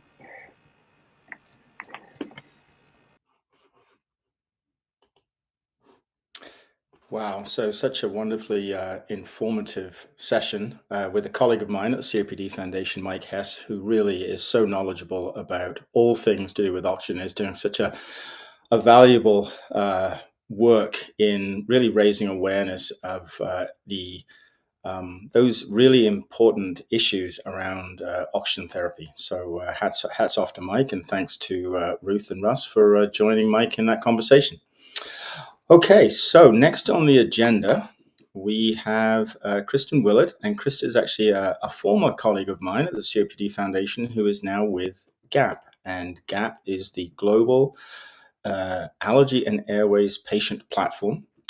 And as I bring up the slides, just find them here. Where are we now? Just give me a moment.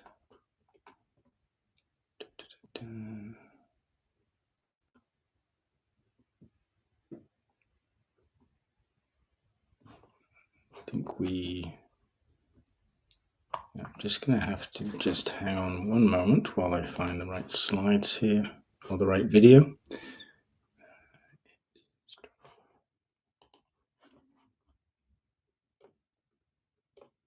There we go. I found it. Make sure I've got the right one here.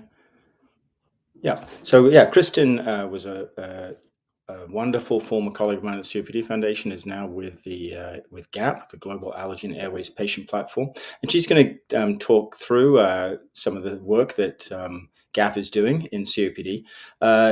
And actually, before we start the video, Kristen did email this morning. Just wanted to correct something that is in the video, and that's the name of the website. The name is correct. She's going to be talking about Speak Up for COPD. So the actual name of the website is correct. It's just that it's, I think she says it's .org, but in actual fact, it's .com. So it will be Speak Up for COPD. So if you do note it down and you wanted to access that website, it will be speakupforcopd.com rather than .org. So with that, I will now start the video. It's about a 25-minute video, so enjoy. Hi, everyone. Happy World COPD Day. My name is Kristen Willard, and I work for GAP. It's the Global Allergy and Airways Patient Platform. I'm the Vice President of Education there, and I have been a COPD advocate for many years now, as it impacted my family directly in very dramatic ways. So thank you for having me as part of this community, and thank you for having GAP here today. We're so pleased to wish you a happy World COPD Day. I'll start with a little bit about our organization. So GAP is a global umbrella organization. We're a nonprofit, and we have 150 member organizations that sit under this umbrella, and we support them in their work and their capacity building, no matter where they are in the world. We're on 6 continents. We're 150 organizations working in atopic conditions, in allergy, and in airways conditions. So, of course, COPD. I love looking at this map and seeing all the places that people with chronic conditions are supported. And I hope that the next year, when we show you this map at Pass the Baton, that we'll be able to have even more blue on the map.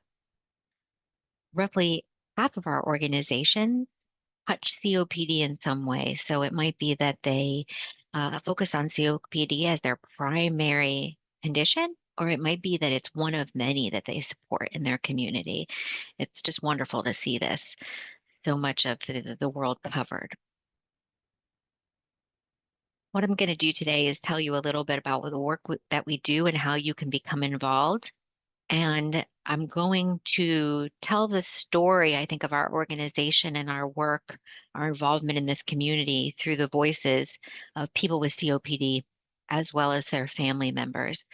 So I'll touch on each of these areas: awareness, getting the word out about COPD and helping people to understand what that even means, why it's important; education, helping those with COPD, their family members, healthcare professionals, anyone interested to find out more about the condition, how to better manage it, how to engage with your healthcare professionals, et cetera, in a way that is best for you and leads to the best outcomes. Advocacy, which is moving the needle when it comes to public policy, making sure that no matter where you live in the world, that your policymakers or people in healthcare systems, et cetera, understand that this is a global health priority and that people with COPD deserve a high standard of care that's based in evidence. And of course, research. We support research in ensuring that we are moving towards new treatment, new options for people with COPD, and in research also amplifying the voice of people with COPD and their families. So let's start by hearing from Enley.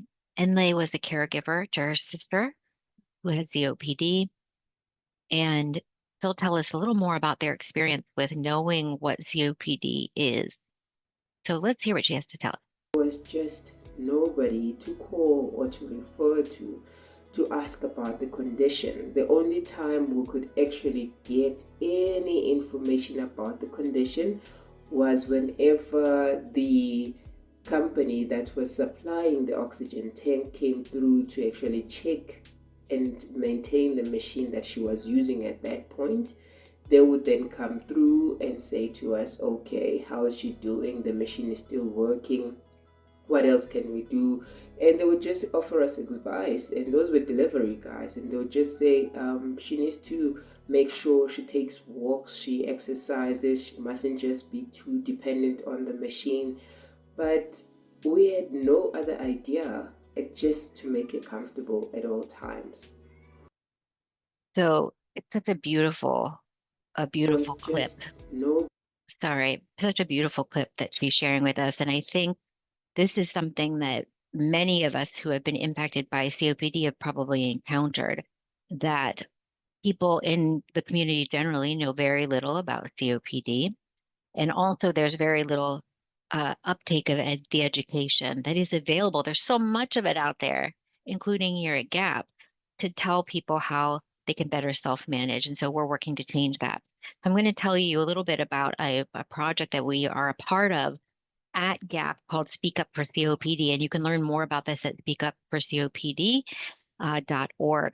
So this is a coalition of partners. This is a global coalition all over the world. We want to increase awareness, of COPD and make sure that policymakers and healthcare systems really understand that it needs to be prioritized, that this is important, that it impacts so many people globally, and we need to make sure that they get the care and the attention they need and deserve. So we hope that you will be a part of this movement as you are a part of Pass the Baton today, which is so fantastic. You can find out more at speakupforcopd.org. And just like many of you, we are a part of COPD Awareness Month and, of course, World COPD Day across our social media channels, amplifying the messaging of Speak Up for COPD, just to get the call out, right? While the spotlight is on us, to make sure that we have messaging that tells people what it is that our community demands and deserves. Next, let's hear from Peter.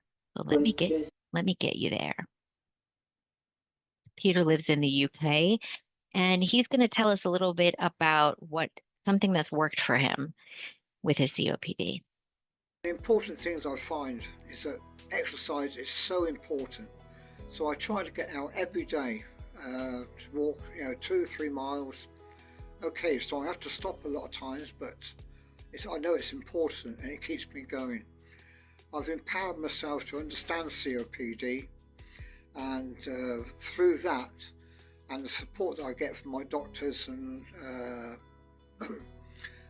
these chest consultants gives me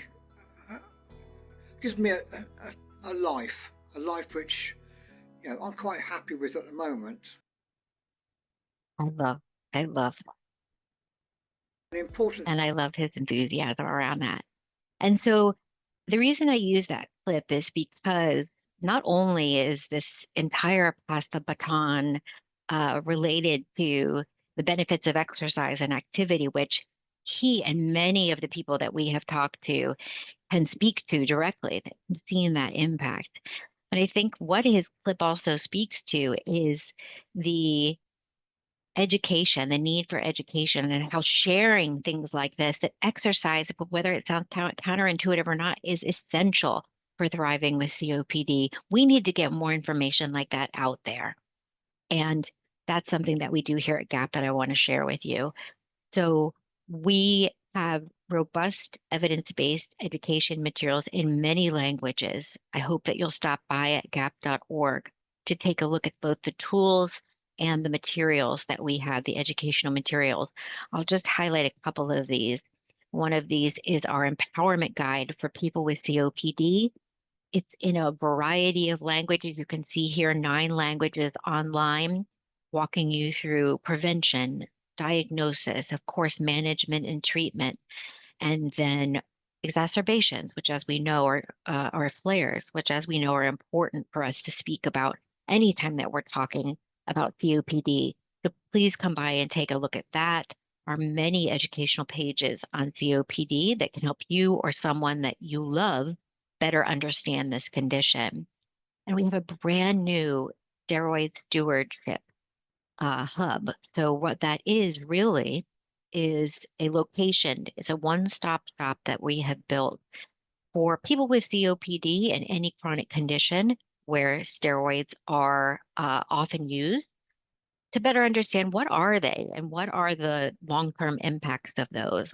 And we even have a partnership where you can use an app to track your steroid use and your any associated outcomes. So I hope that you'll stop by to take a look at that on our website as well, and also the many other tools and offerings that we have. In addition, a COPD patient charter. So please come by again. Let's move on. We have more patient voices to hear. Next, let's hear from Karen, who is a person with COPD and a friend of ours from Florida in the United States. I get out and I want to continue to live. I want to continue to let people know, especially others with COPD and other chronic conditions, that we need to be out there. We need to let the world know that we exist, and that there needs to be funding and research dollars. We just can't sit back and hope that somebody else does it for us. It's about us. We've got to be vocal. We've got to let people know we exist. Absolutely love that clip. And it makes me feel empowered. And as if I want to go out right now to speak to policymakers and people of influence to affect change for this community. I love that enthusiasm that she has. And of course, that so many of you have that are here today. So I just want to touch on advocacy. And really, I view that in this context as moving the needle when it comes to policy that exists for people with COPD and their families. And so as part of the Speak Up for COPD campaign, what we've done this year is created the Global State of COPD report. It is absolutely fantastic and very robust and well researched. And I hope you'll check that out at the speakupforcopd.org website. What it includes is an analysis of the condition of COPD and COPD policy, COPD burden across the world, what that looks like, what the implications are, and what we can do to change that, what the calls to action are for us as global citizens in this COPD community. And I hope you'll check that out. On the left here, you'll also see that we created 10 different country profile reports where it's a similar analysis and ends in these calls to action for all the countries that you see here. So we're thrilled to offer these as part of this coalition, the Speak Up Coalition, and we hope that you'll check those out. We are also part of the International Respiratory Coalition, or what they call the IRC. The aim of the IRC is to promote lung health, to improve respiratory care.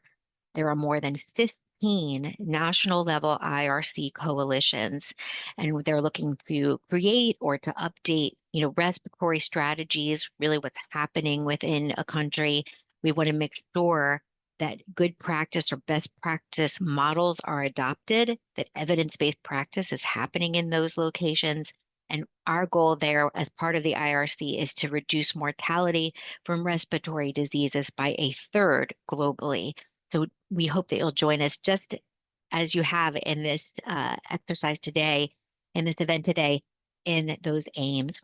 And we are also on the steering committee of the WHO GUARD. So the WHO is the World Health Organization, and the GUARD is a global alliance against respiratory diseases.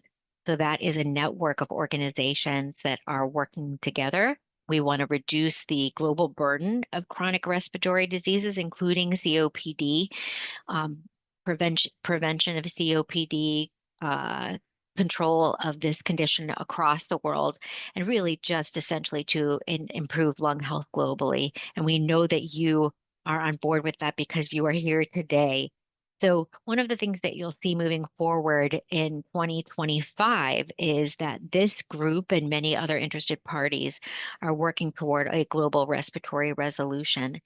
So there's considerable dedication to that goal, and you'll see great movement in that in 2025. The last thing I'll tell you about in advocacy is an exciting new tool that we were a part of creating with a group that included the COPD Foundation and IFA. And this is an interactive PowerPoint-based tool that you can tailor to your own needs. You'll find the guide on how to do that on our website in the blog. But really, what this is designed to do is to tell the story of COPD, to talk about the patient journey across all sort of stages of the patient journey, and to talk about the barriers that people with COPD encounter, the challenges that they face, the implications of those challenges, and the gaps that exist in support for people with COPD and their families, and then calls to actions for decision makers to address those gaps, including steps for stakeholders and policymakers to help improve the journey for anyone affected by COPD. So I hope that you'll check that out. That's on our blog again at gap.org. And lastly, let's hear from Teresa. Teresa is a person with COPD, and he is speaking to us from Ireland. Eyes, singing, conditions to stay well. There is need for change for people living with COPD. We need more support groups, more medical people involved with the support groups. We also need more research done for people living with COPD. We also need new treatments for people living with COPD. And all of these things come together and can help people who are living with a chronic lung disease. And I feel that if there is more research, more new treatments will make a big difference in the lives of people living with a chronic lung disease such as COPD. Love that clip. My name is Teresa, and I advocate for all impacted by COPD. Our thanks to her for that clip. And I think what she is saying is really just a good summary of how this community feels, right? We want more research on this condition. We want more research for a cure, for new and innovative treatments. That there's exciting things happening right now in this area. We're very thankful for that. And also research that can help people to live better day to day with COPD and along their journey. And at GAP, we make sure that the patient voice is amplified, and we hope that you can be a part of that, not only the person with COPD, but their family members as well.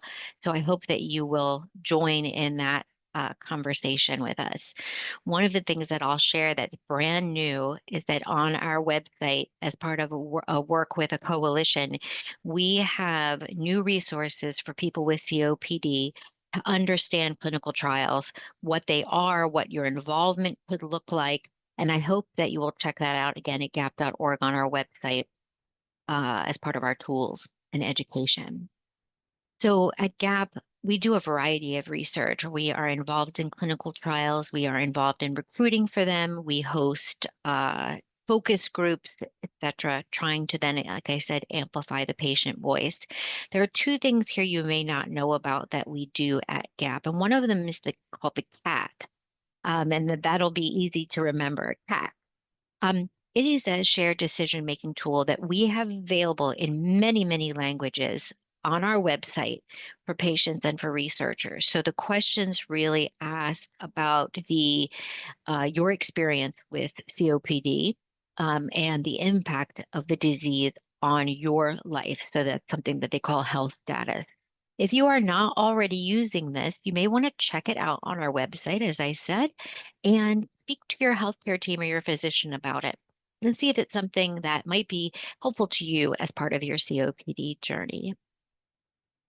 We also, and you may not know this, we also are involved in publications. And what that means is getting the information, the learnings that we have from the research that we do out into the world so that the professional community has access to it, but also so that the patient community has access to it.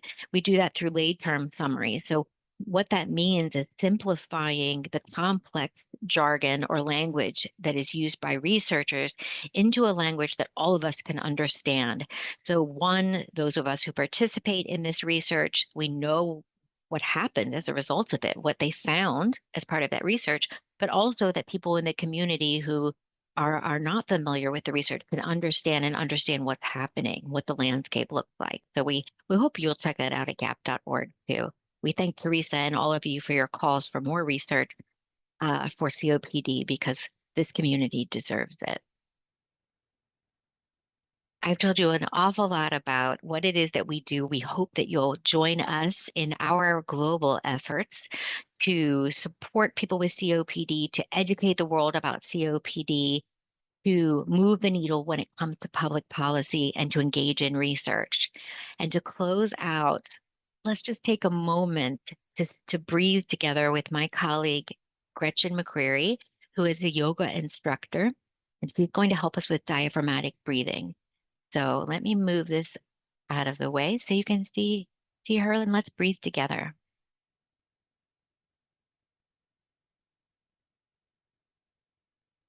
Hi, I'm here to talk to you about diaphragmatic breathing or belly breathing, a great technique to help reduce anxiety and stress and promote relaxation.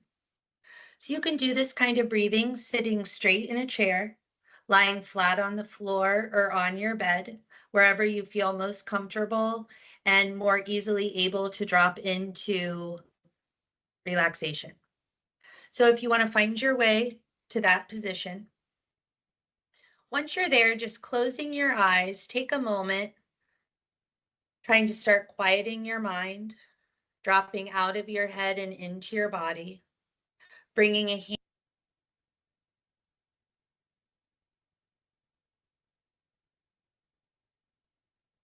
hand to your chest and a hand to your belly. Just noticing your regular breathing.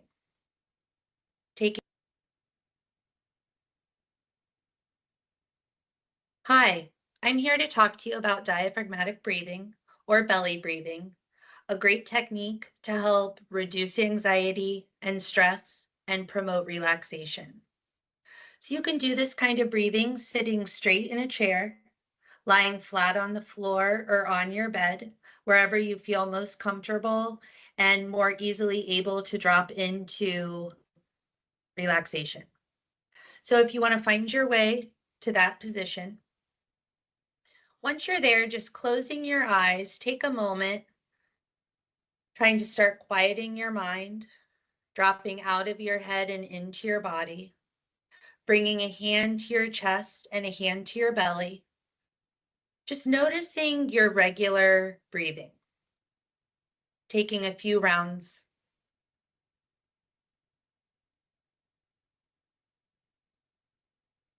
And then just start breathing more deeply.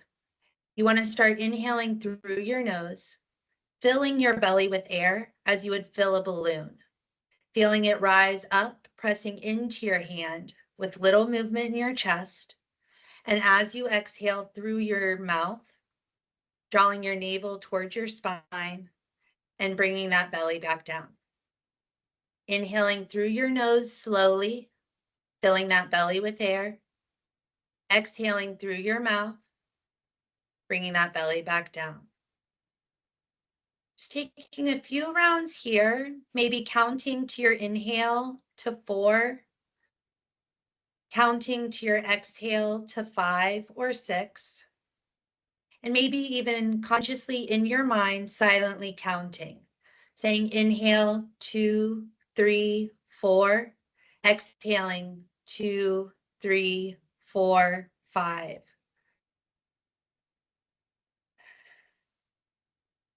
Think about inhaling, filling that belly, little movement in your chest. Exhaling, engaging your core, drawing your navel to your spine, breathing it out. Inhaling, slowly sipping in. Exhaling, press it out. Breathe in to 4. Breathe out to 5. If 4 seems too shallow, maybe upping your breath in to 5 or 6. Breath out to 6 or 7. Think about this kind of breathing. It helps you to relax, to reduce stress, to lower your blood pressure, your heart rate, strengthening your diaphragm, which can help people with COPD use less effort to breathe. And like with any practice, this takes time to not master, but breathing is an unconscious thing that we do. And so to breathe deeply takes conscious effort. So the more that you practice, you might be standing in line at the store and you're more easily able to drop into this kind of breathing in more deeply, filling your belly, not your chest, exhaling, bringing it all back down. I hope that this helps you to find that relaxation, stress release that most of us do desire these days. Thank you.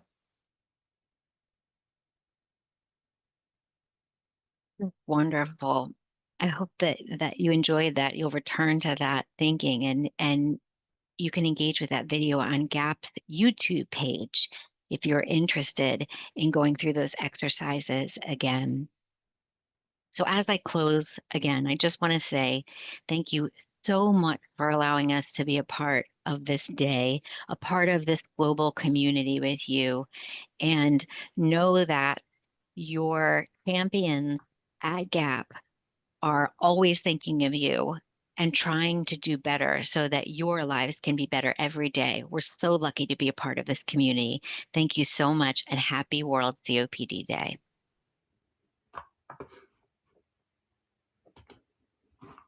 Wow, thank you so much, Kristen, for putting that wonderful video together and showing us the global reach of GAP, which I think is so relevant for what we're trying to do with Big Baton Pass, where we're really trying to bring the global community that's has a passion for helping patients with COPD. And so to be able to present a presentation on a global organization really fits in with the theme of the day. So we're at 2:25 Eastern Time. We're getting into the home stretch. I'm going to show one more video, and then I'm going to bring my collaborators, Ruth and Russ, back in. So the next video, we're actually heading over to Vancouver on the west coast of Canada. and to the group of Pat Camp and one of her students, Ashley Winter, who will be presenting on a very important topic, which is emergency planning in COPD. So let me now find the video. And where are we? There we go. Yep, make sure I've got the right one. So as I said, this is coming from Ashley Winter, who works in Pat Camp's group out in Vancouver.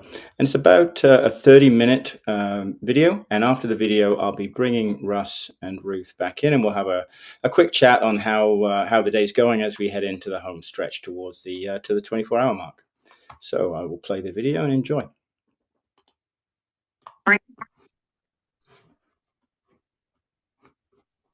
Hi, everybody. I am tuning into you today from Vancouver, Canada. I'm sorry for the fuzzy image. I don't have a lot of light in my room, and so it's coming up a bit fuzzy. So anyway, maybe that's a good thing. I don't know.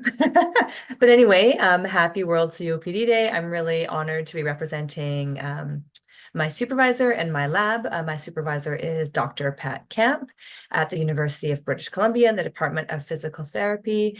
My name is Ashley Winter, and I am a research coordinator here underneath Dr. Camp in our pulmonary rehab research laboratory. We are a research lab. We have about 8 or so people that work with us, a mix of trainees. We've got some staff. We're doing a whole bunch of really interesting research, mainly more around actually the wildfire preparedness and wildfire smoke and air quality testing now, but we still have our foot in with COPD. And so I'm really honored today to bring you a talk about emergency planning for people with COPD. So we're just going to jump right in. So I'm just going to pull up my slides here. I haven't done a slideshow in quite a while, so I apologize in advance. Let's just make sure that my slideshow is here. All right. Here we go. So, all right, here we go. So today's topic again is the emergency preparedness for people with COPD. So it's a guide to staying safe and managing emergencies. As we are noticing in this world that we're having more climate emergency and changes. I know where I live in British Columbia, our wildfires have been getting worse and worse every year, and it's starting to spread out. Before it was kind of in more of a designated area, and we're starting to see more and more extreme heat and wildfire smoke spreading across the whole province. And so this is something that we have been working with since, I believe, 2015 is when we first started kind of dipping our toe in working with people who have been affected with wildfire smoke and extreme heat. But we're noticing a massive increase over the last couple of years, and especially in 2017 was a really bad year. And one of the First Nation communities that we work with, they had to evacuate on very short notice. And unfortunately, they were not prepared, and they were not given a lot of guidance from our health directives. So we're just trying to really empower people to educate themselves and to be prepared. And if you are somebody with a chronic illness, it is really important for you to be organized for managing your disease on top of the other emergency preparedness stuff that you should have to hand. So a little bit about me, Ashley Winter. I've got my training, my background is I'm a rehabilitation assistant. So I worked mainly in physical therapy, which is how I met Dr. Camp. And then I went on to complete my Bachelor of Community Rehabilitation to the University of Calgary. And then I went and got certified as a Pilates instructor. So that was really fun. And so I work with a lot of different bodies in terms of I have some, athletes. I've got people with chronic disease and chronic illnesses. I've got younger people. I've got kind of a mix. So it's quite exciting. I do that on my outside of my life. And I'm also a research coordinator here, as mentioned. So I've been working with Dr. Pat Camp in this lab since 2012. We often say that I got hired for the summer and I've never left. So it's been a very long summer. So it's been pretty cool. Just a little quote here. This is from one of our former master's students who is a respiratory therapist by training, and she went on to actually do her master's degree looking at emergency planning. And so this was taken directly from one of her papers, and we do have a reference for this at the very last slide for if you want to dive into her paper. But following the Indian Ocean tsunami, 43.5% of the hospital admissions were due to exacerbations of chronic disease. And the largest diagnostic group were those with chronic respiratory disease, including those with COPD. So kind of sobering. It's quite amazing. So I guess, you know, we all kind of hear about the importance of emergency preparedness and why it is really important. But one thing that quite often isn't talked about is how people who've got chronic diseases such as COPD, how they are actually impacted during an emergency situation. And so a couple of the reasons why, you know, some people with COPD might be uniquely vulnerable to the effects of disasters is due to disease instability. So exacerbations can occur unexpectedly, worsening symptoms, dependence on medical treatment. So, you know, the use of medical equipment, prescription medications, and access to emergency care is a lot higher in this group than somebody who doesn't have a chronic disease. And then also there is also the risk of exacerbation. So things like environmental factors, so air pollution, which would be like dust, mold, smoke, and also from stress. So stress is a known trigger to exacerbate symptoms and lead to a COPD attack. So it puts people at higher risks. And then of course, the air pollution factor. So if it is a situation like wildfire, or if there's something like if there's an earthquake and there's a lot of dust and kind of contaminants in the air, that will directly affect the lungs. And so people who've got that condition, it just, you know, might lead to an exacerbation. So it's important to be aware of these kind of different vehicles of how to be prepared and just awareness in general. So there is a few steps into creating your emergency preparedness plan. And this again is outside of what you have already prepared for your own emergency kits. And the first thing to do is to, you know, develop your personal disaster plan. And I would definitely add this in. Like this is something you need to sit down and talk to your family member or your, you know, people that you live with, and just think about, you know, what that plan would look like. So the very first thing is also to identify your evacuation routes and shelters. This is very important because quite often we don't know. I just recently moved and I don't actually even know where I would go in case there was an emergency situation. I don't know where the shelter would be. I'm not sure what the evacuation route is. And so it's a good thing to just kind of update yourself and to find out what the best course is for you in case there is a situation where you have to evacuate. And if you do have special needs or requirements, you need to find out if there's going to be a place that would accommodate those needs. So for instance, if you're on oxygen, you know, is the shelter that you go to, is it going to be able to manage, you know, the power that might be needed for you to, you know, have the oxygen or have your compressor? So also knowing that in rural areas, help might take longer to reach you. So living in an urban area, there's obviously going to be more emergency services. And so just really preparing yourself for the event that if you are living rural, you know, it's going to be a lot harder and it's going to take a lot longer for help to get to you. So just making those plans inclusive of that. Creating a list of emergency contacts, including family, caregivers, healthcare providers, and local emergency numbers in an easy to locate place, such as on the fridge.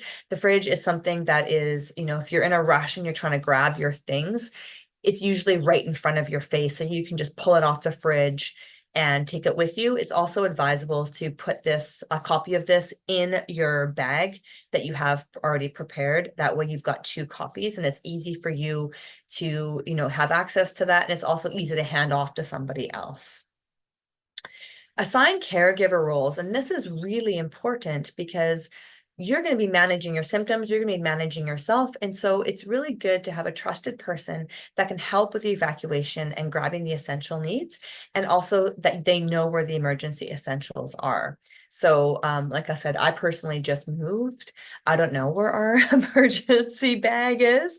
And so, I need to find it, obviously. But, it's good for my husband and I to know, okay, if this happens, you get this, I'll get this. And that way you both just know your roles. Setting up this in advance is really helpful, because in an emergency situation, there's so much going on. And especially if you are somebody who is dealing with a chronic condition, your number one priority is taking care of yourself and managing your health. And so you're not going to be the one that's going to necessarily want to be running around and trying to grab things. Okay. We want to get you out safely and on the way to a shelter or an emergency area as safe as possible. So, and that's why having the list on the fridge is an easy thing, because if your caregiver's running around, they can see that, they can pull it off, and they can throw that into their stuff, and away you all go.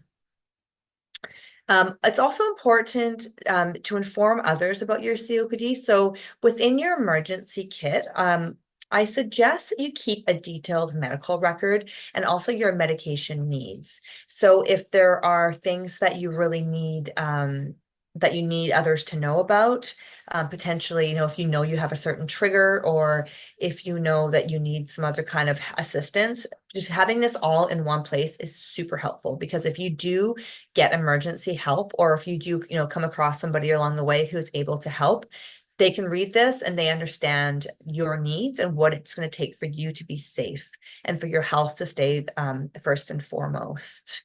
And also, it's really important to keep others in the loop about your crucial needs, such as your oxygen usage and mobility concerns. So, do you need a mobility aid? Are you on oxygen? Are you going to need to, go to a facility that's going to have oxygen? And again, that kind of goes back to finding out, your special needs shelter, because not every shelter is going to be able to accommodate for that. And so, just keeping these things in mind when you're creating this plan. It's going to probably take a little bit of time for you to sit down and to kind of find all this information, make a few phone calls. It might even be, the person's first time that they kind of come across this, and they go, oh my goodness, I don't actually know. Let me find out. And you're actually helping, make this shelter or this situation safer for other people. So, your education and yourself might also create an education opportunity for the emergency shelter that you're going to, which can maybe accommodate for more people. So, educating yourself will lead to education of others. So when you're building your emergency kit, so in general, in addition to general 72-hour supplies, people with COPD should also consider the following. This, of course, is not exhaustive.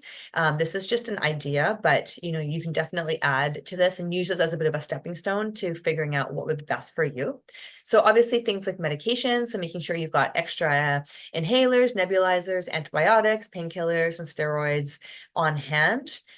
They do have expiration dates and they do have storage needs. So just making sure that you're able to manage that. So just keeping on top of that. Some people keep a list, and that way they know that, oh, I have to, these supplies are running out, so maybe I'll use them in my next kind of month or so, and then I'll go to the pharmacy and get a replacement one. So just always making sure you're updating, and but that you do have your complete supply of what you need in case there is an emergency. So your oxygen supplies, so things like backup batteries, and necessary accessories for 72 hours.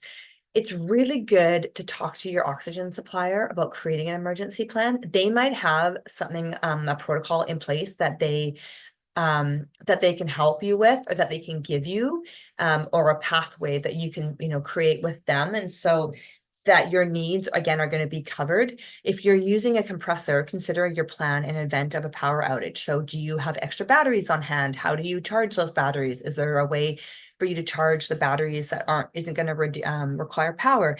Again, is the emergency shelter that you go to, is it going to be able to equip charging? So, is the generator strong enough? All those kinds of things. It's really important. Your medical documentation, so things like your health insurance, your medication list, and your COPD action plan. This should all be somewhere within your bag. This should be really accessible, and it should also be water protected. So I always like to kind of think about putting all my important documents in like one of the big Ziploc like freezer bags. And so something that's going to be sturdy enough and it's going to be like resistant in case you're like, running around and you're changing places, or, or if there's going to be a lot of water or the potential for a lot of water, all of your documents will stay safe. So really, really, really important. The other thing too is to take pictures of stuff on your phone. Again, power might be an issue during an emergency situation, but if you've got this all as a backup on your phone, like taking screenshots and maybe having a folder on your phone, photo album, so that you have that to hand as well in case something happens to your documents. So protective gear, so something like an N95 mask to filter any airborne pollutants, smoke and dust. If you need, if you think maybe some like rubber gloves or any kind of other things that would be really helpful for you in terms of, keeping yourself protected, that would be a good thing to include in your kit.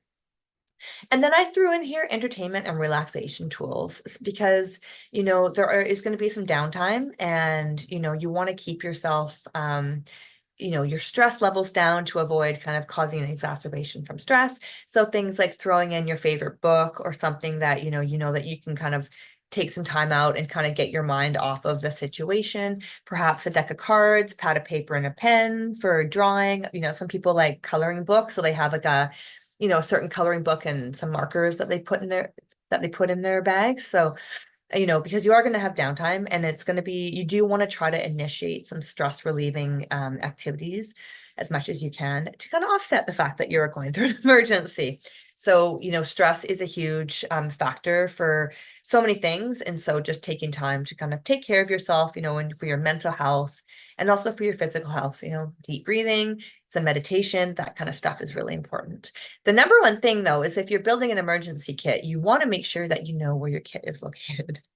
Because like I said, even for me right now, I don't even know where my kit is, but it's really important that this kit is going to be handy to grab. It's complete and that everybody knows where it is. It's not just you knows where it is. It's, your caregiver and whoever is living in your house and the person who is assigned to kind of take care of you and to help gather the supplies. This person really needs to know where the kit is located. All right, let's go to the next slide. So medication management during emergencies. So it's really important to keep extra medication on hand, and it's recommended that you maintain a 1-month supply of essential medications at all times. So including things like antibiotics, prednisone, inhalers. I forgot to put in here painkillers, but just making sure that you have a really complete supply so that if you are stranded for longer than 72 hours, you are comfortable in knowing that you've got quite a bit of a buffer until you're able to be seen by emergency services or you're able to go back home. It's very important. So again, just making sure you store it properly and you check expiration dates. Writing things on calendars or just keeping a handy list again on the fridge is something that you can do to kind of maintain your medication. And then in terms of kind of accessing your medications, have a list of local pharmacies around for refills. So, if there are multiple pharmacies around, you can make contact with them and just make sure that, these are medications that they often have on hand. So should you need to get a refill, it would be easy. And also finding out what the refill process is. If you have to have an account set up in order to process a refill, then, doing all that stuff in advance. So, going to the pharmacy, setting up your profile, and also just checking with your doctor to kind of make sure that, these will be easy to be refilled by a pharmacist, because quite often now pharmacies are doing refills, not necessarily doctors. So just finding out your process around the refill process and, carrying a list of your current medications if you're evacuating. So things that you need to take daily or situationally, if you know that during say a wildfire episode, smoke is a big trigger for you. So you need to take this medication. So you need to make sure you've got a lot of that on hand. That stuff is really important. Air quality and breathing protection. So monitoring the local air quality is probably your safest bet to find out what's going on. So I even know I have an iPhone, and if I log into my weather app, it gives me an air quality reading, and it will say, like today, it says, it's a 3, it's a low health risk. So, but if you click on that, it'll give you some more information. But if you don't have a smartphone, you can go to the computer, you can pull up your local news, or you can look up air quality, just Google like air quality in my area in Vancouver or wherever you are, and it will give you some information. But quite often local news will share any health related advisories, in regards to like pollution levels, if there's wildfire smoke and dust storms. So part of our work that we've been doing with our wildfire season here within British Columbia is we look at this as a website, and you can look at this. It's called an AQHI, and it will give you a reading as to the air quality in your area. So you type in your area, or even like possibly postal code. I can't quite remember because we finished, we're only from, I think it's June to October. So the beginning of October. So once that kind of hits, it kind of gets erased in my mind until the next year. But I think you just punch in your city or your location, and it will tell you the local air quality and any advisories that come up. So in terms of maintaining your indoor air quality, so say if you're in a wildfire smoke area, and you're not in an evacuation, under evacuation order at this time, but you're just noticing that the air quality is quite poor, it's important for you to maintain what's inside of your house. So keeping all of your windows closed, using as many fans as possible. So bathroom and kitchen fans are venting, so they will take stuff from inside and they will shoot it outside. So really utilizing that. And avoiding strenuous activity when the air quality is poor. So as you know, as you work out or as you exercise, you start to breathe heavier, and you're going to be using more oxygen to sustain the activity. And so, the deeper that you breathe in, basically, and the faster you breathe in, you want to make sure that air quality is good, not bad. So I would just advise to avoid any strenuous activity under poor air quality.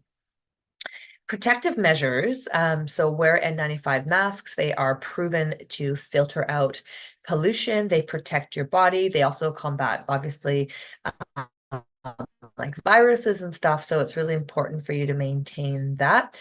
Consider air purifiers if you live in an area prone to air quality. And this is another point that could actually go back under indoor air quality. So if you have an air purifier, you can just have it always going in your house during these times of potential poor air quality.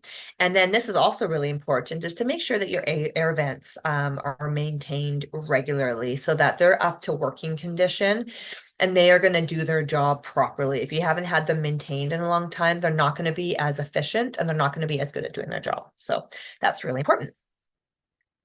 Communication is key.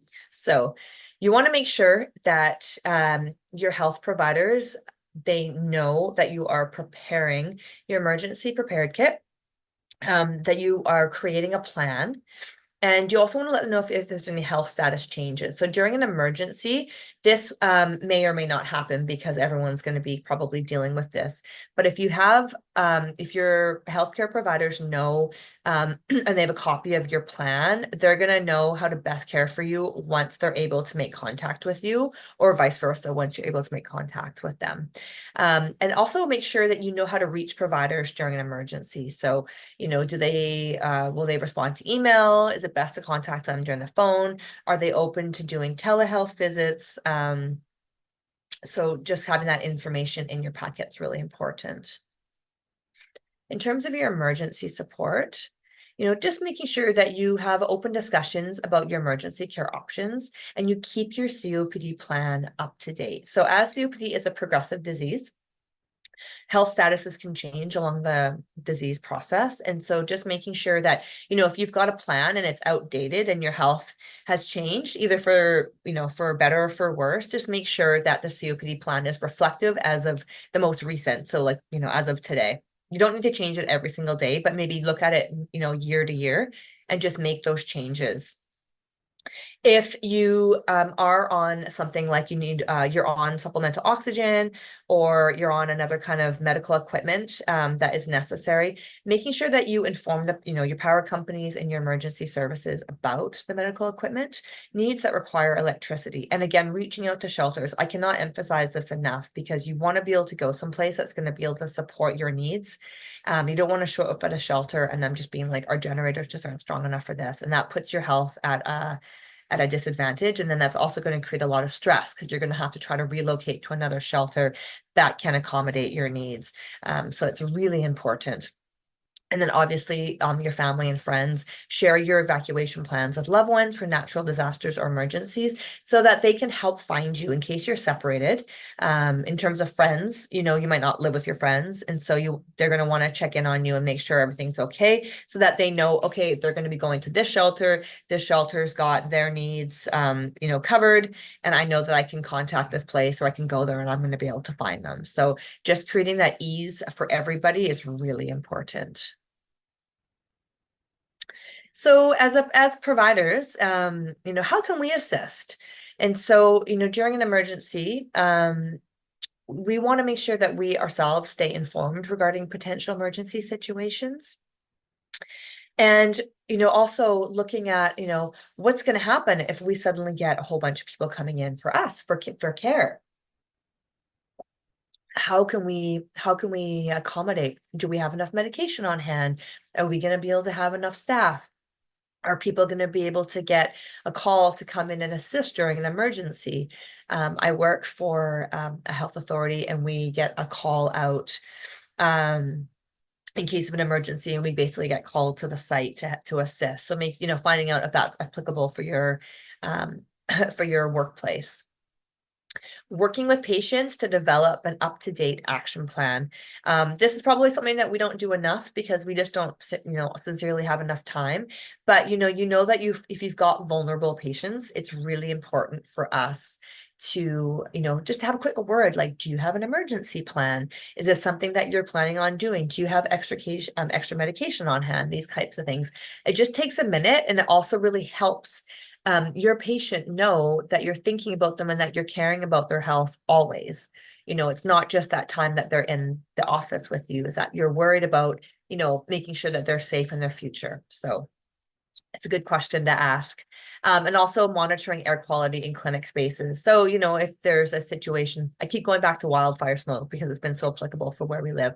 But, if there's a situation where there is a lot of extreme smoke, is your clinic going to be able to provide a safe space? Is it going to be a clean air space for people to come? Is there a cooling station that you're going to be able to provide for people? So these things are really important to think about. Making sure that patients know who and how to make contact during emergency events. So if you know that your clinic will not be receiving any patients or will not be available during an emergency, helping your patients find out where they can go. Would it be the hospital? Is there another emergency line for medical needs during an emergency that you could direct them to? Obviously, encouraging regular checkups and management of symptoms and disease is very important. Making sure that your patients know, especially if they're early on in their disease, what does a COPD flare-up look like?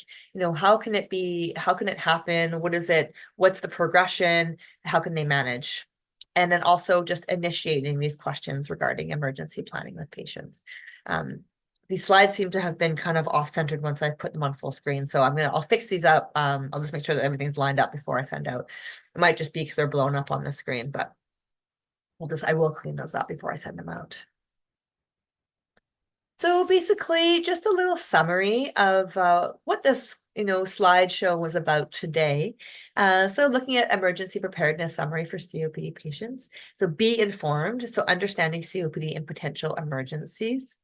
How this could be, how they could be triggered, how they can be managed, being prepared, creating your action plan and emergency kit. And this just takes a little bit of time and diligence, but it's something that will pay off hugely. And you will be so relieved to have this should there be an emergency.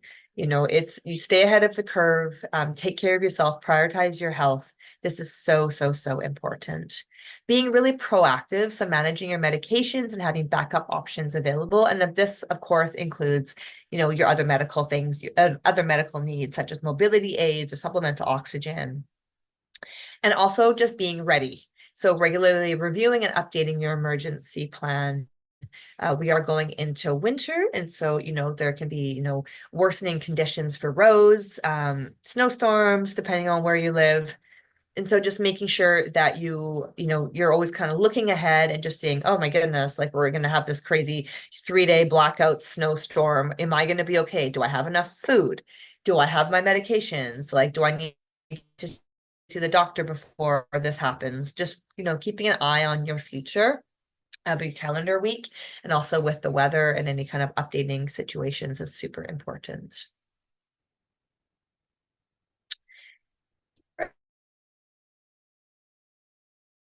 Just a few references for information that we took for a presentation today, in case you want to go and look. I want to also just really draw everyone's attention to this paper, because this was done in our lab. So a personal disaster preparedness of people with chronic obstructive pulmonary disease, development and validation of a self-report questionnaire. So we're very proud of this paper. So if you want to go and dive in a little bit, that would be awesome. I'll stop the share here. So again, thank you so much. If you have any questions, please feel free to reach out. I can be found, actually what I'll do is I'll add my email on the slide. So in case you feel like reaching out with any comments or questions, I hope that you have a great rest of your COPD day. And thanks again for having us. We're really happy to be here, and I'm really happy to be here. Thank you so much, everybody. Have a great day.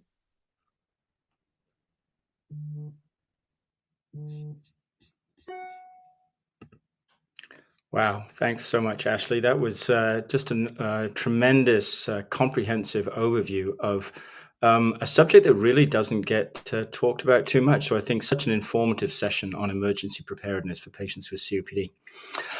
So now I'm going to bring in my collaborators, Ruth and Russ. And I'm also, hi Ruth, hi Russ. Hello. I think we're going to do a little bit of an update on where we are. So in order to do that, I'm going to actually get on my bike.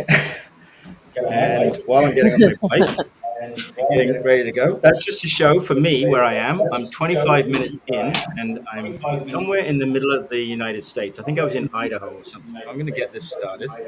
And we're just going to spend a few minutes just to chat about how things are going. So we're coming up to 3 o'clock Eastern time. So I think that makes us 22, if I get my timing right, that makes us 22 hours in to the 24-hour event. We're on the home stretch, 2 hours to go. So Ruth and Russ, what are your reflections so far on the event? It's been a long 22 hours, but a lot of great information, and it's been interesting watching all the different sites and the information that's come out of it, and how each country deals with pulmonary rehab, how the classes look from country to country, and also the patient experience within those classes. I think overwhelmingly, from the patient's point of view, that they understand and see the benefits of going to pulmonary rehab, but also the different types of exercises we can do, whether that's being on a treadmill or singing or playing harmonicas. It's been fascinating to watch all the different ways you can exercise your lungs. Yeah, no, the same. I think it's really good that we're profiling like breadth of options and opportunities for people. I think it's really easy to to just think of pulmonary rehab, and that's the breadth of what we can offer and guide people towards. And I think that, like Russ said, across all of the links, we've heard of the value and the real impact pulmonary rehab has for patients, but it's an intervention that we can offer, and then what are the things that around that we can do to support it, maintain it, think about strategies. We know pulmonary rehab isn't a permanent cycle for people, so they can't go to a continual program. So we've got to think about how people might do things beyond that. And I think for me, and I think it's that reflection that different countries are doing things slightly differently, but there's lots of common themes or components to the same, like when things are delivered in like different ways or the same way, but different. There'll be slight nuances, but I think there's lots of similarities as well. So I think that's the other bit that we're kind of seeing across all of the links is, how different places are doing things, but we can learn from each other and we can work together to kind of bring all of that shared knowledge, that shared learning, to that kind of cumulative benefit, that cumulative knowledge acquisition. So I think, for me, it's like last year, when we were talking about last year at the end of the event, we kept saying, the patient voice has been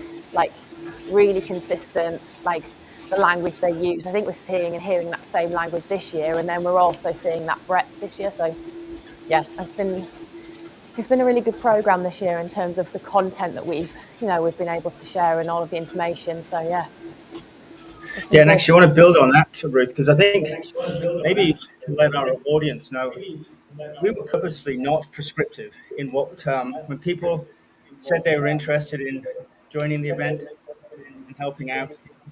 We said, okay, what's the general theme? General theme was physical activity, but it didn't just have to be physical activity. Living well with COPD.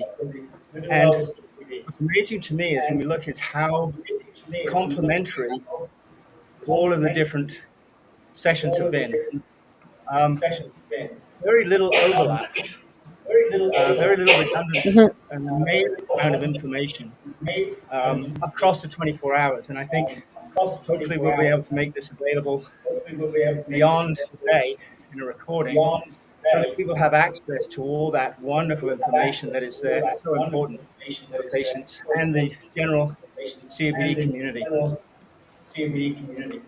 Yeah, definitely. After the event, all of the live links will be on the webpage. So www.copbatonpass.org. The live links will be available afterwards for people to go back and rewatch. And then there's obviously bits of content that people have created for their session or the bit that they've delivered, whether it's slides or patient videos and things. So again, if there's anything you're particularly interested in terms of having that as a resource or going back to and having just that section, if we can seek permission from whomever led that site or led the generation of that content, and we can share it, we're with permission, we're happy to do that.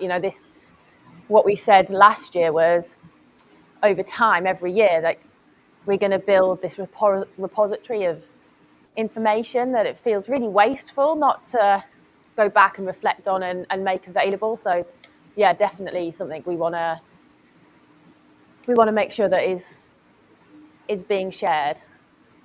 Yeah, and as we head to the home stretch, I did want to highlight for the audience this common thread that goes throughout the whole 24-hour event, and that's Russ's, your family, friends, 24-hour treadmill challenge. Maybe you can let us know how that's going so far. It's going well. We had a target of reaching 200,000 steps. Well, we've done that. We did that about an hour ago, or longer actually. My last tally was an hour ago, and we've done 207,547 steps. So it's been great, and it's good to have all the family involved. I generally send out a message to them a couple of months before the event, tell them what's going on. They expect it, so they know. But it's been really good to have everyone involved. From my grandson to my mother, so the age difference, 5 years old to 83 years old. Everyone sort of pitched in and done their bit. And I think for a COPD patient, having that support network, not to do something like this, but just in general life is a very good thing to have. So I am blessed that I have a very good family around me. And they were actually able to rope in a couple of months overnight, because at one stage it looked like that myself and my wife Leanne were going to have to do about 8 hours by ourselves, which wasn't going to be pretty. But unfortunately, we had a couple of runners come in to sort of break that up. So it's been good. My wife Leanne's on the treadmill now, and then I'll get on there when she's finished and bring it home. So at this stage, I think Yeah, that's excellent. Actually, Russell, what I was thinking, with your permission, as not we're having a live session coming up next on health coaching, but after that we'll have some videos. What I thought would be good, just to take have in the corner of the screen, that little insert, the camera on your treadmill, just to see really a little bit like finishing a race, right? And at the end of the race, having our audience cheering you onto the finish line. So if that's okay, I'll try to do that as we get the videos going. That's no problem at all. That's why we have the camera set up. Great. So with 2 hours to go, I think what we'll do is we'll go into a live session. I see we've got discussants are in the backstage, so I'll bring them on in a minute. Then I think we'll come back together probably about an hour's time. Just a brief chat, the three of us again, then head to the finish line. And then I think we'll come together right at the end to just have a little bit of a wrap up. Does that sound good? Sounds good. Yep, sounds like a plan. Okay, great. Okay, so I'm going to move you two back to the backstage, and then I'm going to bring in the next discussants. So let's see, we've got.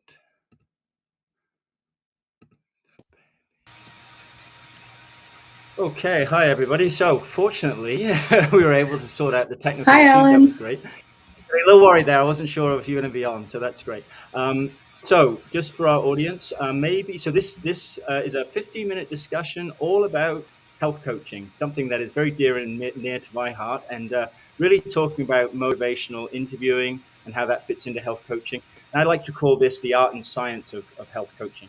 So what I'm going to do is just maybe say who's on the line, and then as you introduce yourselves, I'm going to just head off to the backstage, and I think Bailey, you're going to be the one who is kind of leading the discussions for the next 15 minutes. Does that sound okay? Sounds great. Very good. Okay, so we've got Bailey McCreary and Linda Walsh, who are colleagues of mine in the COPD Foundation. And we have Maria Benzo, who is part of Roberto Benzo's lab in the Mayo Clinic, I believe, Maria, correct? Okay, great. So I'm going to, Bailey, if you're ready to take over, I'm going to then just head off into the backstage and let you folks go. What I'll do is it's about 3:07 now, about 3:20. I'll just come back into the picture. No need, just to tell you that we're kind of coming towards the end, but no need to have any abrupt stops if the discussion's going well. Okay, have a good discussion. Thanks, Alan. Bailey, can you hear Thank you, Alan or Alan. not? Yes, I can hear you too. I couldn't hear Alan for some reason, but I think that's our cue to start, I'm assuming. I'm going to hope that Alan is happy and healthy and having a big, exciting day today, it looks like. Yes. Alrighty. Well, happy World COPD Day. Linda, great to see you today. And Dr. Benzo, it is wonderful to meet you. Thank you so much for joining us. Oh, thank you for having me. Nice to meet you both. Thank you. So for everyone watching on the stream, my name is Bailey McCreary, and I'm the Manager of Advocacy and Public Policy here at the COPD Foundation. And I am joined today with Dr. Maria Benzo and Linda Walsh from the COPD Foundation. We're going to have a chat about health coaching today, which I am super excited about. I head our volunteer program at the COPD Foundation, so I do a lot of work with our captains. And I'm peripherally aware of what health coaches do or who they are, but I really don't have that much experience working with them. So I'm really looking forward to learning a little bit more about them today. Some quick background before we get started. Dr. Maria Benzo, MD, MS, PCC, is an international medical doctor specializing in physical medicine and rehabilitation. Throughout the past 5 years, she has been dedicated to behavioral research alongside Dr. Roberto Benzo at the Mayo Clinic, with a focus on health and wellness coaching and positive psychology. Their program has delivered health coaching to over 800 respiratory medical patients. Dr. Benzo is a professional certified coach by the International Coaching Federation and currently serves as a professor for the master program in positive psychology coaching at the Life University, Georgia. Welcome, Dr. Benzo. Thank you. Thank you. It's a pleasure to be here celebrating World COPD Day 2024. Wonderful. Thank you so much for joining us. And finally, we are joined as well with Linda Walsh. Linda is the COPD Foundation's Chief Mission Officer and leads our COPD 360 Coach, the peer health coaching support arm of the foundation. Linda directed the COPD information line from 2011 until 2019, and under her leadership, the information line associates were rigorously trained as peer health coaches, supplying integral support for many foundation research initiatives. Linda is passionate about educating, empowering, and engaging all stakeholders of the COPD community, as many of Linda's family members are directly affected by the disease. And welcome, Linda. So glad to be here with you today. It's good to see you, Bailey. Nice to see you, Dr. Benzo. Thank you. Happy World COPD Day to everyone. Yes, absolutely. So, as I mentioned, I have a little bit, I know that health coaching exists, but I really don't have that much experience or exposure to health coaching. So, I would love to hear from each of you. What is health coaching? I'll be happy to get us started. So, health coaching is really a partnership between the coach and the patient. It is a thought-provoking, creative process that inspire patients to start to identify what their wellness goals and vision are. So it really does focus on evidence-based approaches to facilitate patients' personal growth towards living a life that's worth living, right? Coaching does consider the patient to be already naturally creative, resourceful, and whole. This means that we feel that our patients already have the answers inside to lead a fulfilling life, really, to have a journey towards well-being. We like to think that coaching is a little bit like dancing in the moment, because we connect with our patients, and we really want to bring out what matters most to them. The identifying their values, this is very important because in health coaching we do a lot of behavior change talk. And this needs to be very much aligned with what matters to our patients. So, if in essence, in a nutshell, I would say health coaching is that relationship, is that partnership between the coach and the patient, and it's to facilitate their wellness. Linda, you want to give Yeah, I your think take?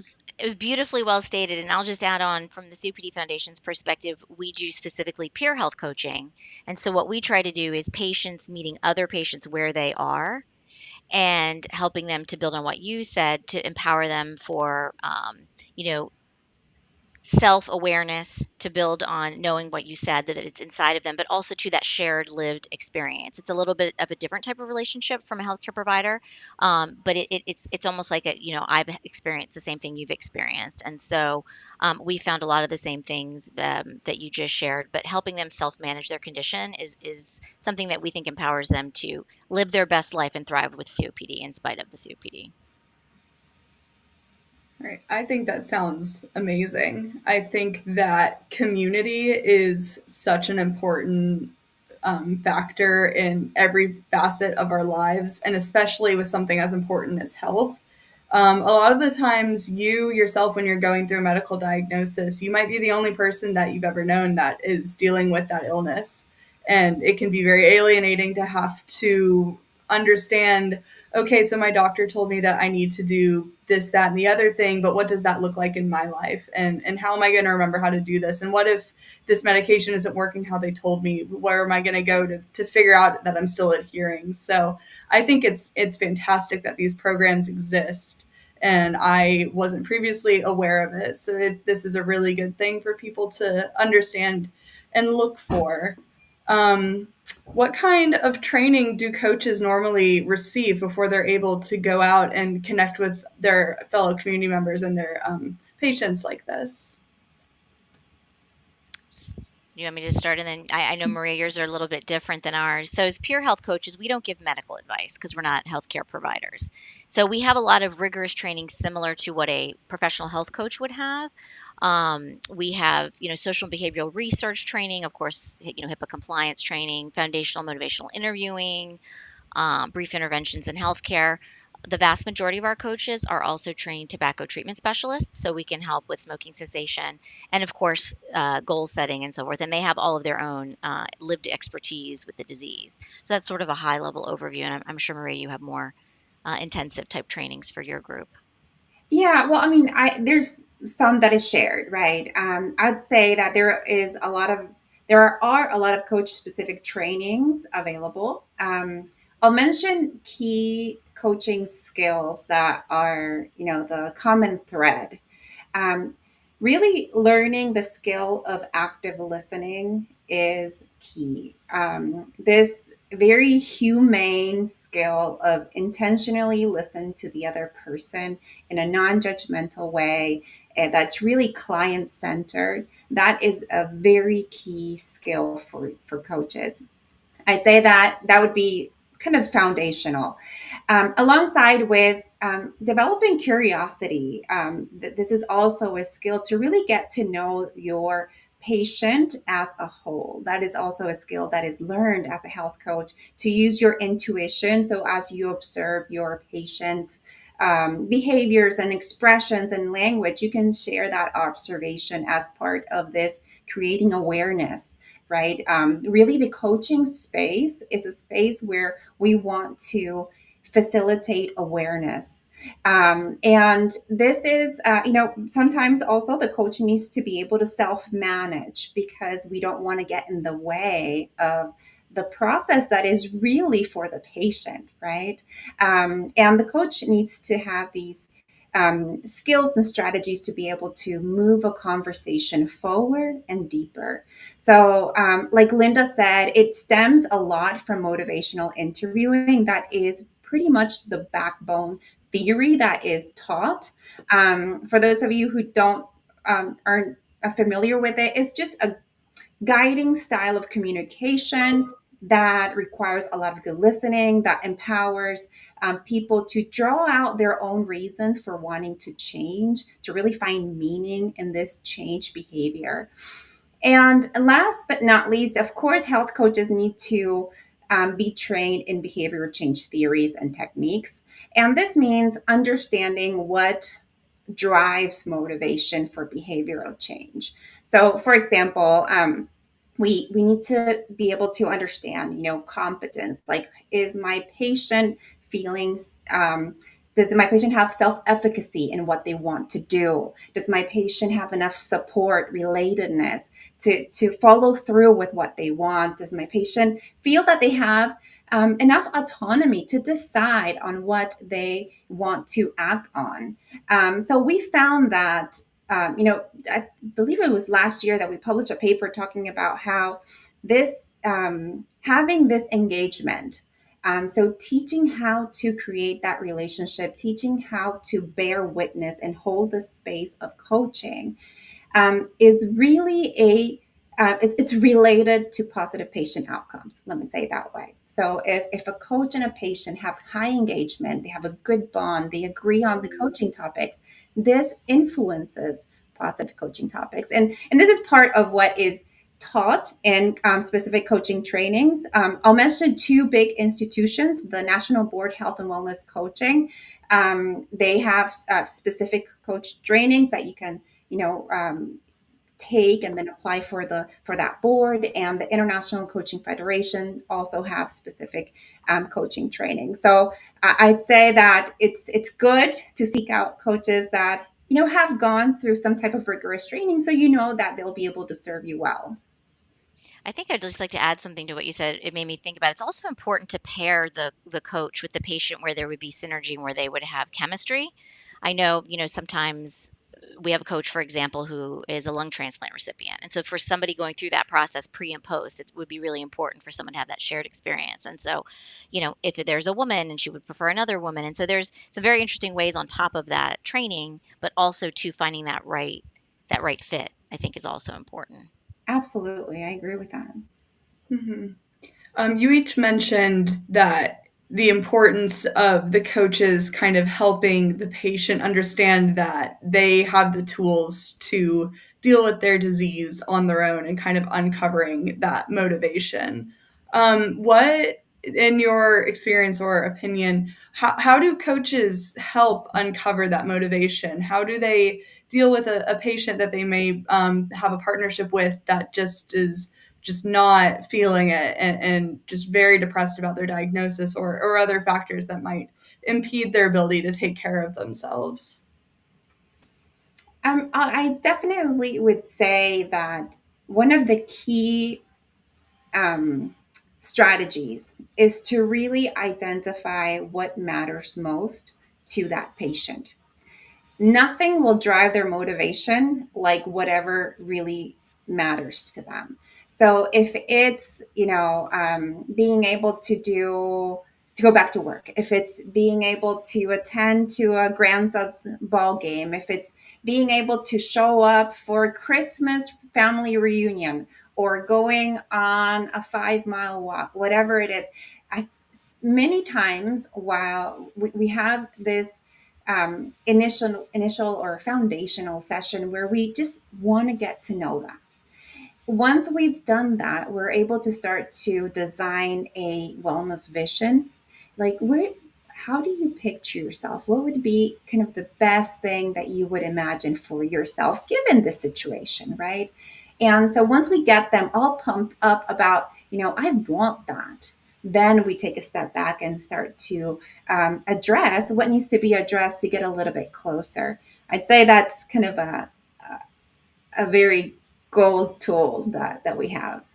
Yeah, their why, find out the patient's why. And it could be going to the mailbox at the end of the driveway just to be able to get their mail. And depending on, what they were able to do perhaps before an exacerbation, or if they've completed pulmonary rehab, how can they maintain those results that they've, been able to gain over those 8 weeks? So the why is so important. I think that's true probably for all of us in life. But importantly, if you can get to that, then you can help them set those goals. And then the peer coaching, at least from our perspective, helps them remain accountable to those goals and helps, not make them feel badly if they didn't reach their goal, but okay, so how could we maybe perhaps change that so it could be something that would be achievable for you?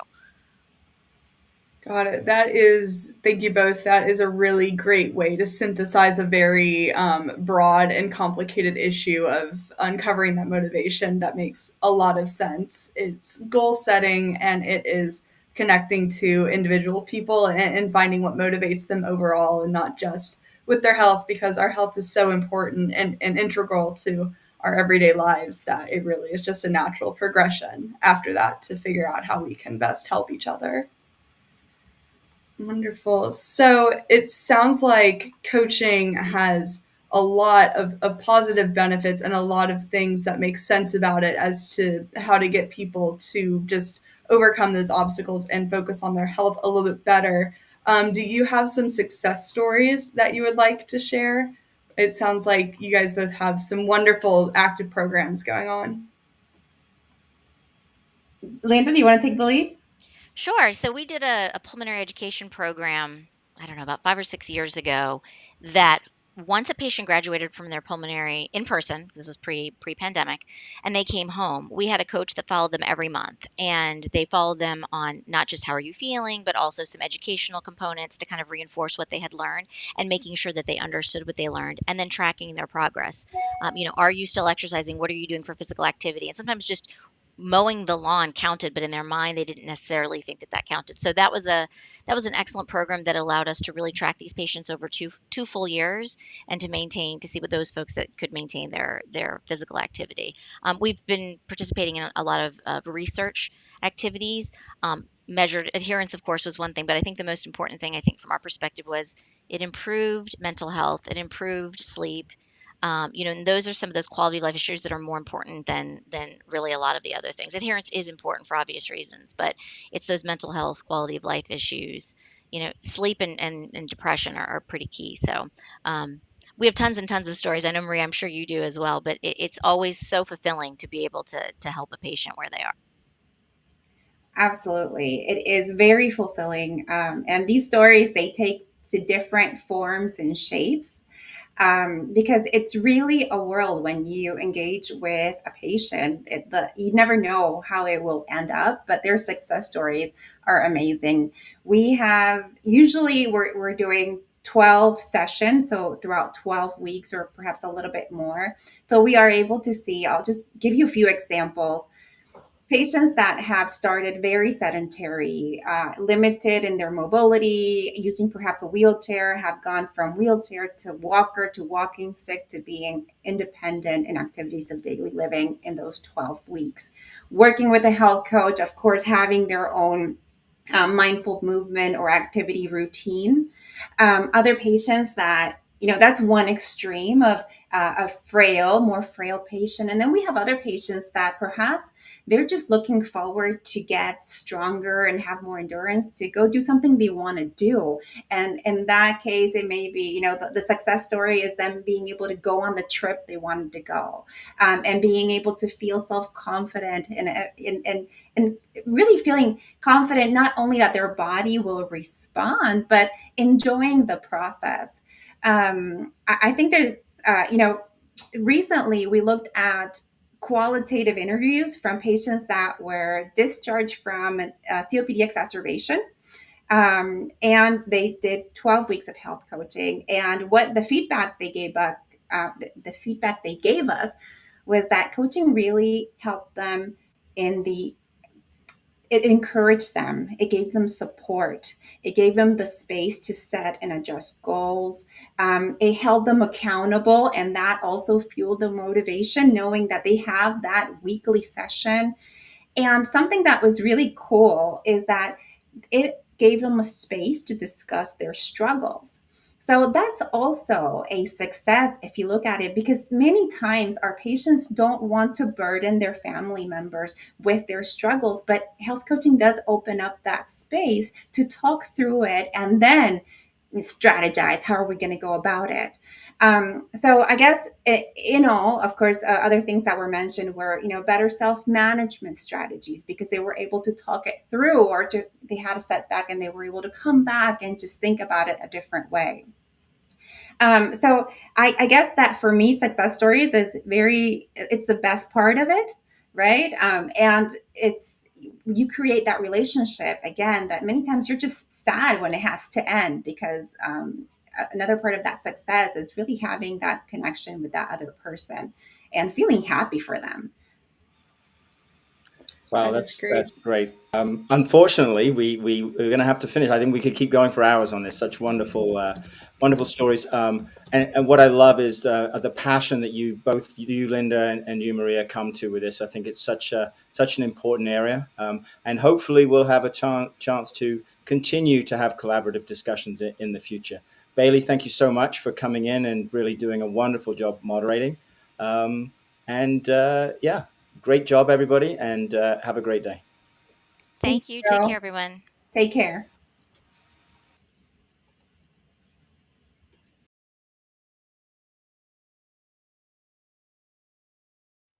Took the wrong one off there.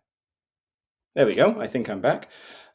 So what a wonderful, lively session on health coaching. We're now going to move over to the west coast of the USA, to Los Angeles, California, and to the Lundqvist Institute. Friends from the Lundqvist, Will Stringer and Sam Sanchez, repeat contributors. They contributed last year and they've come back this year and contributing again. And they've got a series of 3 videos to show, to give viewers a sense of what it is that they're doing in support of COPD and other chronic lung diseases. So I will start what I'll do is I'll just start the first video and then essentially move on each time to the different videos. So make sure I get the right one first.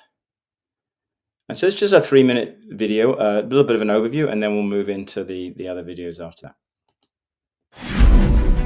What is it about the human spirit that propels us beyond good enough? Despite all the ways that we've used our intellect to surpass other forms of life, we continue to seek answers. We are stubborn, dogged, unrelenting in our pursuit.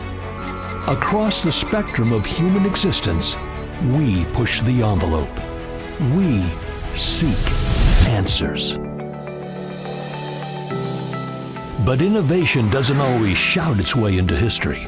Sometimes it shows up as a melody, a whisper, a microcosmic breath. 67 years ago, LA Biomed was born that way. Old Army barracks on the fringes of Harvard-UCLA Medical Center. A rudimentary research lab, a cadre of scientists who quietly embarked on an arduous journey toward discovery. And then slowly, things began to happen. With a whisper, Doctors Edwards, Filler, Yeaman, and Abraham worked to develop vaccines that protect the 75 to 100,000 patients who would otherwise succumb to hospital-acquired infections. With a melody, Dr. Nihara and his LA Biomed spinoff faced down sickle cell disease with the first FDA-approved treatment in 20 years. His work could save as many as 25 million lives. With a breath, Dr. Jerome Rotter is using genomics to predict, diagnose, and treat illness before it's too late. Personalized medicine saves lives, reduces costs, and is driving back common diseases. And now concepts that were outlandish and too foreign to grasp land in our lap, and suddenly we can't live without them. Enter the Lundquists, whose $70 million gift is propelling LA Biomed, now the Lundquist Institute, to the forefront of biomedical innovation. In place of barracks is a 72-acre campus with the Lundquist Institute at its core, including a gleaming blue glass research lab housing state-of-the-art facilities that have already caught the eye of top-tier scientists from around the world. LA Biomed spin-offs laid the groundwork for the Institute's new biolabs, an incubator endorsed and supported by LA County Supervisor Mark Ridley Thomas. Biolabs is primed to recognize and nurture up to 30 of SoCal's best-in-class startups. Change, as they say, is good, but the future is also built upon the past. The Lundquist Institute marries the foundational strength of LA Biomed, the quiet pursuit of applied science and its ASAP transfer to real lives, with the resources needed to acquire and optimize the tools of today's trade. From fantastical to factual, from a whisper to a roar, the Los Angeles bioscience community is off and running, and just like those who came before us, we will push the envelope in our never-ending quest for answers. This is the Lundquist Institute.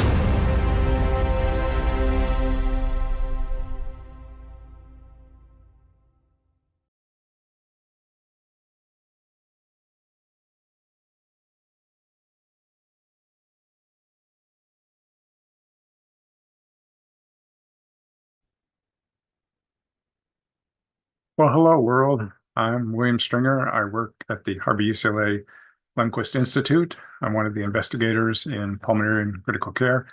And I'm going to talk a little bit about exercise rehabilitation and long COVID, a study we recently completed. And I know the focus today is COPD. However, the tenets of exercise rehabilitation in COPD apply well to this particular category. So this is the study that was recently published looking at the effects of exercise training on cardiorespiratory performance, quality of life, and immunologic variables in long COVID, as I mentioned with my colleagues, including Dr. Abbasi. So as you know, COVID and the effects of COVID, which can be up to 25% of people with long COVID symptoms, is an enormous multi-system disease. Fatigue is one of the most prominent symptoms. However, exercise limitation, cough, or other respiratory variables that are prominent. The specific pathogenic mechanism isn't known, but thought to be related to viral antigen persistence or systemic over activity of the immune system. So the hypothesis of the study was that moderate aerobic exercise training will reduce the overactive immune system function and without detrimental effects. So the mechanics of the study were they came in at visit 1 and obviously performed informed consent, but had full pulmonary function tests, a NASA lean test, which is leaning against the wall for about 10 minutes, checking blood pressure, heart rate, and saturation to ensure that there is an autonomic dysfunction. And then the second day they came in, they actually did a cardiopulmonary exercise test and drew blood both at rest and at peak exercise. And we repeated that after training. There was also 77-day activity monitoring and overnight oximetry to exclude overnight symptoms contributing to their fatigue. Then there was exercise training that started at a moderate intensity for 10 weeks, bike and treadmill, as well as some strength and nutrition and hydration counseling. Finally, the CPET was performed after the training and also repeats of the 7-day activity questionnaires for symptomatology. What we found was that the age of these folks was about 53, so an older group, about 60-40 related to females and males. The body mass index was higher in this group, approximately 32, and there was majority of these people had not been hospitalized. In terms of the rehabilitation subjects, the primary symptoms were fatigue and brain fog, around 85 to 100%, but other symptoms, including exercise intolerance and dyspnea and difficulty breathing, were prominent. In terms of the screening laboratories, they were essentially normal, including markers of inflammation, including CRP, proBNP, and high sensitivity troponin. And the pulmonary function testing were primarily normal to small decrements, approximately 90 to 90% are predicted. So no marked decreases in spirometry, lung volumes, or gas transfer. In terms of the oxygen uptake was 19.3 mils per kilogram per minute to start with, and then after training went up to 20.9. This was about 87% predicted and went up to 93% predicted. Gas exchange anaerobic threshold went up approximately 5%. The work rate increased from 139 watts to 155 watts, or approximately 10%. Finally, the gas exchange variables were all essentially unchanged with training and normal. Other things that we measured, a 6-minute walk did not show any change in the response pre and post training, and activity monitoring also did not change pre and post training. In terms of the other results, we mentioned oxygen uptake had increased approximately 8%, work rate about 10%, and the relative perceived exertion was improved post-training, which is the orange compared to the gray. In terms of patient-reported outcomes, there was marked improvements in physical functioning, energy and fatigues, emotional well-being, social functioning, pain, and general health. So these were some of these up to 60% improvement. PHQ-9 improved, dropped approximately 40%. GAD went down approximately 30%, but this wasn't statistically significant. Fatigue, MMRC, and post-COVID-19 functional status all improved. A 7-day diary after the exercise test of the first day showed no increase in fatigue throughout the 7-day period. And in fact, a marked fall, again, the orange is the post-rehabilitation symptoms, 7-day symptoms, had improved both for fatigue and for brain fog.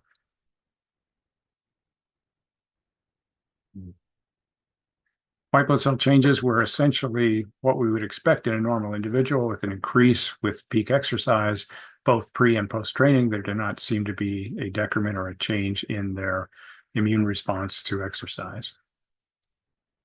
In terms of the cell types increasing after training, The most important one that was statistically significant was the NK cells. Those are the cells that look for both cancer and infection in the body, and would be an improvement in exercise related function of the immune system. In terms of interleukins and inflammatory cytokines, we didn't find a difference pre and post exercise or pre and acute exercise. So the takeaways were is comprehensive moderate aerobic exercise training does work in long COVID. It's safe, and CPAT is an important screening tool to exclude other diagnoses masquerading as long COVID. For instance, we found coronary artery disease, rate-related arrhythmias like bradycardia, and severe diabetes masquerading. And it's important to establish the correct initial work intensity for training. And autonomic dysfunction as measured by NASA lean is important and should consider recumbent exercise if that's present. Aerobic function improved, patient-reported outcomes improved, and immune function did not seem to be adversely affected, although we did not see an anti-inflammatory effect that we had originally hypothesized. And there was no increase in post-exertional malaise, which has been a concern in the long COVID community regarding exercise training. So exercise training in non-hospitalized long COVID involves both the initial evaluation, endurance training, resistance training, and additional interventions that can occur, including education and nutrition and hydration type symptoms. This is a recent publication that summarizes the literature quite well. In terms of exercise training long COVID, the thing that we know the most about is that muscle weakness and aerobic deconditioning can be improved with exercise training. The things that we're less sure about is immune function, breathing patterns, reduced lung function improvement, and just the anxiety, et cetera. So those remain as important research areas. Finally, the components of long COVID rehabilitation. This was a nice study recently, summation of all the different literature involving the large village that it takes to improve both the patient and help the family involved with this particular patient work through these issues. So thank you. I'd love to have any thoughts, comments, or suggestions. That's my email, stringer@ucla.edu. Thank you again for your attendance, and good luck with World COPD Day. Thank you again. Bye.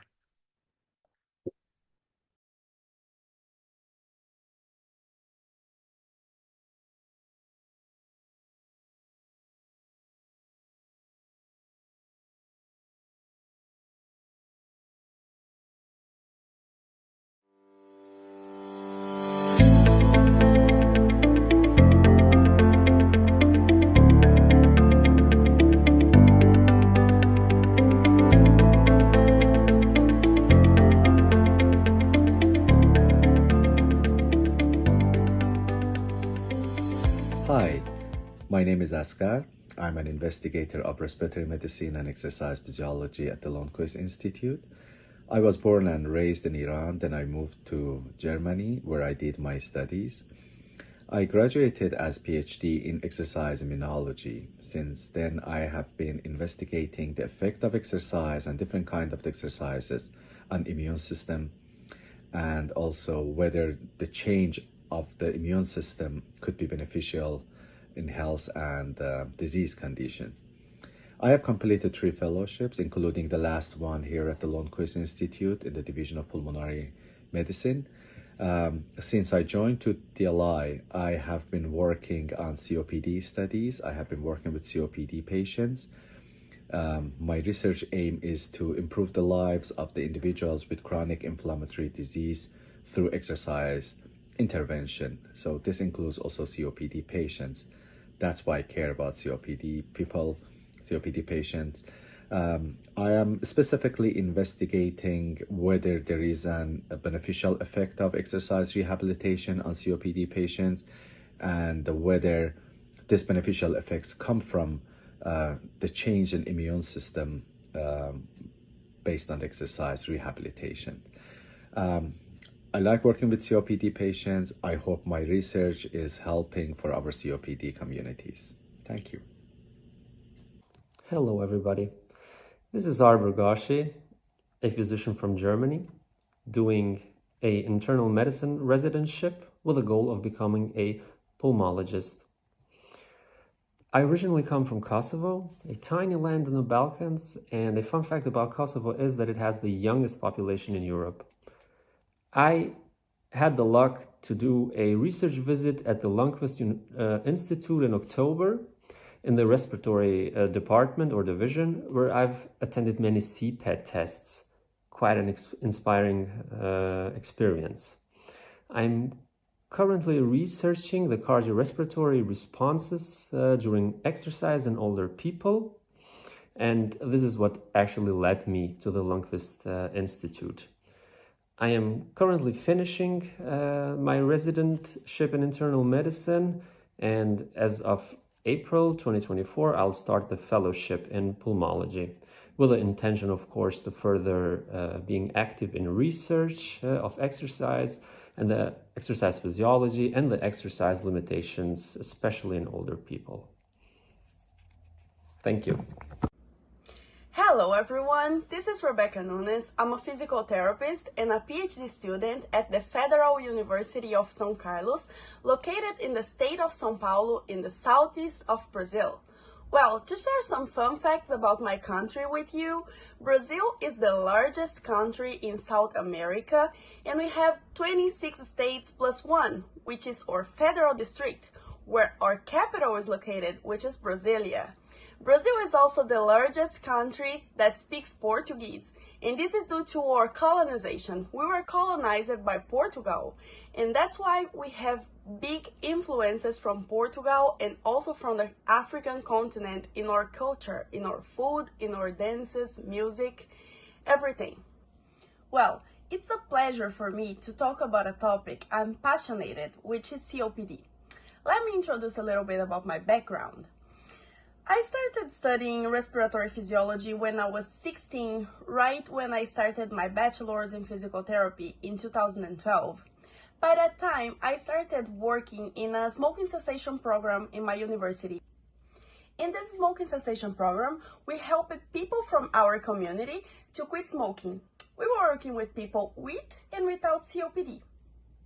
A few years later, in 2016, when I was 20, I started my master's degree in respiratory physiotherapy, and I was focused on studying the exercise physiology comparing smokers versus non-smokers. By that time, I had the opportunity to do a research internship abroad, and I could not choose another place but the Lundquist Institute. At the Lundquist, I had the wonderful opportunity to work with doctors William Stringer, Janos Borzas, Richard Casabiri, Harry Rossiter, Kathy Sitzima, and many others, and I could improve my knowledge in exercise physiology. After spending 6 months at the Lundquist, I went back to Brazil to finish my master's.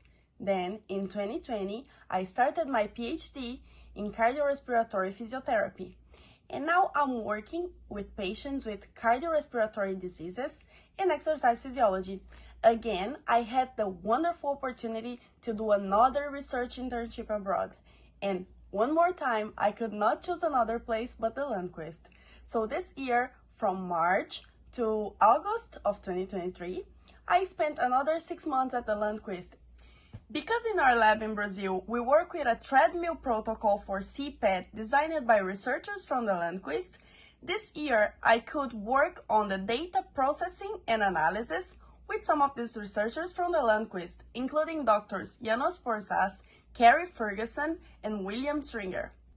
I also had the brilliant opportunity to participate in the data collection with the patients from the Lundquist during my stay.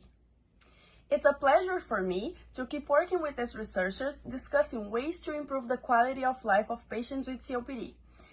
It's also necessary to highlight the importance of the pulmonary rehabilitation for this population. With my experience among the years working with patients with COPD, I can say that pulmonary rehabilitation is a key component in the disease management. In this World COPD Day, I want to keep the message that it's not just about living longer, it's also about living better, and pulmonary rehabilitation can help you with both. Hello everyone, my name is Chiara Gattoni. I'm an exercise physiologist and I come from Italy. 2 fun facts about my country. First one, Italians love using their hands when they speak. I know this can be seen as very funny from outside, but for us Italians, it's a very serious thing. We cannot live without using our hands when speaking. The second fun fact is related to my hometown, Venice. In Venice, we don't have cars, so we have two options to move from one place to another. Either we walk, and indeed Venetians are pretty physically active people, or we use boats. So if I want to go to the gym or to the cinema, either I walk or I take the boat. Last January, I've joined the Lundquist Institute, specifically the respiratory department, where I'm currently working as a postdoctoral research fellow. My research at the Lundquist focuses on investigating the efficacy of pulmonary rehabilitation and exercise training on COPD. Specifically, I'm very much interested in the perceived sensations reported by this population, by these patients during a physical task. I really hope that today, World COPD Day, we can raise even more awareness about the disease and help and educate and provide all the science necessary to COPD patients to increase their quality of life and to feel better, and to help also those people who actually don't have COPD to prevent the occurrence of the disease. Ciao! Hello everyone, my name is Michele Girardi. I'm a postdoctoral research fellow at Lundquist Institute at Harbor UCLA Medical Center.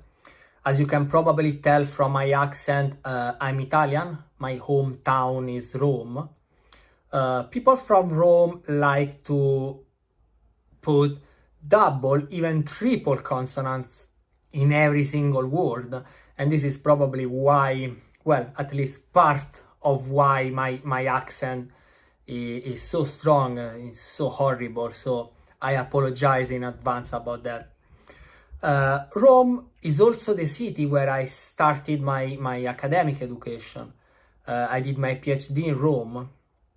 My doctoral research focused on investigating the mechanisms underlying breathing control during exercise in healthy population. My research activity mainly focuses on investigating the mechanisms underlying exercise intolerance in COPD.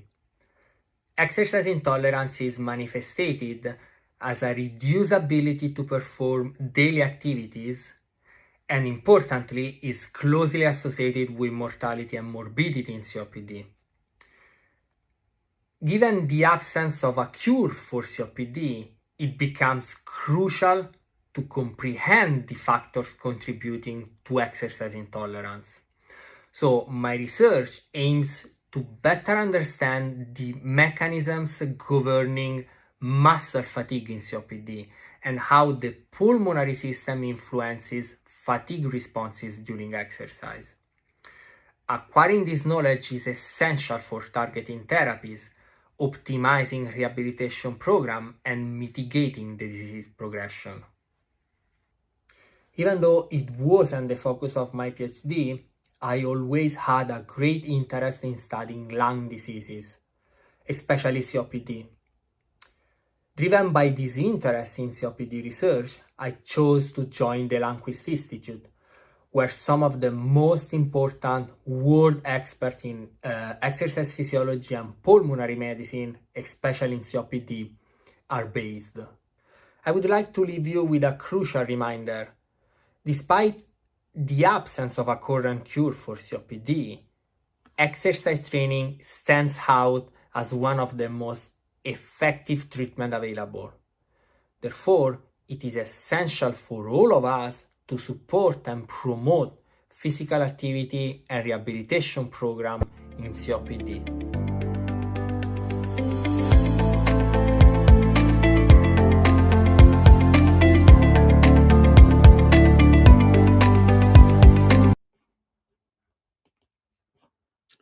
So thank you so much to my friends at the Lundquist Institute for a wonderful overview of the tremendous work that they are doing in the areas of COPD and other chronic lung diseases, as well as we saw with Will's presentation on COVID. We are 5 minutes to 4, so we're actually coming into the last hour. And we still, though, have I think about 2 or 3 presentations to go. Just to make everybody aware that, as we've mentioned previously, so Russell down in Australia, they're now coming into their end of their 23rd hour of their treadmill challenge. And so what I'm going to try to do we're going to help them to get towards the finish line. So what I'm going to do is, as we play these next videos, we're going to have, just in the insert at the bottom of the screen, we'll have, and I see Russ myself backstage here, he's on the treadmill at the moment. And so we'll just, we'll support them and cheer them through to the finish line as we get through to this last hour. So next up on the agenda is a wonderful presentation about from my colleagues at the COPD Foundation.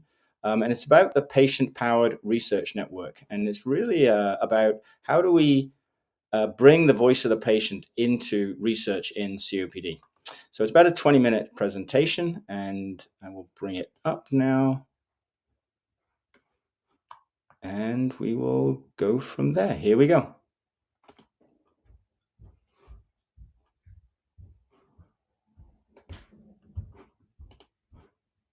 Welcome into this leg of the Big Baton Pass. We're really excited to participate in the event this year. First off, I want to say some special thanks to Russell Woodward and Ruth Barker, the COPD athlete, and his colleagues over there who were the brain trust behind this. And also a quick shout out to Alan Hamilton, who is kind of anchoring our North American leg of the journey here.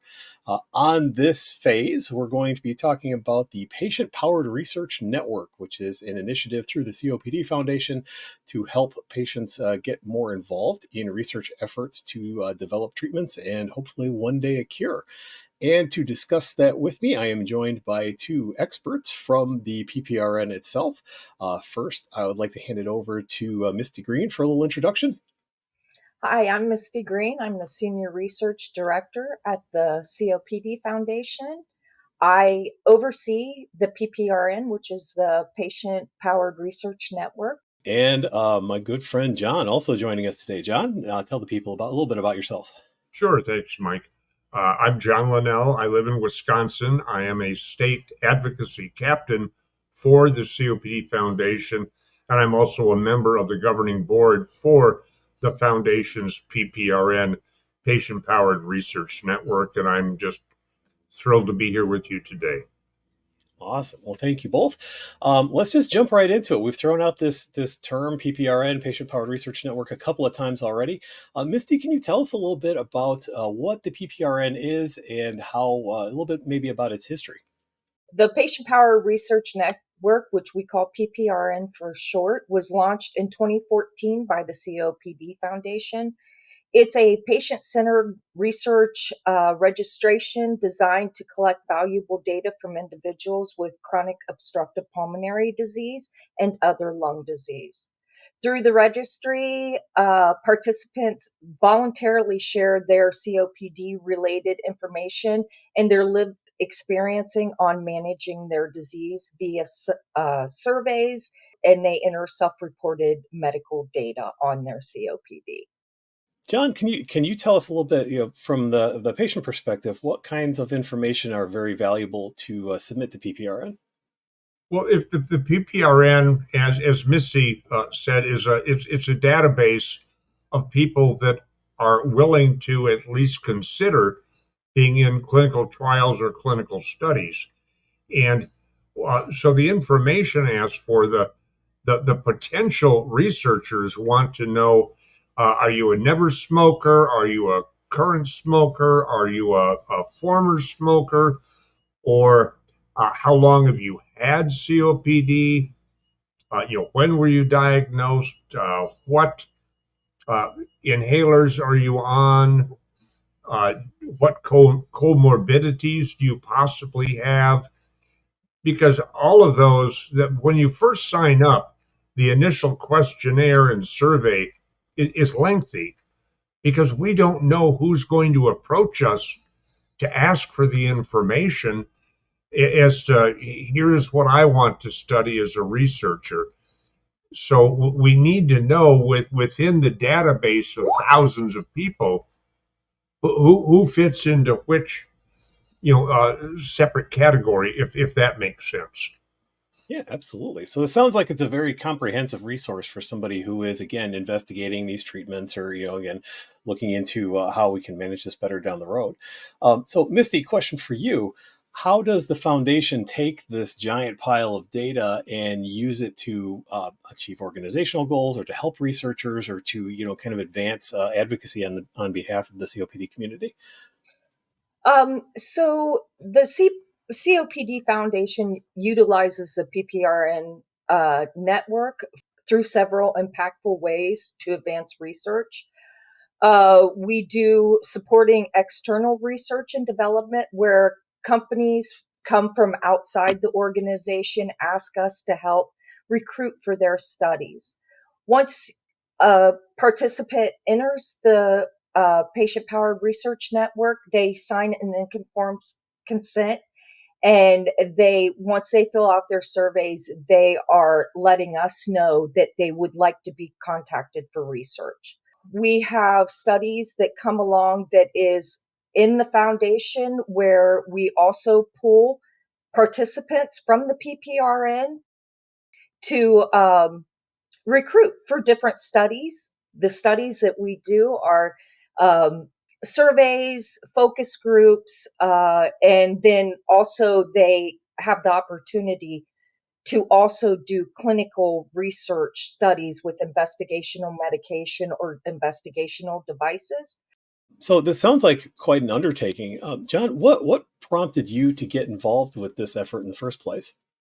I'm happy to tell you that, but first, in regards to what Misty was just talking about, even though you're in the registry and you may be contacted, it does not mean that you're obligated in any which way to participate in, for example, the particular study you were contacted about. It simply means by registering, I want to be a part of this. Let me know when something becomes available. But it doesn't mean that you're obligating yourself to any particular study. And I think that's just very important for patients considering this. But to your question, why did I get involved? Well, I'm an advocate, so I want to do things that help patients. But even if you're not an advocate, I think it's important for people living with COPD to understand that there may not be a cure in our lifetime, but we're working towards it. There may not be a better treatment today, but better treatments are being worked on. But they need to have patients be involved in that research. And so the way I looked at it, it may not help me today, but it's going to help my people, my population, the group I belong to worldwide, those living with COPD. And I think I owe it to them and to myself to say, yeah, I'll help. I'll help. Because this is not a fun disease to live with. And if I can help others, well, God bless me and God bless them. And let's do what we can together to try to eradicate it, to make better treatments, etc. Just to follow up on a couple things John said, everything is completely voluntary. You're not obligated to do anything you don't want to do. You let us know through the survey if you want to be contacted. Another thing that is great about the PPRN is people can say that they would like to be contacted for advisory board, which means they go onto a study panel and they start at the ground up with the research. It's very important for the foundation to have patients, COPD patients, at the ground floor of research. So this is another opportunity, another path to be involved with research. And if you want to be contacted, we will contact you. So I want to follow up on something you just said there that I think is really interesting. You talked about patients joining an advisory board and getting into research from the ground up. As a researcher, why is it so important to you to have the voice of the patient, or whether it's COPD or I would imagine really any disease state? Why is it so important to have that voice present from the beginning in study design and everything else? I have 23 years of coordinating experience for different diseases, one being COPD. A lot of the studies that I've been involved with, they've never listened to the patient's voice. And we feel that it's important to have the patient start with the team that's developing the study, where they can give their input. They can make sure that things are in language that anybody can understand. They also let the study team know if this time and events of stuff these patients have to do is unrealistic. Different things like that. Patient feedback is very important because the patients are the one doing the clinical trial. They're the one that's doing the work. So they have to be comfortable and understand. And I think being on an advisory board is, it is letting the COPD patient voices be heard. And I think that in the future, all studies need to start with a patient on the board when they develop these clinical trials. So, John, I know that's a topic that's really important to you as well. So, and I think you may have had some experience with joining one of these boards and just making sure that the researchers are looking at asking the right questions. Can you share maybe an experience that you've had through your research participation that really had what you feel is a significant impact on changing the course of things? Well, absolutely. First, kudos to Misty for bringing up that the patient voice at the beginning is very, very important. I wish that clinical trials would have patients. This is my wish list, then I'll go directly to your question. But I really think that clinical trials should have at least a couple patients helping to develop the protocol, helping to actually write or at least critique the IRB, the ICF, the informed consent form that has to be submitted to the IRB, which is the Institutional Review Board, because that's going to lower the dropout rate. How often do you read something and don't really understand it? If patients help write it, it could be better understood by the patients, which turns into a win-win for both the sponsor of the trial and the patient participating in the trial. But back to my experience, which I think was your question, because I tend to get really excited.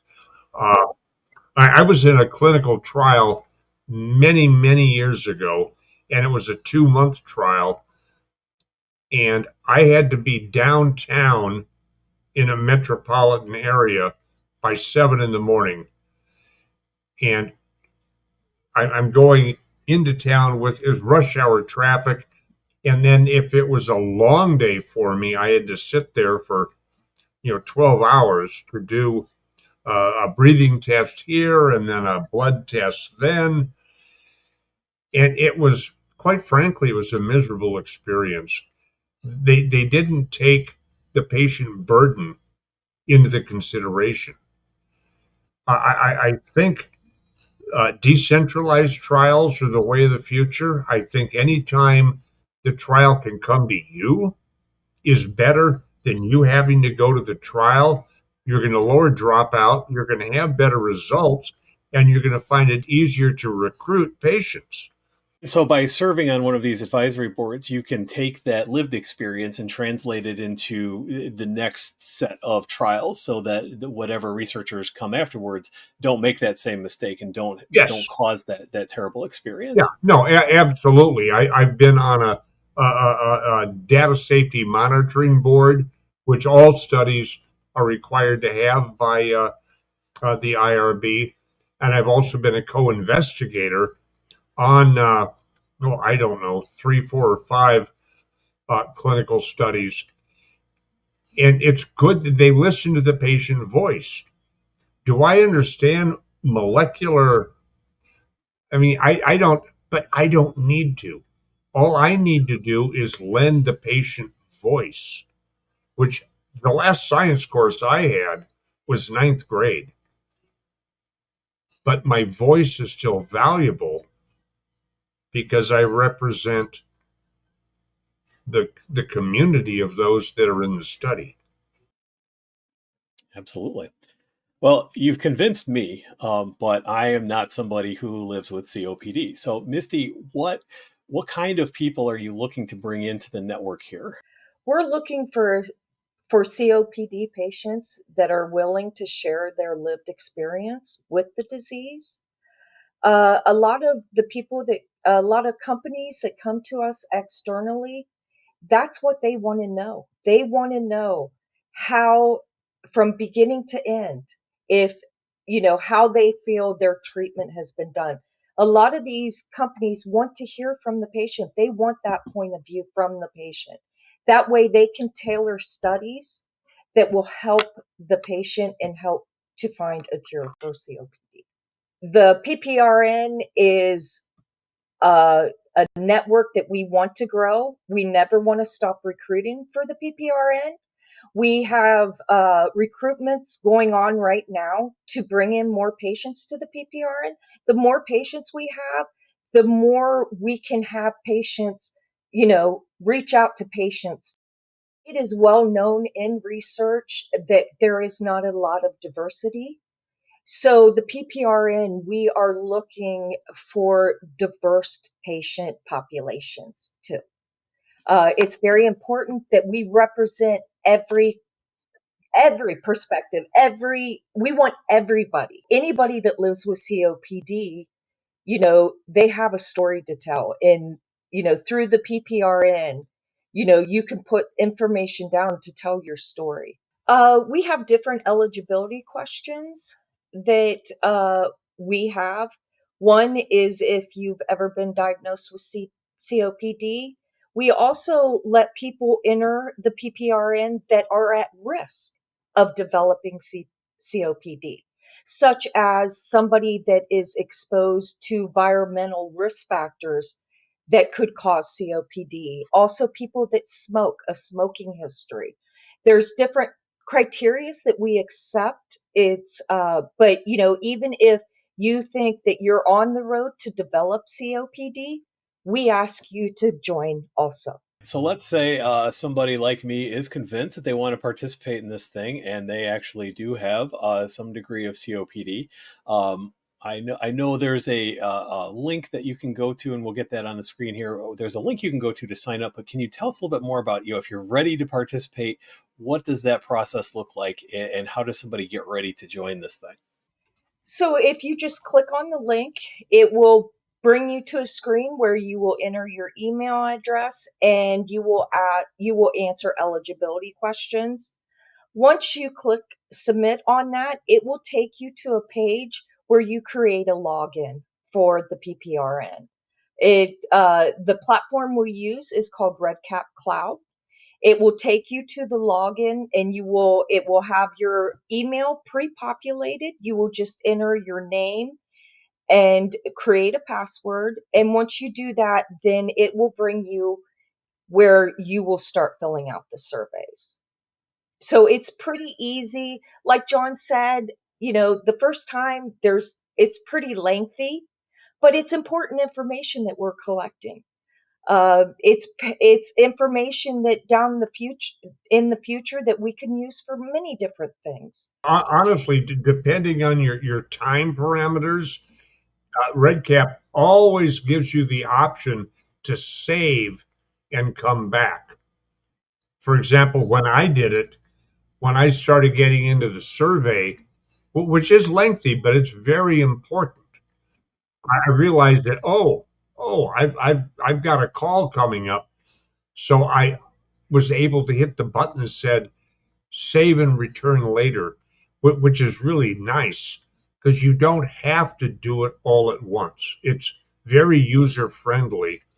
The one thing though, RedCap, it does not have the foundation logo on it. So you may think you've been taken to Mars or Venus or wherever. You're still within the survey and registration for the PPRN. So just keep plugging away. We want all the patients to be comfortable and to do the surveys in your own time. Also, yearly, you will be asked to complete another survey just to update your information. If you are a researcher, how do you get a hold of somebody at the foundation in order to potentially utilize the PPRN in your research?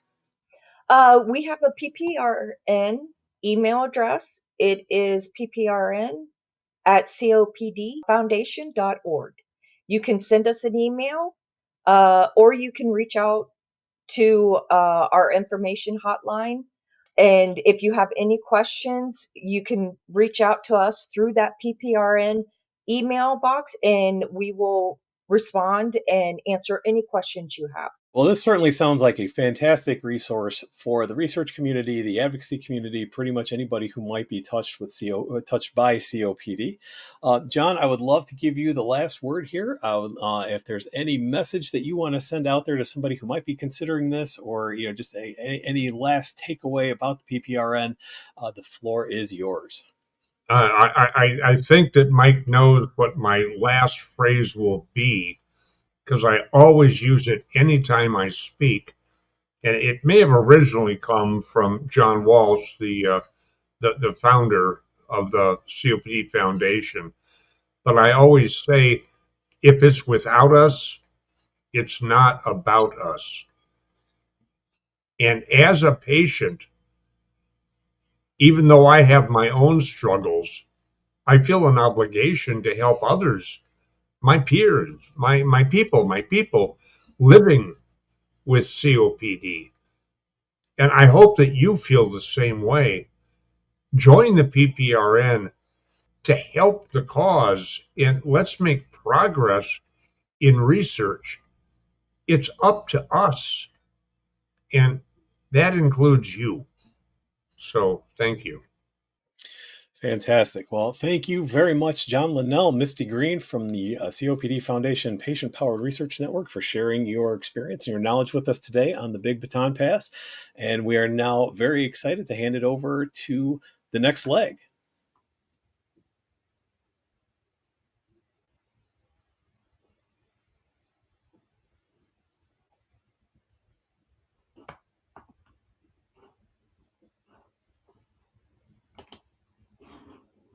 Well, thank you so much to my colleagues and friends, Misty, Mike, and John. What a fantastic overview of the PPRN. Something that certainly for me is near and dear to my heart is a project that I'm leading at the COPD Foundation called Pivot, which is patient-inspired validation of outcome tools. Is so much about bringing the patient voice into research in COPD. And I certainly value their contributions and the PPRN's contribution to the work that I'm doing.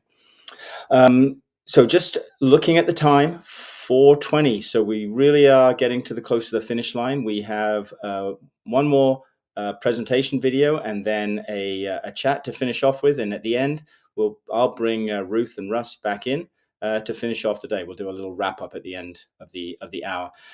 Just for those who are joining, you'll notice on the other part of the screen we have Russ's family members on their treadmill. They are into the last hour of their 24-hour treadmill challenge. Quite amazing. As the next video recording is shown, you'll see them just at the bottom of the screen. I wanted to just keep them in our sights and to support them as they head towards their own finish line. So with that, we're now going to move to the Cleveland Clinic and Amy Attaway and her colleagues, who are going to be talking to us about opportunities for pulmonary rehab in COPD patients with sarcopenia or muscle loss, muscle wasting. So some specific focus on that area of interest for them. So this is about a 20-minute video. So here we go. Hello, everyone. My name is Amy Attaway. I am a pulmonologist, an assistant professor of medicine, and I'm associate director of the COPD Center.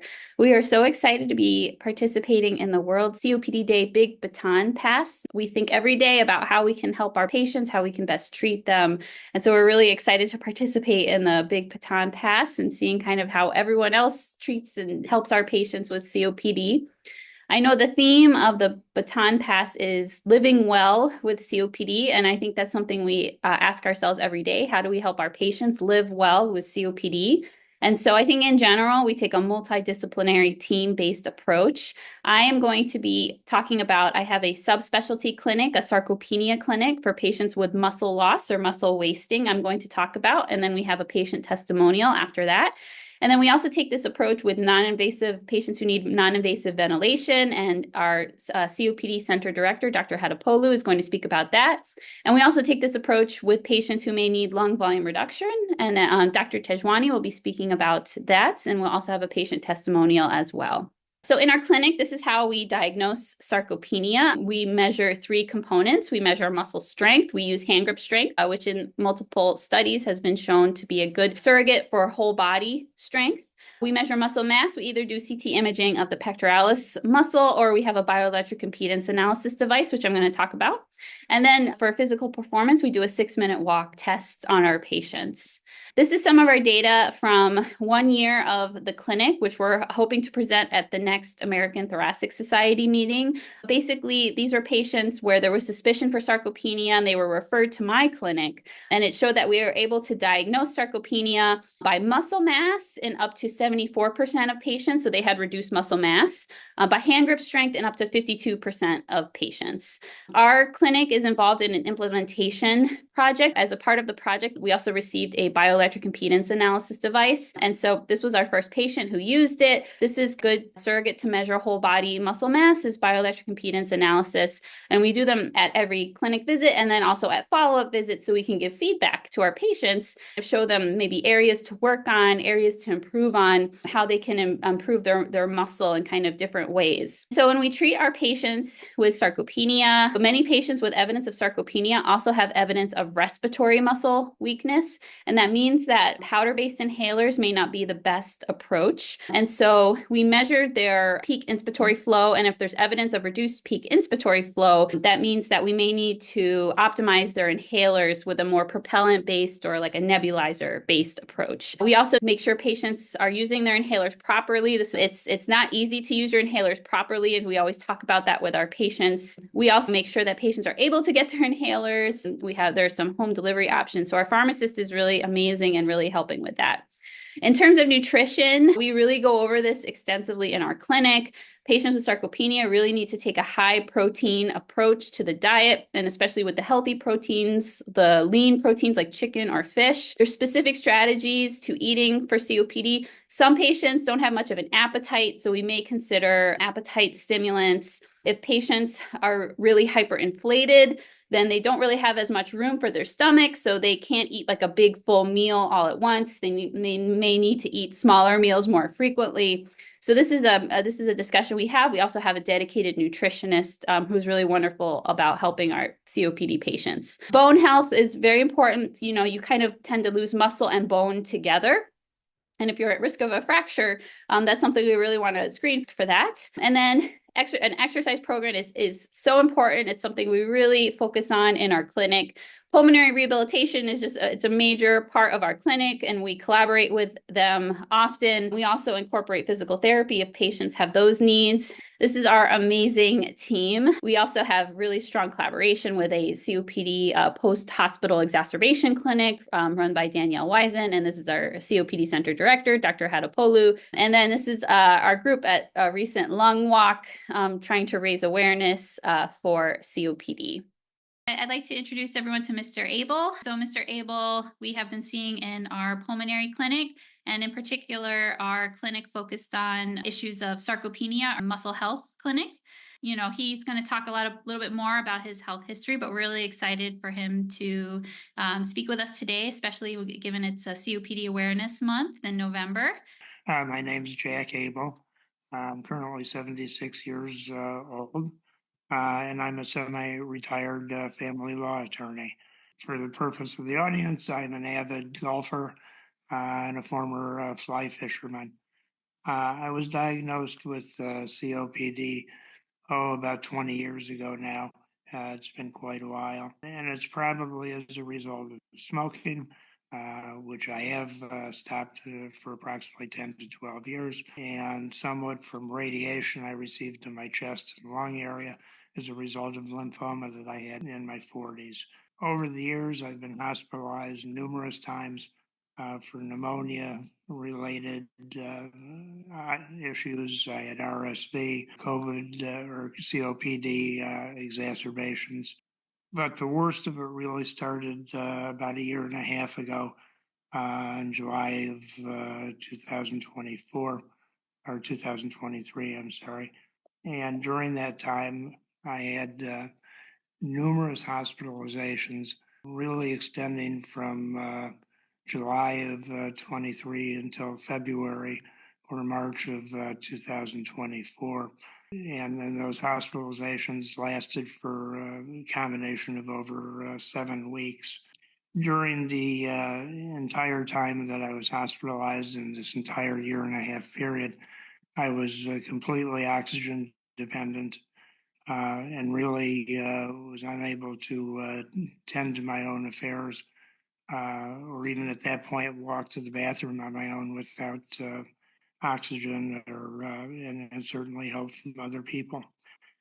Today, I still have COPD, and obviously that's not going to go away. Fortunately, I am now oxygen free and without too much exceptions, doing what I would like to do. I'm back playing golf and back to my activities of daily living on a reasonable basis.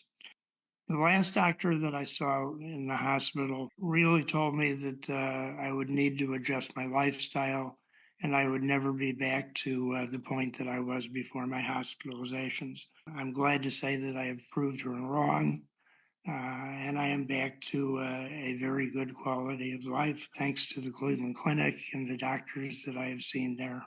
Words of the doctor, the hospitalist, really depressed me and angered me at the same time. Based on what she said, I was determined to get back to a reasonable life and quality of living. Like I said before, I'm an avid golfer. I was also approaching my 50-year anniversary of my law practice. I was determined both to finish 50 years of practice and to physically be able to play golf again. Dr. Attaway was referred to me, and I obtained an appointment with her. And fortunately, she spent a great deal of time talking to me about diet and nutrition. I started rehabilitation, a lot of treadmill, a lot of walking, and reluctantly made some changes to my diet and added some supplements as was recommended. Dr. Attaway also gave me what was called an in-body test. The in-body test was used to measure body mass, muscle tone, and the like. The test is really simple. It's just like standing on a scale. It's non-invasive and something that is very easy to do. It has been helpful to me in my recovery. To people with COPD and to the doctors as well, I say the best thing you can do is to set a goal. Mine was to play golf again and was to finish my 50 years in practice as an attorney. But set a goal. I think that that's something that's very important. 8 months ago, I couldn't walk to the bathroom without oxygen. At my doctor's suggestion, I changed my diet slightly. Went through rehabilitation and continued with an exercise program. All that's important for COPD. Believe me, I'm not about to run a marathon or climb the steps to the Eiffel Tower. I still have COPD. But due to the exercise program, the nutrition that I've changed, I'm certainly back to my normal activities of daily living. I'm playing golf. Haven't been back to fly fishing yet, but I expect to do that soon. All right. Is there anything else you wanted to say? Just keep plugging away and pay attention to your physicians and the recommendations that they give you. It's great. It's great. Okay. All right. Well, thank you. Hello, everybody. I'm Umur Hatipoğlu. I'm a physician at the Cleveland Clinic, and I am delighted to be part of this World COPD Day Big Baton Pass. COPD is not one disease. I think we all know that. Patients have these treatable traits, and if they are actively sought and found and treated, their lives could change. One of those treatable traits is having chronic hypercapnic respiratory failure. If these patients are treated with non-invasive ventilation, employing a certain strategy called high-intensity ventilation, their lives could really change for the better. We started an outpatient clinic here about 2.5 years ago, where we actively titrate outpatients in IV settings for best results. And the first patient who went through that program is going to speak to you today about his experience. Now, we didn't only call on him because he was the very first patient to go through this. Roger is also the type of guy who tells it like it is. So with that, I want to present you Roger. And the mask took a lot of getting used to. And then when he changed the pressures and stuff on it, it was even worse to get used to. But I finally got there. And I can tell when I haven't done it. When if I fall asleep in a chair and didn't get it on, I can definitely tell. We think this is one of the reasons I haven't been in the hospital with pneumonia. And I used to get that a lot. Are there any more activities that you're able to do during the day, even small activities you weren't able to do before? Yeah, there's been some. Like I go out in the garage and work on my car.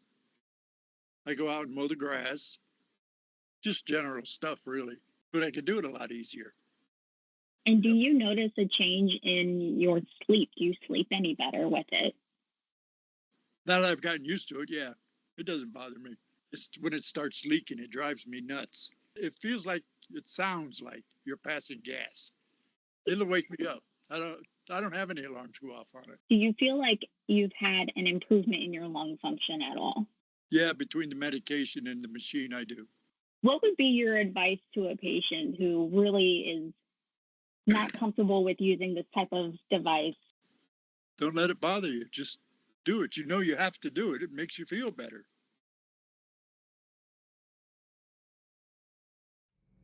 Hi, everyone. My name is Vikram Tejwan. I'm a pulmonologist at the Cleveland Clinic with an expertise in asthma and COPD, and thrilled to be speaking to you today during COPD Awareness Month. COPD, as many of you know, is a disease that really has two characteristics. It's characterized by day-to-day limitations, impacting quality of life and the ability for our patients to do the things that are important to them, and disease exacerbations or disease flares. Our current therapies, most of our medications, are really aimed at alleviating these two things, preventing progression of the day-to-day disease, and also preventing flares of the COPD or exacerbations. And in fact, we have two recently FDA-approved medications this year to help along with this.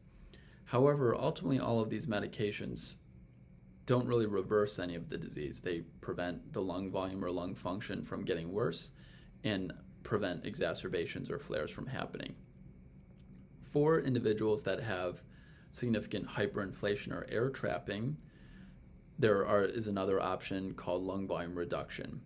So hyperinflation or air trapping occurs because with COPD there's airflow obstruction, allowing air to build up in our lungs, and that buildup makes it more difficult to breathe and do the things that are important to people in terms of activity of daily living and quality of life.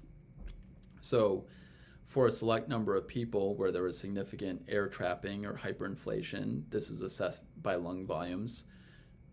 If that air trapping or hyperinflation is just in one place, this is assessed by a special chest CT scan, and where the carbon dioxide is not too high, there are two approaches to help reduce the air in that part of the lung. This can be done bronchoscopically by putting a valve in that area of the lung, which allows that part of the lung to deflate, or by surgery, where that part of the lung is actually surgically removed. When this occurs, this allows the rest of the good lung to expand and fill that out, and as you'll hear about from our patient testimonial next, can really impact quality of life and improve the ability for individuals to do the types of things that are important to them. Unfortunately, like many things with COPD, it is not a one-size-fits-all approach, and the testing that I reviewed earlier needs to be done to see if it makes sense for any individual patient. However, for those with COPD, where you're experiencing significant impact of quality of life, I think it is worth undertaking, and hopefully you'll hear this encouraging story next about what can happen when it goes well.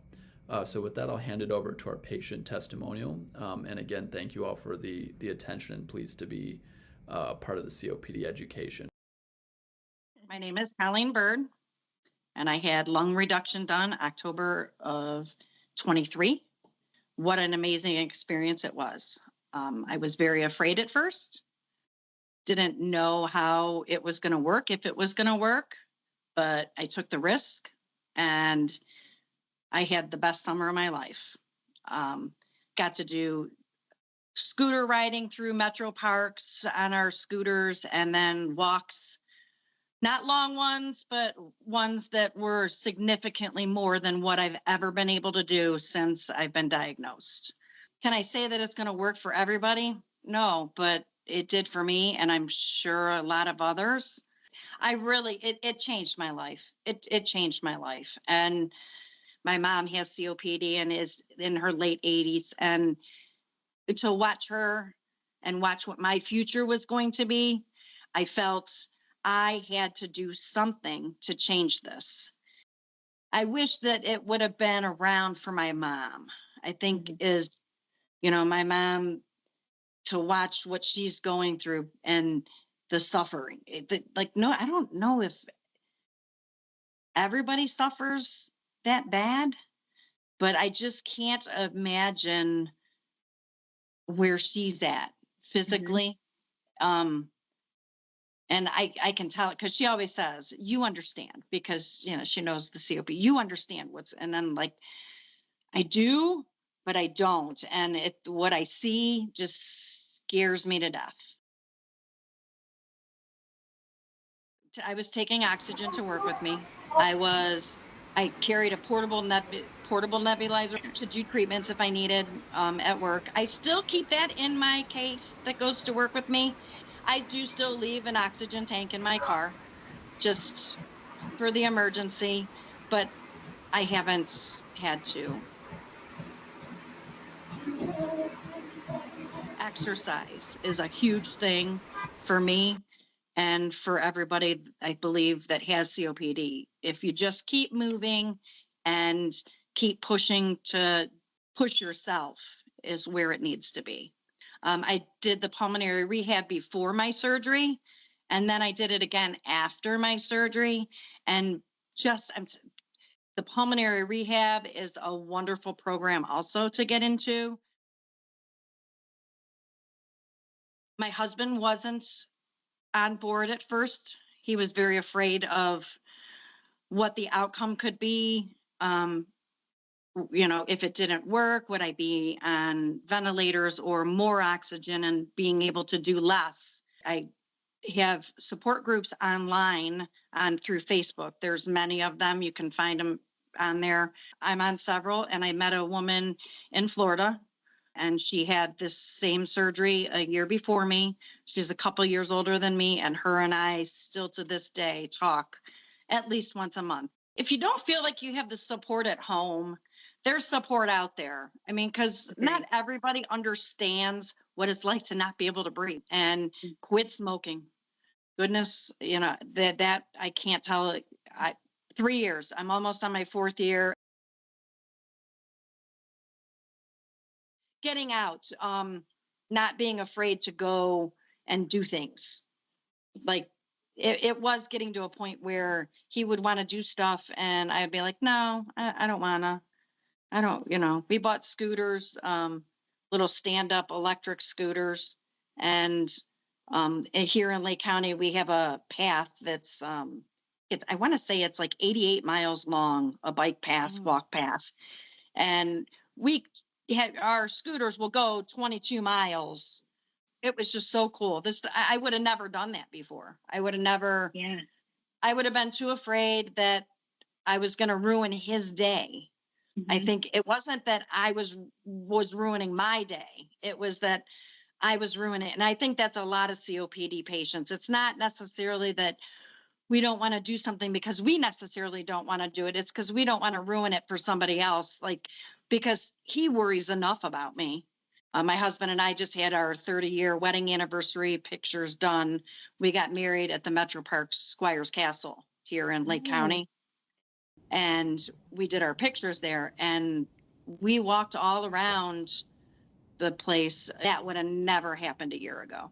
Thank you so much for sharing everything. Thank you for allowing me to share.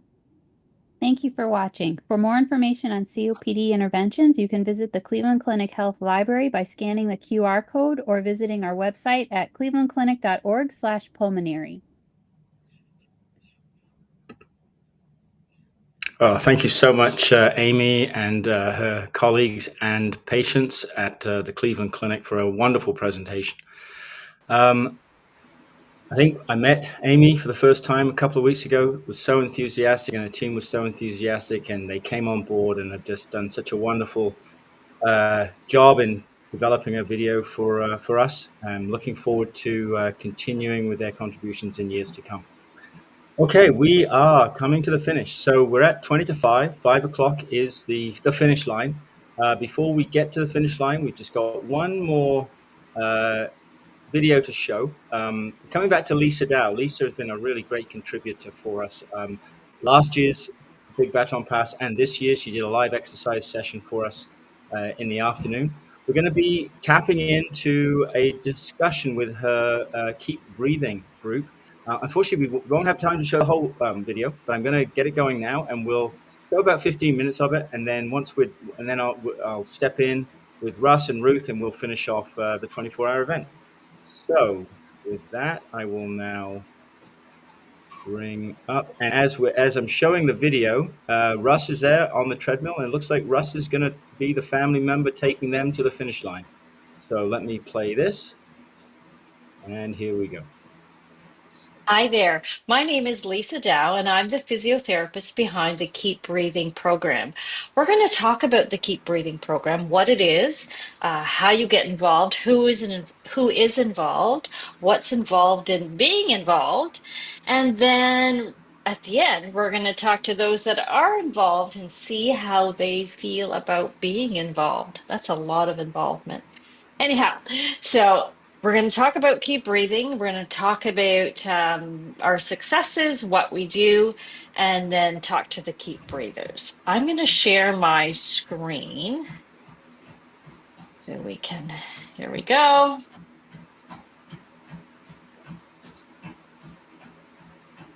Okay.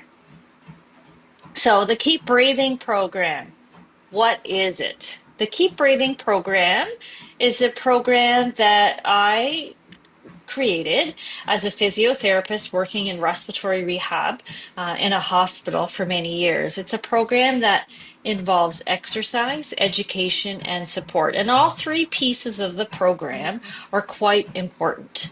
We're going to talk about exercise first. And I know a lot of people think, when they can't breathe, how do they possibly exercise? But really, exercise is one of the most important management strategies for people with lung disease.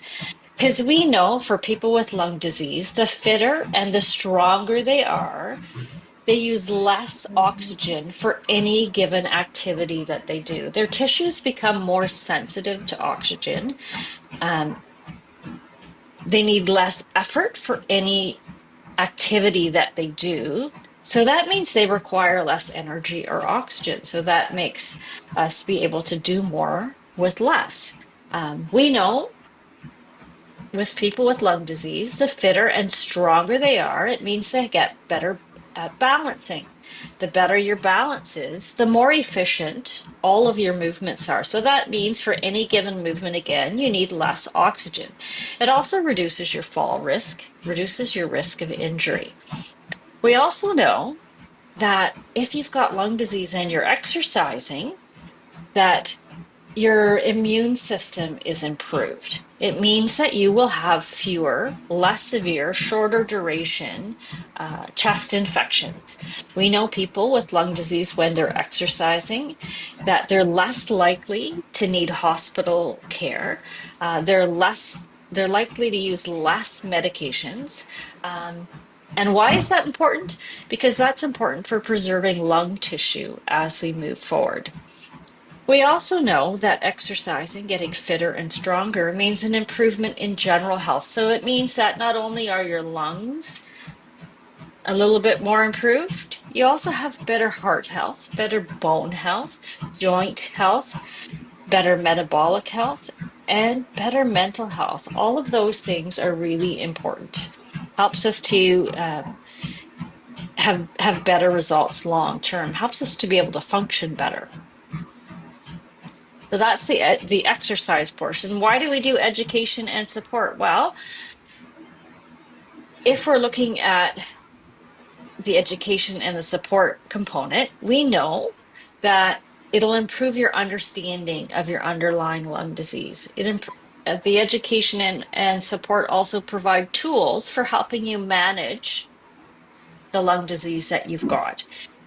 It improves your confidence in your self-management. So imagine if you feel more confident about talking to your lung disease, imagine talking to your healthcare professional. You'll be able to explain your signs and symptoms better and be able to be more involved in your care. We know that if you're supported and you're educated, you're more likely to quit smoking and to stay quit from smoking. And we also know the more that you know, you're more likely going to adhere to your exercise program. So all of that relates to having improved quality of life. So what is Keep Breathing? So it has all those three pillars: exercise, education, and support. It's run virtually over Zoom. It's physio led by me, and it's at low cost. The important part of being low cost is we know that the programming needs to be ongoing. And because it needs to be ongoing, we need to be able to support that long term. So low cost is really important. So what does the Keep Breathing program look like day to day, week to week? The exercise component, we do live over Zoom twice a week on Tuesdays and Thursdays right now. And that exercise session will look basically like a regular exercise session, meaning that we will do stretching, strengthening, mobility, balance, and cardio. But built into that exercise program is proper pacing, breathing strategies, and multiple levels to make it right for each person that's in the program. We also do lots of self-monitoring techniques to make sure that each individual understands what the right level is for them. So that's the exercise. Now, along with the live exercise sessions, we also have a full library of bonus recorded sessions. Those recorded sessions can be used if somebody has to miss a session because they have an appointment, or they're just, for whatever reason, not able to attend the live session. There are some people in the group that actually like to do extra sessions. And, that makes sense because when you're exercising and you feel better, then it makes you not be so afraid of doing an extra session because it makes you feel better. Um, the chat nights, our education is done, a lot of it through our chat nights. We meet one evening per month to chat about something that the group has found of interest. So, a topic of interest to the group.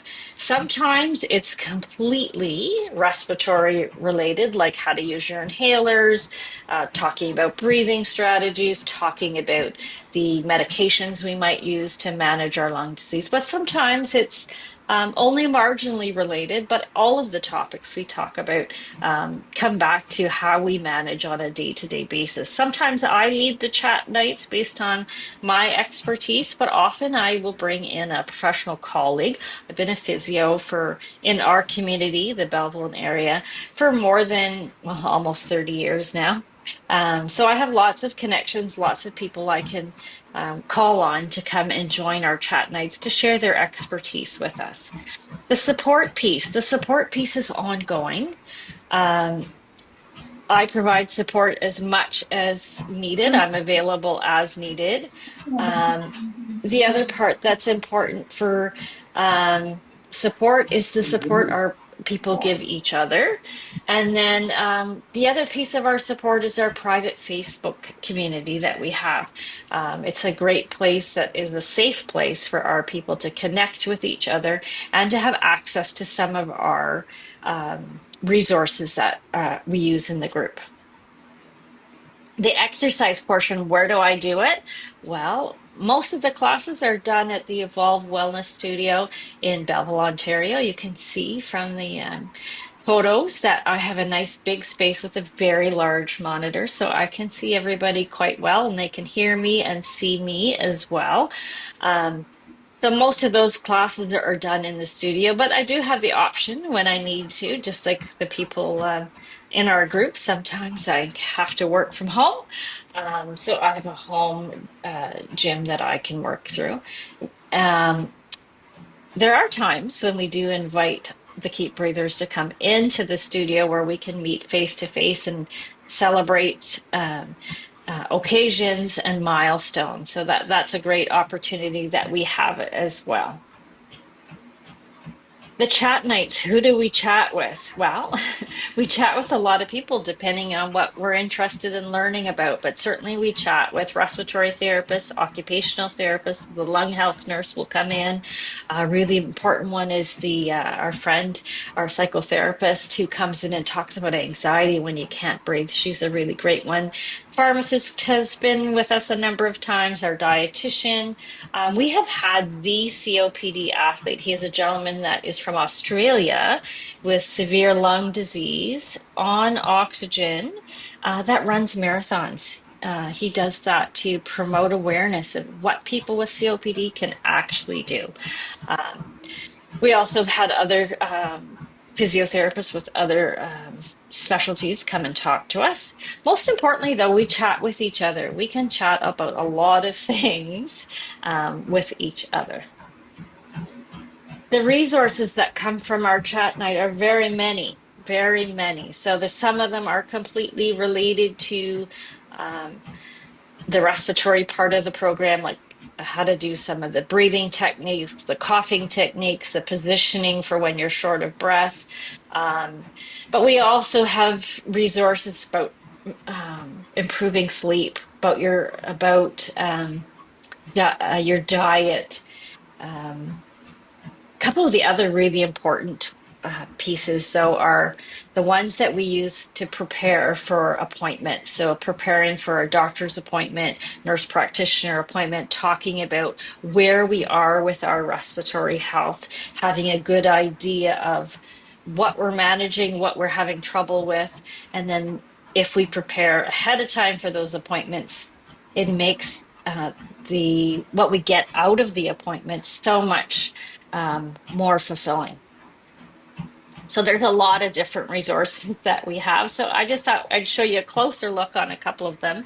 So one of them is about quitting smoking, how to help curb some cravings. And then the other one that I'm showing you is the one that we use to talk about our inhalers. So before we go to the doctors, kind of just reviewing what inhalers we're on so we know what we're on, and then thinking about how they're working for us. And that helps you and your doctor talk about what's going to be best for you going forward.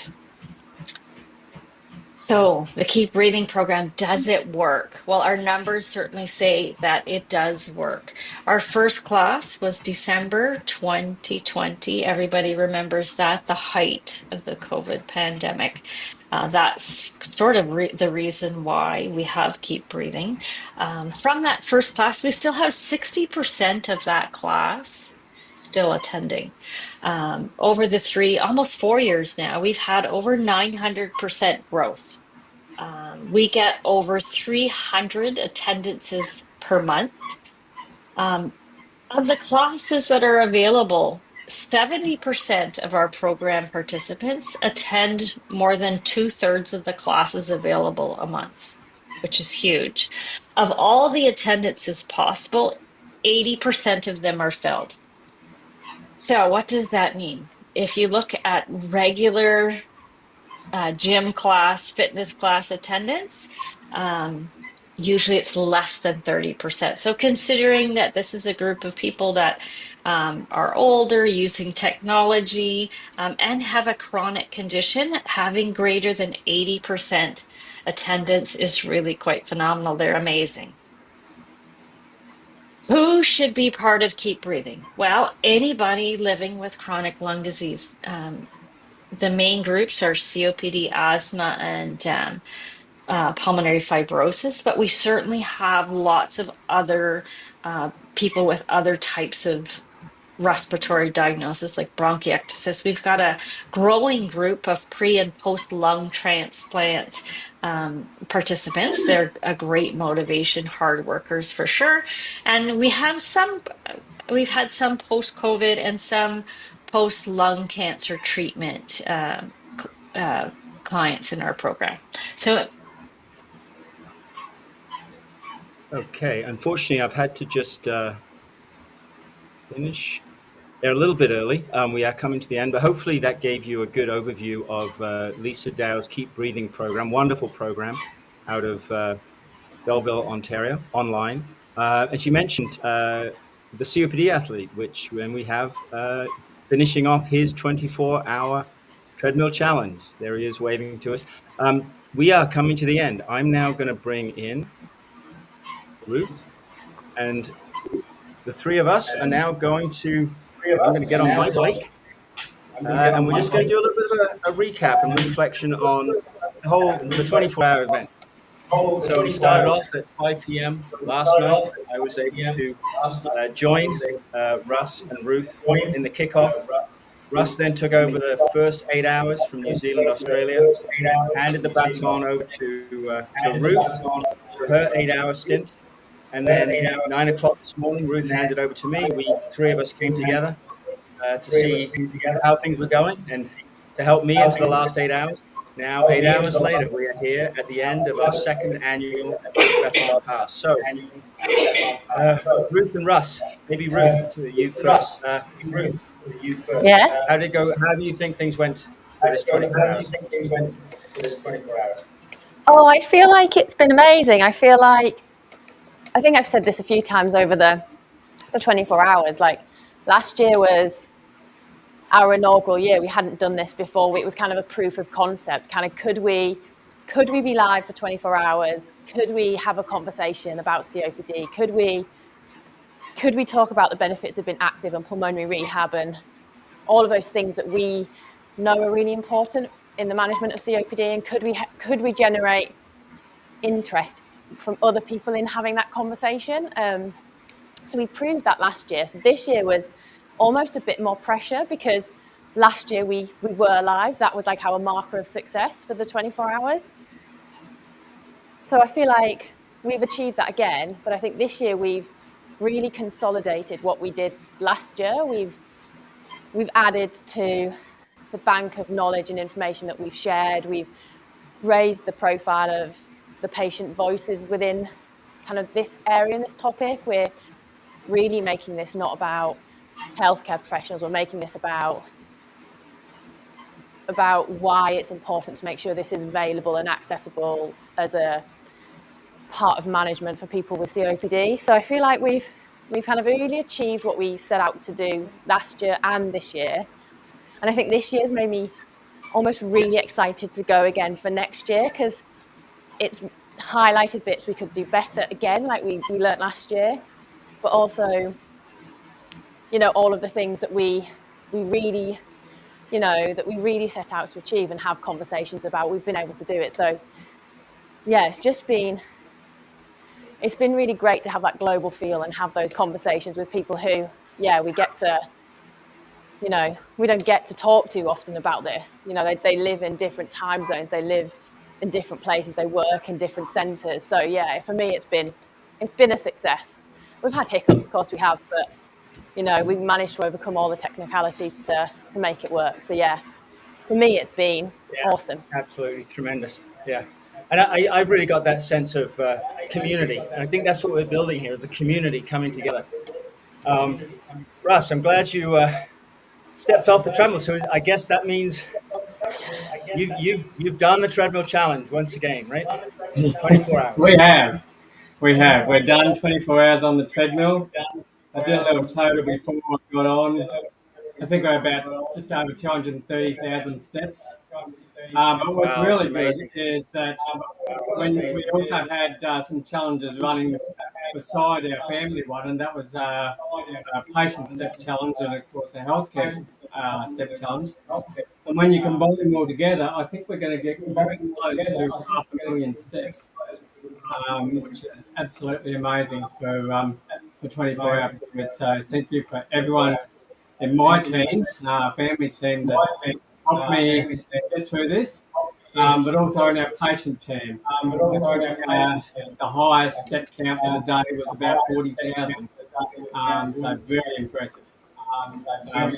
Just saying what Ruth said, I think, you know, we've learned to keep learning, and next year we'll get back with some good ideas. But also, we want to sponsors bought this year, and that was for their help. Also, NDD, spiritual friends, and the generous, the fabulous support of Grace Ann with her resources and the videos she supplied. It's been fantastic, and she's been able to highlight patients in her rehab centres and their experiences, which has been very good. Yeah, fantastic. I mean, yeah, we couldn't have done this year's event. Yeah, I was going to say we couldn't have done this year's event without, I think, the sponsors. Yeah, this year, because I think we've, you know, I haven't mentioned it at the end yet, but we've got a crew behind the camera from Solent University. They provided technical support from the lecturers who specialise in media, broadcasting, TV, sound, technical things that I probably get all of the names wrong for, and students who are supporting running the event. So yeah, you know, without the sponsors, we couldn't have enlisted that help to help make this, you know, an event that's you know, been really great. So yeah, I think it's a big thank you to all of the sites that have taken part, all the people who have put time and effort into making the content, and yeah, the sponsors who've meant we can build a better website, get a better website built, you know, do all the things that are helping us grow and you know, improve the event year on year. So yeah, I think we just have to make sure we say thank you to everybody, because it's been so good. Oh, where's Alan gone? We might have just lost Alan. Oh, there we go. We've got you back. Look at that, right at the end. We will be without it. Our endings are always. I think it's just going to be the thing that the endings are always novel. I think people would be disappointed if they weren't. Yeah. Russ, I just wanted to come to something like in the early planning when we were looking at last year and we were talking about how you wanted to see this evolve this year. And one of the things you challenged was we need more patient involvement.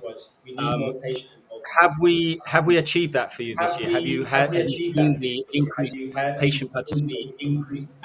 Absolutely, we have, and not only with the patients getting involved in the step challenges, with the patients who have come on over the last 24 hours and told their story. The John Linnells of this world, the Minister Agates of this world, they're great patient advocates, and we've got them all over the world. So yeah, we're getting more patients involved, but for me, I'm taking it as my responsibility for next year to get more patients involved and show them the benefits of what we're doing and joining in this community. Yeah, for sure. Yeah, and I think the one thing that I think both Ruth and I have kind of dabbled in a little this year is doing our own little challenge. I think it's been a good first effort for me, but I'll be finishing after we finish. I've still got 32 minutes to go, so didn't quite do it in the time. But I think that's really already thinking to next year. I think Ruth, have I got some of my cycling friends in? Oh, we've gone again. Theme of I think this idea of now bringing in different 20, not necessarily, it doesn't have to be a 24-hour challenge, but maybe it's an 8-hour challenge or a pass the baton challenge. I think that's where I'd love to see this go next year, is to still have all the great videos and the recordings of the live sessions, but have groups doing the challenges and coming up. I think the step challenge is a great thing, Russ, this year. I think we can really build on that for next year. Absolutely. But before we go, everyone's got to smile because we've got to have a group photo. So 3, 2, 1, everyone smile. 3, 2, 1, everyone smile. It's done. And that's a wrap then. That's it. That's a wrap. Signing off. Till next year. It was tiring for me, but I think that both of you have been up for 24 hours, haven't you? I think you might have got a little nap in there, Russ, but my hat's off to the two of you. That's just an incredible marathon in itself. It's all worth it. It's worth it. It's been worth it. Yeah, definitely worth it. Yeah, well, it's great working with the two of you, and just enjoy this so much, and already looking forward to next year. Wonderful. Yep. I think we're already planning next year. So yeah. Conversation starts tomorrow, Alan. It's up to me to hit the exit button, and we'll call that a wrap. Yeah. All right. Thanks both of you. Take care. Have a good